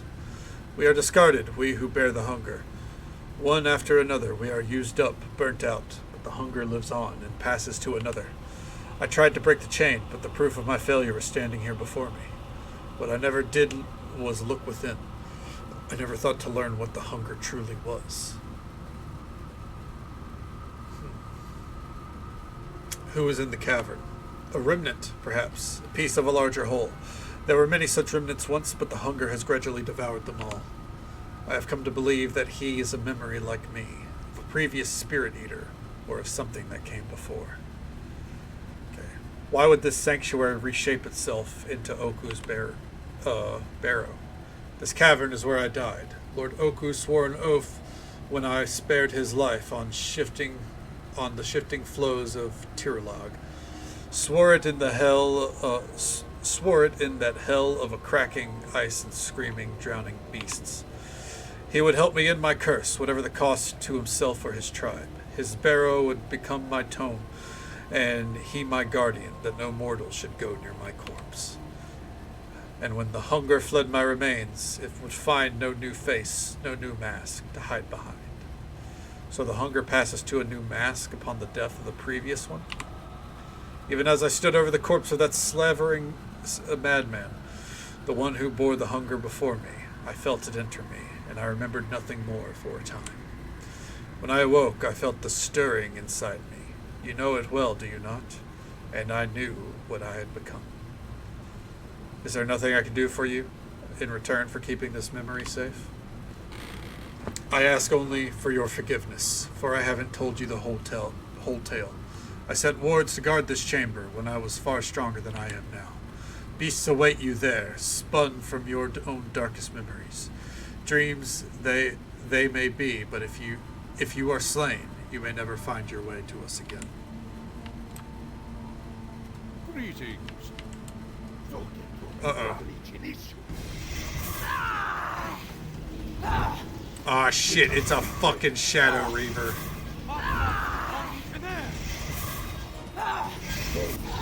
Alright. It's fucking Black Garius. And he died like a bitch, just like Black Garius. Alright, and then we'll get a save before we talk to the boy down there. Greetings.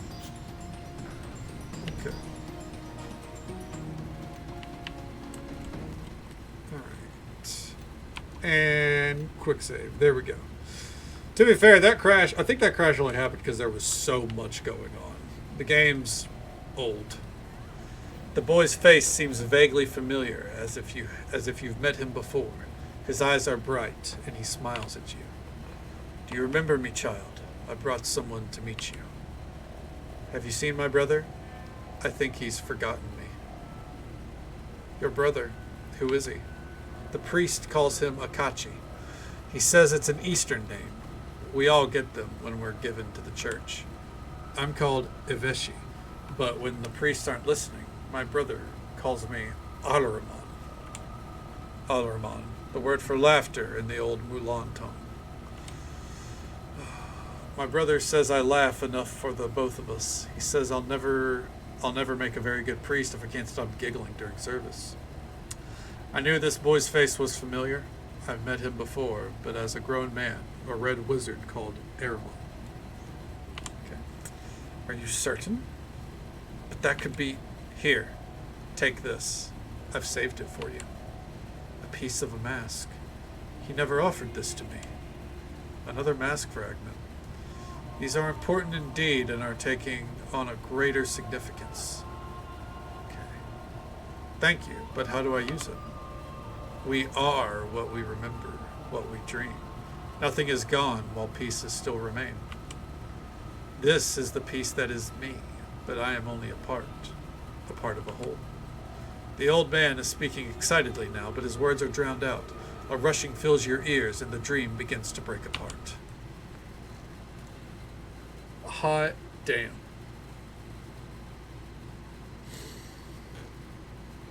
All right. I didn't know we were going to get a piece of a mask there. That's sick. I don't know how many pieces there are. I think there's 3 or 4. We got 2. Pretty fucking neat.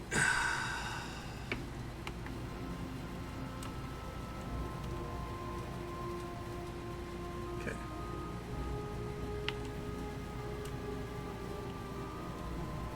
Alright.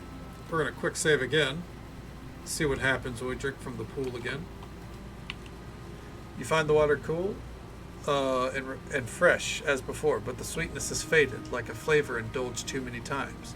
You are granted neither vision nor dream. What about this one? Nope. Okay.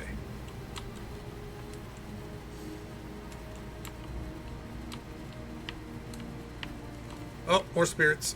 Kill him!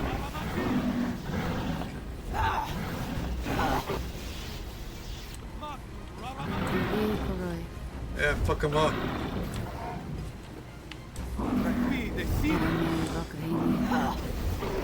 Yep, Katie and Spark came by to tell us how the D&D adventure is going.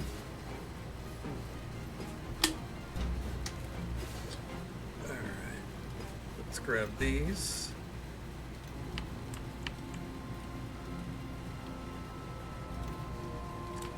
And, oh, there we go. Let's go through this way. There's clearly some kind of hut here.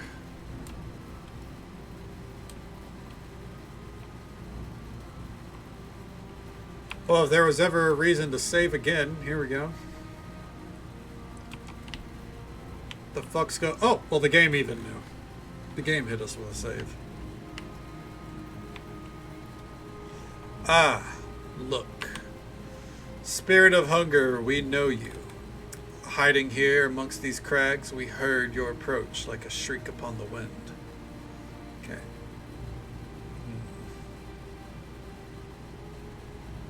Let's see here.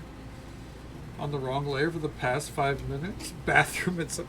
Yeah, I think that's a moment to take a moment away from it, Moon Booty. Hiding, you say? What makes this such a good hiding place? Madness grips the spirits of the wells. A fury born of betrayal. Your lumbering bear knows the tale, if only he can remember. Amidst such clamor, our dreams are drowned out.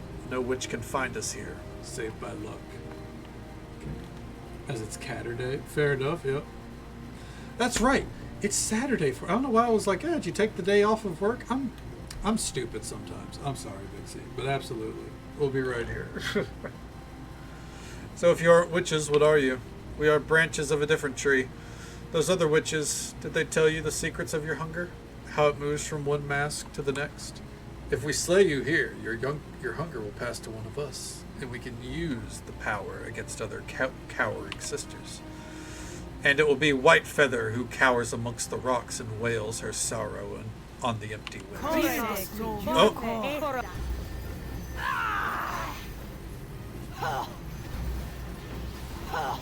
Well, no, don't know what I expected. I wasn't expecting them to go straight for the attack, I can tell you that much.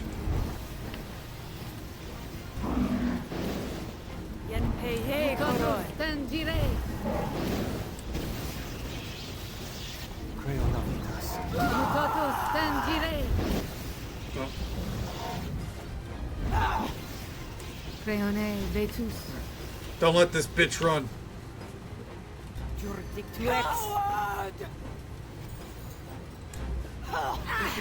There she is. Yeah, fuck her up. She cast a spell. Well, I think we should probably go tell the witches back in town about how, we killed some crazy witches out here.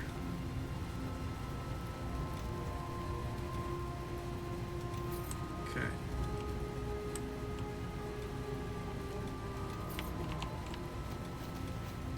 What is a Marlite totem?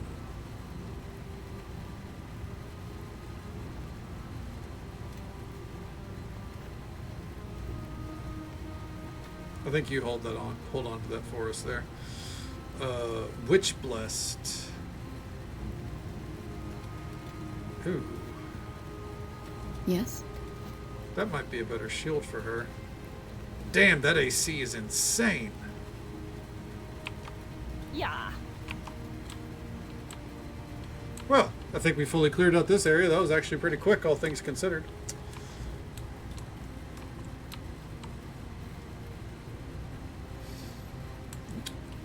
It's time to mosey on back to town.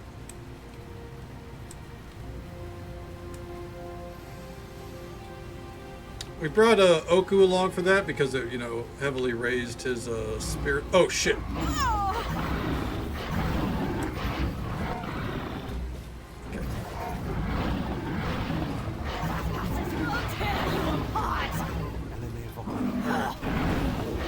Come on. Look at those cleaves go off. Hell yeah. Dude, I love a great cleave. It's so fucking OP.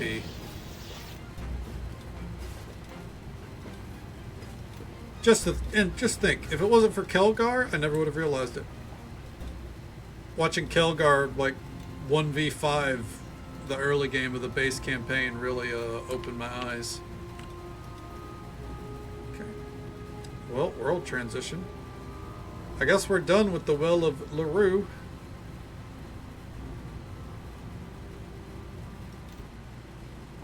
Headed in town.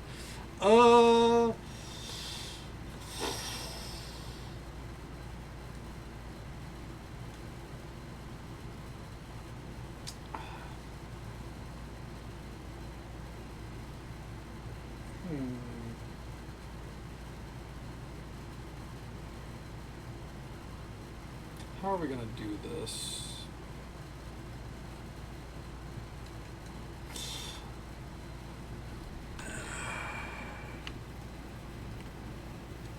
I guess first let's talk to Oku, see if he has anything to say. You are a tenacious little creature. In the face of your hunger, most would show their bellies. You push ahead. You remind me of a Wolverine, standing your ground, perhaps without hope, against threats larger than you can comprehend. Thanks.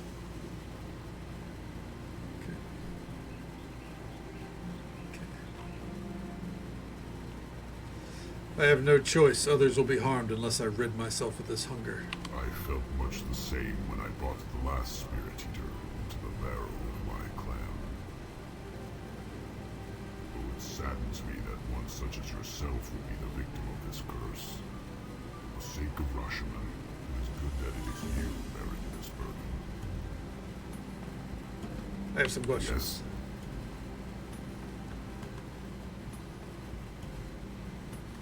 Tell me of your clan. I made a decision, one that came with a terrible price. I knew that the Spirit Eater would devour all of Rashomon if it wasn't stopped. Yeah. When I brought the Spirit Eater to my barrow, This axe is too turned the fucking big, homeland of dude. my Jesus. ancestors into a prison. The corruption of the Spirit Eater spread to my tribe. I sacrificed my tribe to protect the land.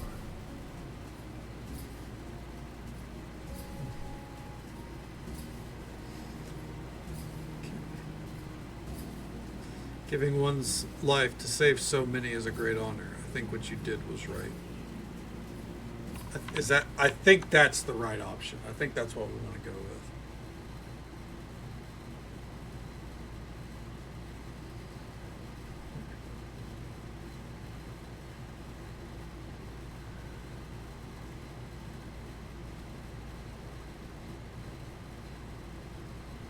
Yep. Okay. That is right. Thank you, little friend. You understand what many of my kin could not. You were the greatest of bears. Land was not our plaything. It was our responsibility. It was our honor to be sacrificed to save Rashomon. Alright. And I don't think Sophia has any bearing in the next area. Yeah, no, she has no bearing at all. Okay, good. The city smells even worse on this side of the walls. Alright. First, let's go talk to the witches, see if we can tell them that, hey, we're helpful. Fucking figure it out.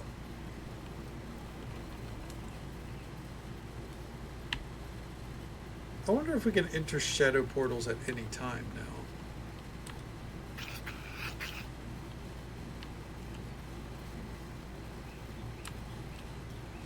Let's come up here.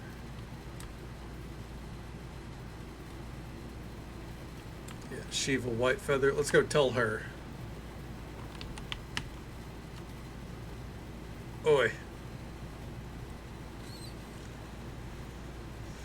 The Ashen Wood lies far to the north, Kaydonna, and your hunger will not ease with time. What keeps you here? Did you know Lena well? Quiet woman. She followed our laws and made no troubles, established herself at the Vale, and was well liked by the patrons, though she had few friends to speak of, apart from Magda. Among the foreigners, she was called the White Lady for her silver hair, and her habit for wearing pale robes. Okay. I thought her a wizard, but harmless, caught up in her own affairs. She has lived at the Vale for as long as I can remember, and I've never seen her leave. Never? Are you sure? The Witch Lauren watch all that passes in this city, whether we are noticed or not. I never once saw Leanna in the streets, though for some time disappeared from the Vale for long stretches of time. Traveling, the dwarf woman said. Perhaps Lena was secretly in league with the Thanes. If so, then the failing is mine. Okay.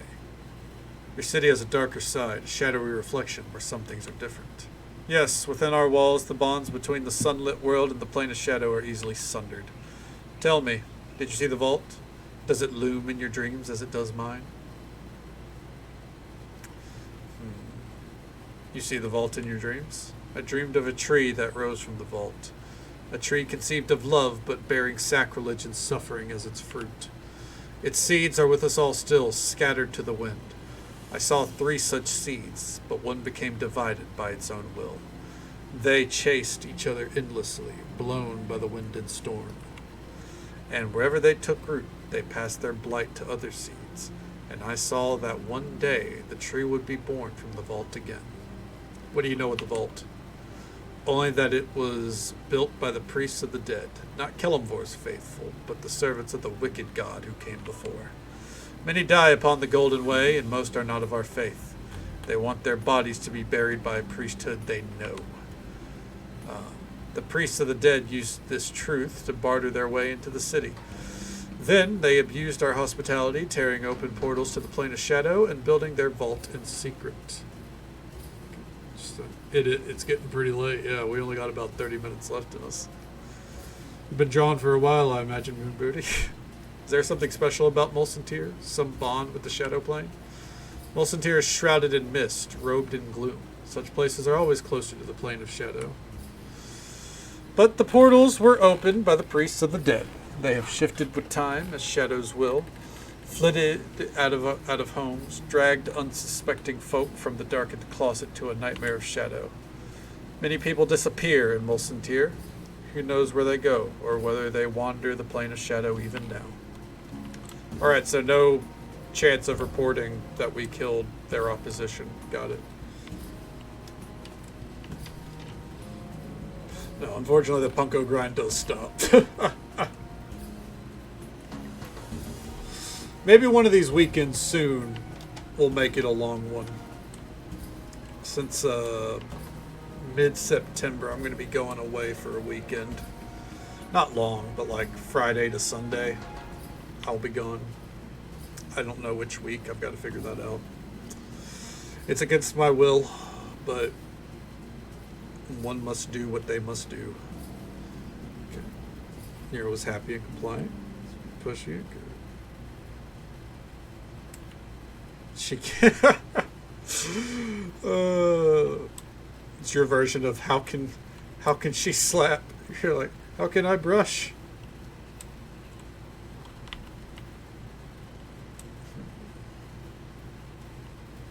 Oh. Caravan trades on a break. Let's not call it a break. Let's call it familial obligation. The leaving for Thanksgiving, which is one of the rare times I'm not going to be streaming during a holiday, that is a break. I just need to get the plane ticket nailed down. Need to do that soon. But yeah, I have a cousin getting married in Florida, of all places. I hate Florida. So my brothers and I are driving down the night before. We'll be there for the wedding, and then we're leaving the next day. So I'll be back like Sunday night. So whenever that week comes, I'll give a heads up. How long is the drive? Fuck if I know. Probably like 7 to 8 hours. Probably not that long, you know. It's good to see you, Rosie. Make a raunchy comedy out of it? No, I'm going to sleep most of the time.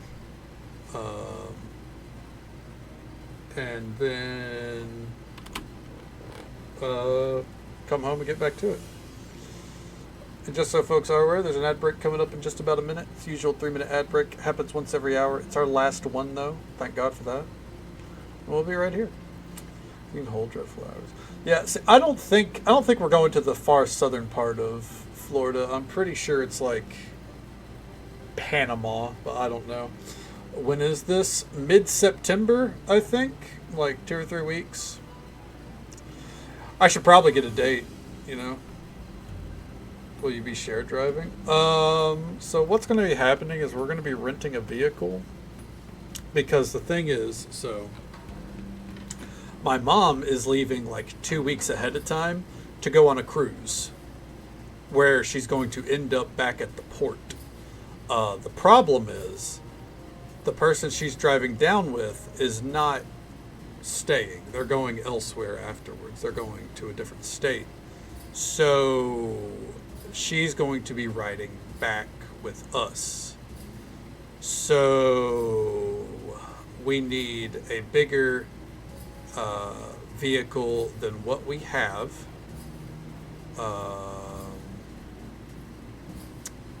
and so we're going to be renting a vehicle. And my tunes will be whatever I have on my, like, will be personal. I'll have my earbuds probably. But yeah. And if my brother wants me to drive some, I imagine I can. Obviously, I've not drove out of state for a very long time, like in a very long time. So personally, I'd rather not.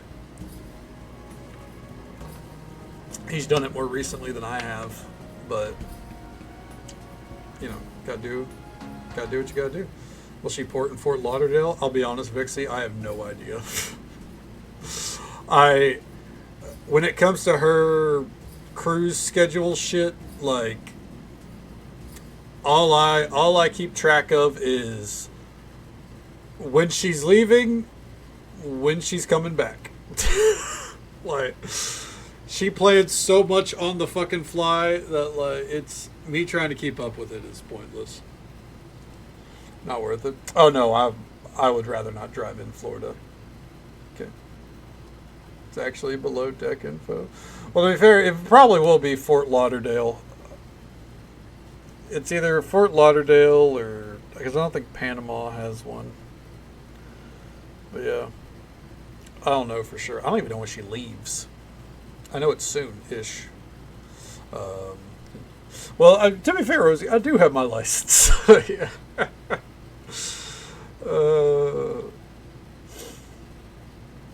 Hear me info. I don't think we'll be going your way, Moon Booty, but yeah. It's going to be, we're going to be leaving at like License to Imagine. I could use a license to imagine things. That's fair. I tend to think a little too literally. But yeah, we're leaving on a Friday morning, so it lines up like, you know, we're off Thursday anyways, right? So, you know, basically whenever that week comes, that Wednesday, we'll just be like, see you guys in a few days, you know? Either Sunday night or Monday night, whichever one comes first, right? And yeah, it's going to be a beach wedding. Ugh. Well, I guess on the plus side, I've made it clear, if it's a beach wedding, I'm not wearing a tux. I'm not wearing dress clothes by any means.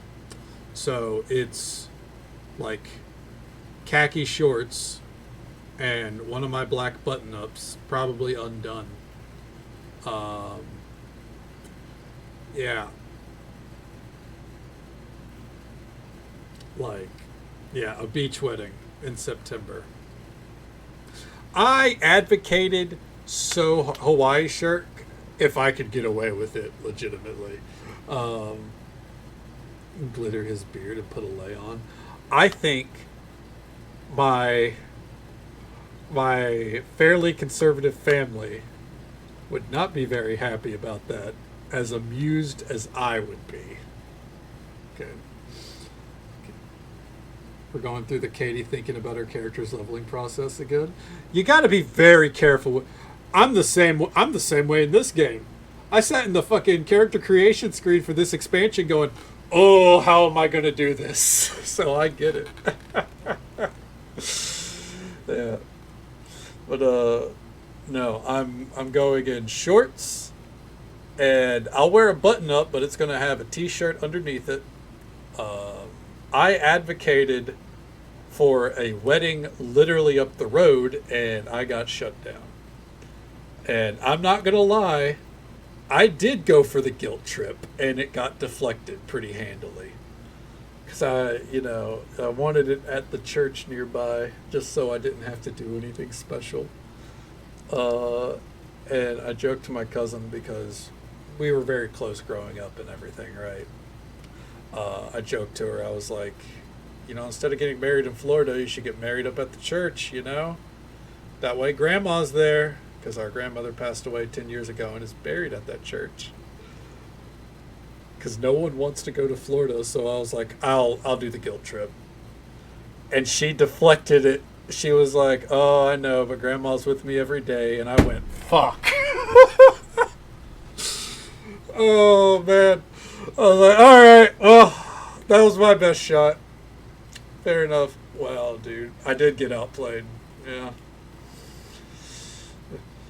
Speedo? Oh god, I think I would get kicked out. She's right. I know. Yeah. Uh, I, I just the legitimate. So it turned out legitimately, she did want it at that church. She wanted to get married there. Her fiance is with a mega church of some sort, and his whole thing was like, if we have it in Tennessee, then they're going to be like the congregation might be upset that I didn't invite everyone, so I think it's best that we marry out of state. The compromise turned out to be Florida, because I think it was he had the idea of Iceland, and then just doing like a video call for anyone who didn't want to go to Iceland.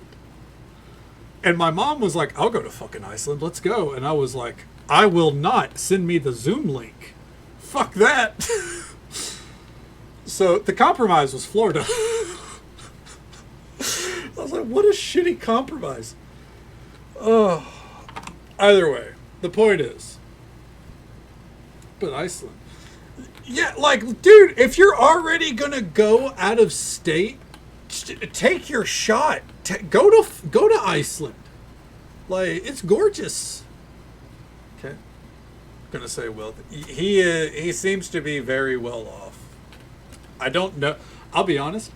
I've met him one time, and I didn't like. I think the most I heard was hello, because he and my cousin showed up late to my brother's wedding with him in tow. Pretty sure it was late. Pretty sure they showed up after the vows were said.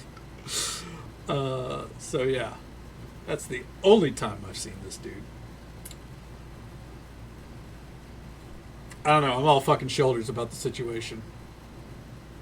Show up during. I know. That's what we should do. You're right. In the middle of the vows, we should just start kicking up sand, right? No. Yeah, no. They showed up like after. His other brothers, I believe, showed up during. I think they showed up either during or right before all this shit started. Because my mom was just like, "Are you like?" Because she loves them and everything, but she was like, "You guys couldn't have been like 10 minutes earlier." Yeah. Okay. Take a handful of cake, eat it at them, then slowly sit down nicely for the ceremony. Oh, yeah. You know what? That's how you really establish dominance there. Hell yeah. I don't think we can get much more done tonight, but let's at least get out to the next area. The witches say you need a boat. Faster way you won't find to Ashenwood unless you know witch magic. An honor it would be for you to take my boat as a gift, Great Bear King. I could swim across the river, but carrying you with me would be difficult, and Ashenwood is far to the north. It'll carry you true to the forest, 3 days' journey if the winds are kind. You don't have to look for a sailor about. You don't have to look for a sailor about you, though. I learned how to use small boats when I grew up. May the wind be at your back, then. The command word to activate the boat is Windersnaven. Windersnaven, dude. That's a nice little shout out to the OG campaign. Real quick, let's suppress. Okay. Sorry. Unfortunately, or in her case, fortunately, my significant other is a good couple of hours away, and I will spare them the heat as well. Yes. I don't even know if I could do a +1. Florida still. Oh yeah, probably. I mean, it's what? We're in the middle of August right now, and it's about to be 97 degrees in Tennessee. So Florida's not that much further away along the, latitude. What was I gonna say? But yeah, like I don't know if I could do a +1. I I don't know anything about this wedding. I'll tell you this much. I got a text 2 months ago saying to with a hey, click the link and put in your name if you're coming to the wedding. And I'll be honest, I didn't reply to it because I wasn't sure if my portion of the family was going to the wedding, because there was a fallout between my mom and the whole family. And my stance is, and my brothers as well, you fuck with our mom, we ain't going to your shit, you know? It's just the way of the road. Especially when I was squarely on my mom's side. Don't talk politics at family events, by the way. Just a side note. So then, yeah. But she made up, or they made up with her, because my mom was not in the wrong. And as a result, my mom was like, yeah, of course we're going to the wedding. And I'm just like, fuck. And then my cousin texted me a month later. She was like, hey, I'm getting getting everything to the wedding planner. I was just checking in to see if you're going. It's okay if you don't want to. I understand. And she told my mom, she was like, I know he doesn't like traveling and he doesn't like the beach or anything. So if he doesn't want to go, I understand. And my mom was like, oh, he'll be there. And I was like, well, no shit, I'm going to be there.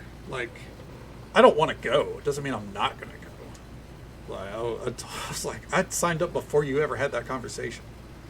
Once I knew that you unfortunately made up with them, I guess I'm going, because no matter the discomfort, family's family, you know.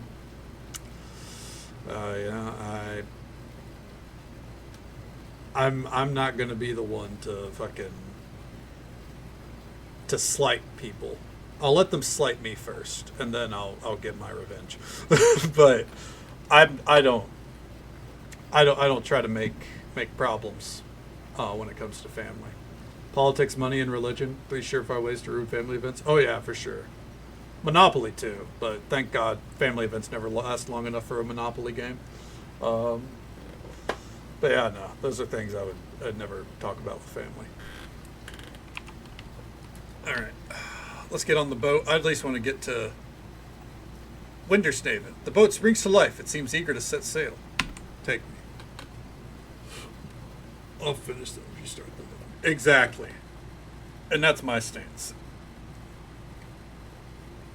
Yeah. That particular family event, I didn't, because my mom was already going off, and I was like, I am not going to add to this, so... Sounds good, Tibbers. Oh, hold. Oh, what the hell's that? Sounds good, Tibbers. Thank you for hanging out with us. I'm sorry about your Elder Scrolls mod. Hopefully, if you decide to play or you decide to restart it, hopefully it doesn't crash for you again. Or corrupt. Fucking hate corruption save data. But I hope you sleep well, bud. Enjoy the book, trusting you're going to go read. Take it easy. Stay safe. Take care of yourself. Hope you have a good one. And we'll catch you next time, bud. Much love to you. Okay. Bully my brother? Yeah, not having that. Okay. Yeah, no, absolutely not. Fucking someone's bullying your sibling? No. That's a time to throw the fuck down. I'm with you there.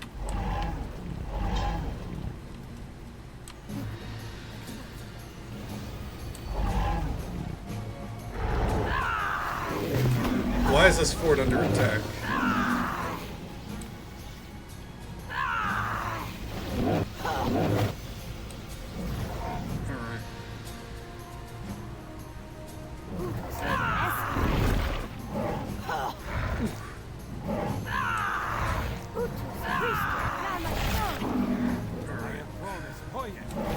Let's get all this down at least, you know?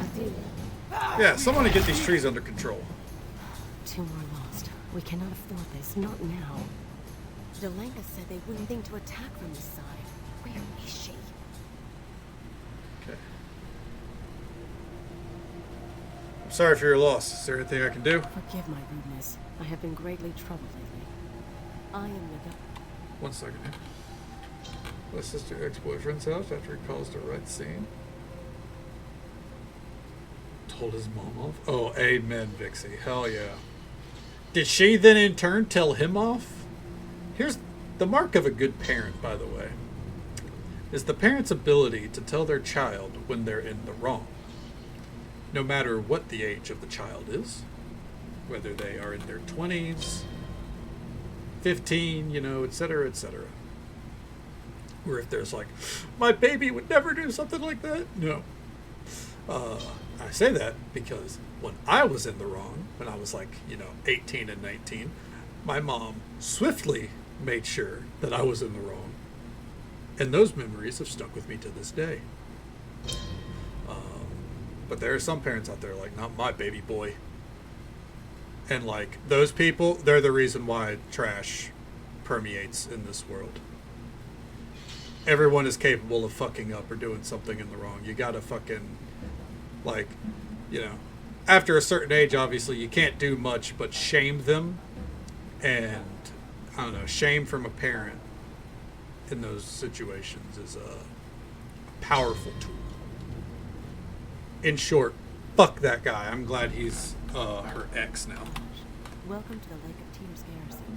You see it in its final days. Final days? Okay. What do you mean? Is it not obvious? We are no longer welcome here. The Ashenwood has decided it.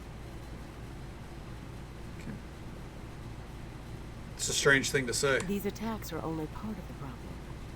A few days ago, after the first attacks, we sent berserkers into the forest with offerings to appease the spirits. When they did not return, we sent more.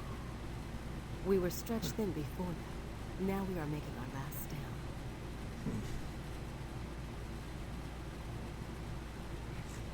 I could look for them. I'm seeking the woodmen, and I need to go into the forest anyways. You misunderstand. My berserkers are not missing. They are gone. Claimed by the forest, just as this garrison is soon to be. And yet, if you are here to contact the woodmen, perhaps we are not at cross purposes. Okay. If I can help the both of us, all the better. You will need to speak to Delanka first. As a halfling, a witch, she is the only one who can grant you access to the Ashenwood. Okay. Aren't you a Hathrin too? I am an Etherin. An acolyte, you might say, to the Halbrins. The lowest of their order. Okay. The witch's pecking order is based on age rather than talent. In time, I will be equal to the other Halbrins. For now, I must be patient. Well, if they all die, then you would be in charge, right? Cross Purposes is the 17th studio album by Black Sabbath. Really? Huh. That's fascinating. Nice little tidbit of knowledge there. Where can I find this Delinka? Since she is not out here with the rest of us, she will be in her dwelling in the northwest part of the garrison. Is there anything else I should know? Most Rashemi are not welcoming of strangers, if you haven't noticed. Delanka is no different. If she does not react favorably to your request, we may need to discuss other options. You don't sound like you trust this Delinka very much. That is not the impression I intended. She does what she thinks is best. She just happens to be stupid, right? I'll seek her out. Okay. That expression. Yeah, that's one thing in these kind of games is like you hear a lot of phrases that like are very unfamiliar. You know what I mean? Like cross purposes is something I've never heard of either. I'm pretty sure those dudes are supposed to be dead, but anyways.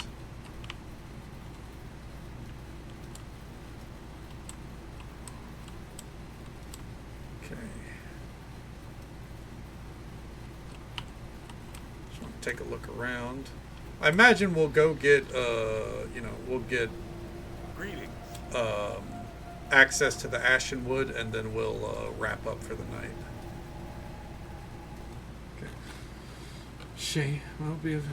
Ev's mom shamed her for blaming me for anything and everything and blocking me.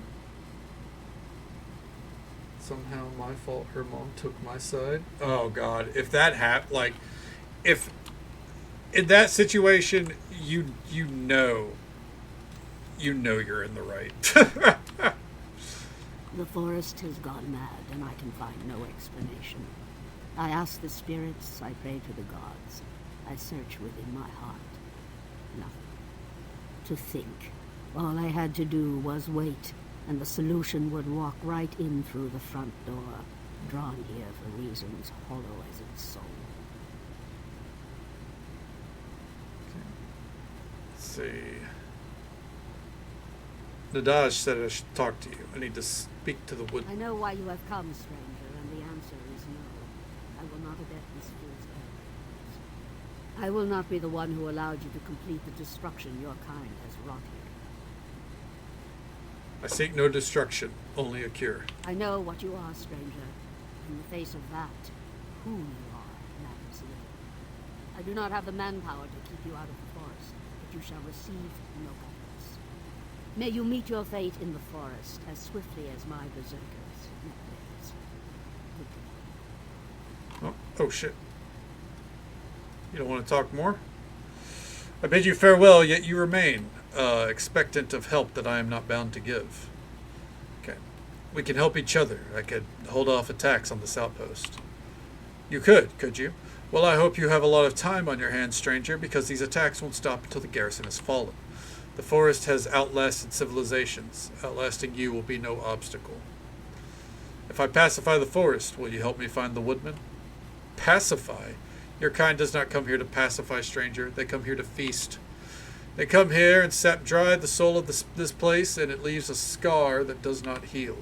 Understand this too, stranger. The Ashenwood has been at peace with the garrison for 13 years. Do you think it coincidence that you arrive at the peak of this hostility? No, stranger. There will be only one way the forest will be pacified. And should that occur, you would no longer be troubled with finding the woodman, nor any burden, I should think. What did you mean that this was a fool's errand? Many things, stranger, that you have had to ask as part of the explanation. Regardless, you will not find what you seek here. The woodman's presence in this forest has been waning for long years. Not even the Telthors have felt his presence of late. If he were to show himself, it would not be one of your kind. What is it you have against me? The Telthors are the life's blood of this place. They are devoted to the land in both life and afterlife. To deny them their charge after untold ages of dedication is an immeasurable cruelty. No matter what your intentions, you cannot deny that you would tear them from it if it meant to prolong your own accursed life. Alright, well, I guess that is going to be a great place for us to save it. So we'll do Act 2, Ashen Wood. Let me catch up here. Okay. Nick's cheated. His mom rang me for a chat. Floozy here, I tell you. Those moments are, that's at least reassuring, right? Good moms know what's up. Okay. You don't need babies to be that kind of supportive person in other people's life, though, Vixie. Definitely. But let's see. I believe that is going to be a great place for us to call it, ultimately. Let's see here. I'm sorry. Oh, let that play. Goodbye, little Willie and Aussie Open. Mwah! And good night. Bye. Good night to you as well, Moon Booty. Thank you for hanging out with us.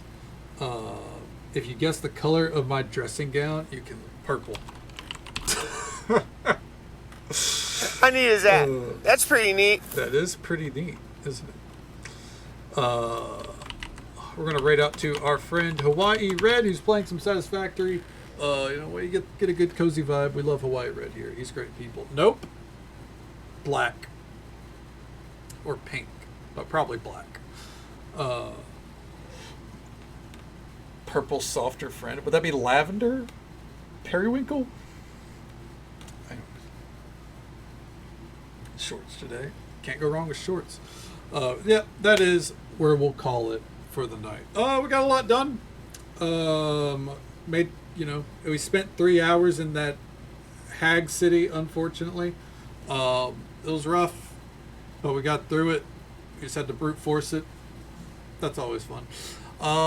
And yeah, we're getting even deeper into Act 2. Tomorrow night stream starting around midnight Central Time as per usual, going till about now. And we're probably going to be hitting Act 3. So while we're having a ton of fun, I think, in Mask of the Betrayer, and it's very intriguing, at least that I find, it's a shorter one for sure. So we'll get done with it a lot sooner than we did the OG campaign. And then we're on to 2 more. And then after that, I don't know what we're going to do. It definitely feels like Neverwinter Nights. Yeah, fuck. I can't wait for winter, dude. But yeah, that's the game plan for tomorrow night. As for tonight, though, thank you all so very much for watching. Whether you came in at the start, halfway through, dipped in and out, however you spent your time with us tonight, I hope you had a good time. Hope you had as much fun as I did. We got a short list to get through here. Thank you, Harbinger Joe and Ekturth, for the raids. Thank you both so very much for that, for coming by and hanging out with us. Always a pleasure to see you. Moon Booty, thank you for the gifted sub as well. That love and support means the absolute world to me. Thank you so very much. And thank you for all the follows we got tonight. We do keep those anonymous for the sake of our lurkers, but I hope you all had a good time, and I hope you'll join us for some more Neverwinter Nights fun tomorrow night. Sleep well when you get there, Moon Booty. Please make sure you get some rest, and I hope you have a great day ahead of you, Vixie. Rest up and relax, you know. The weekend is for relaxation. Make sure you get some in. Don't get conned into gardening in this heat. And until next time, folks, take it easy. Stay safe. Take care of yourselves and be kind to yourself. But be kind to someone else as well. Because you never know if that little bit of kindness is what they need to get through the rest of their day.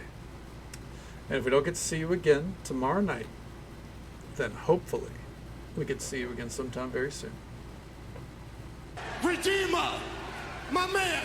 Redeem these nuts! Have a good night, folks.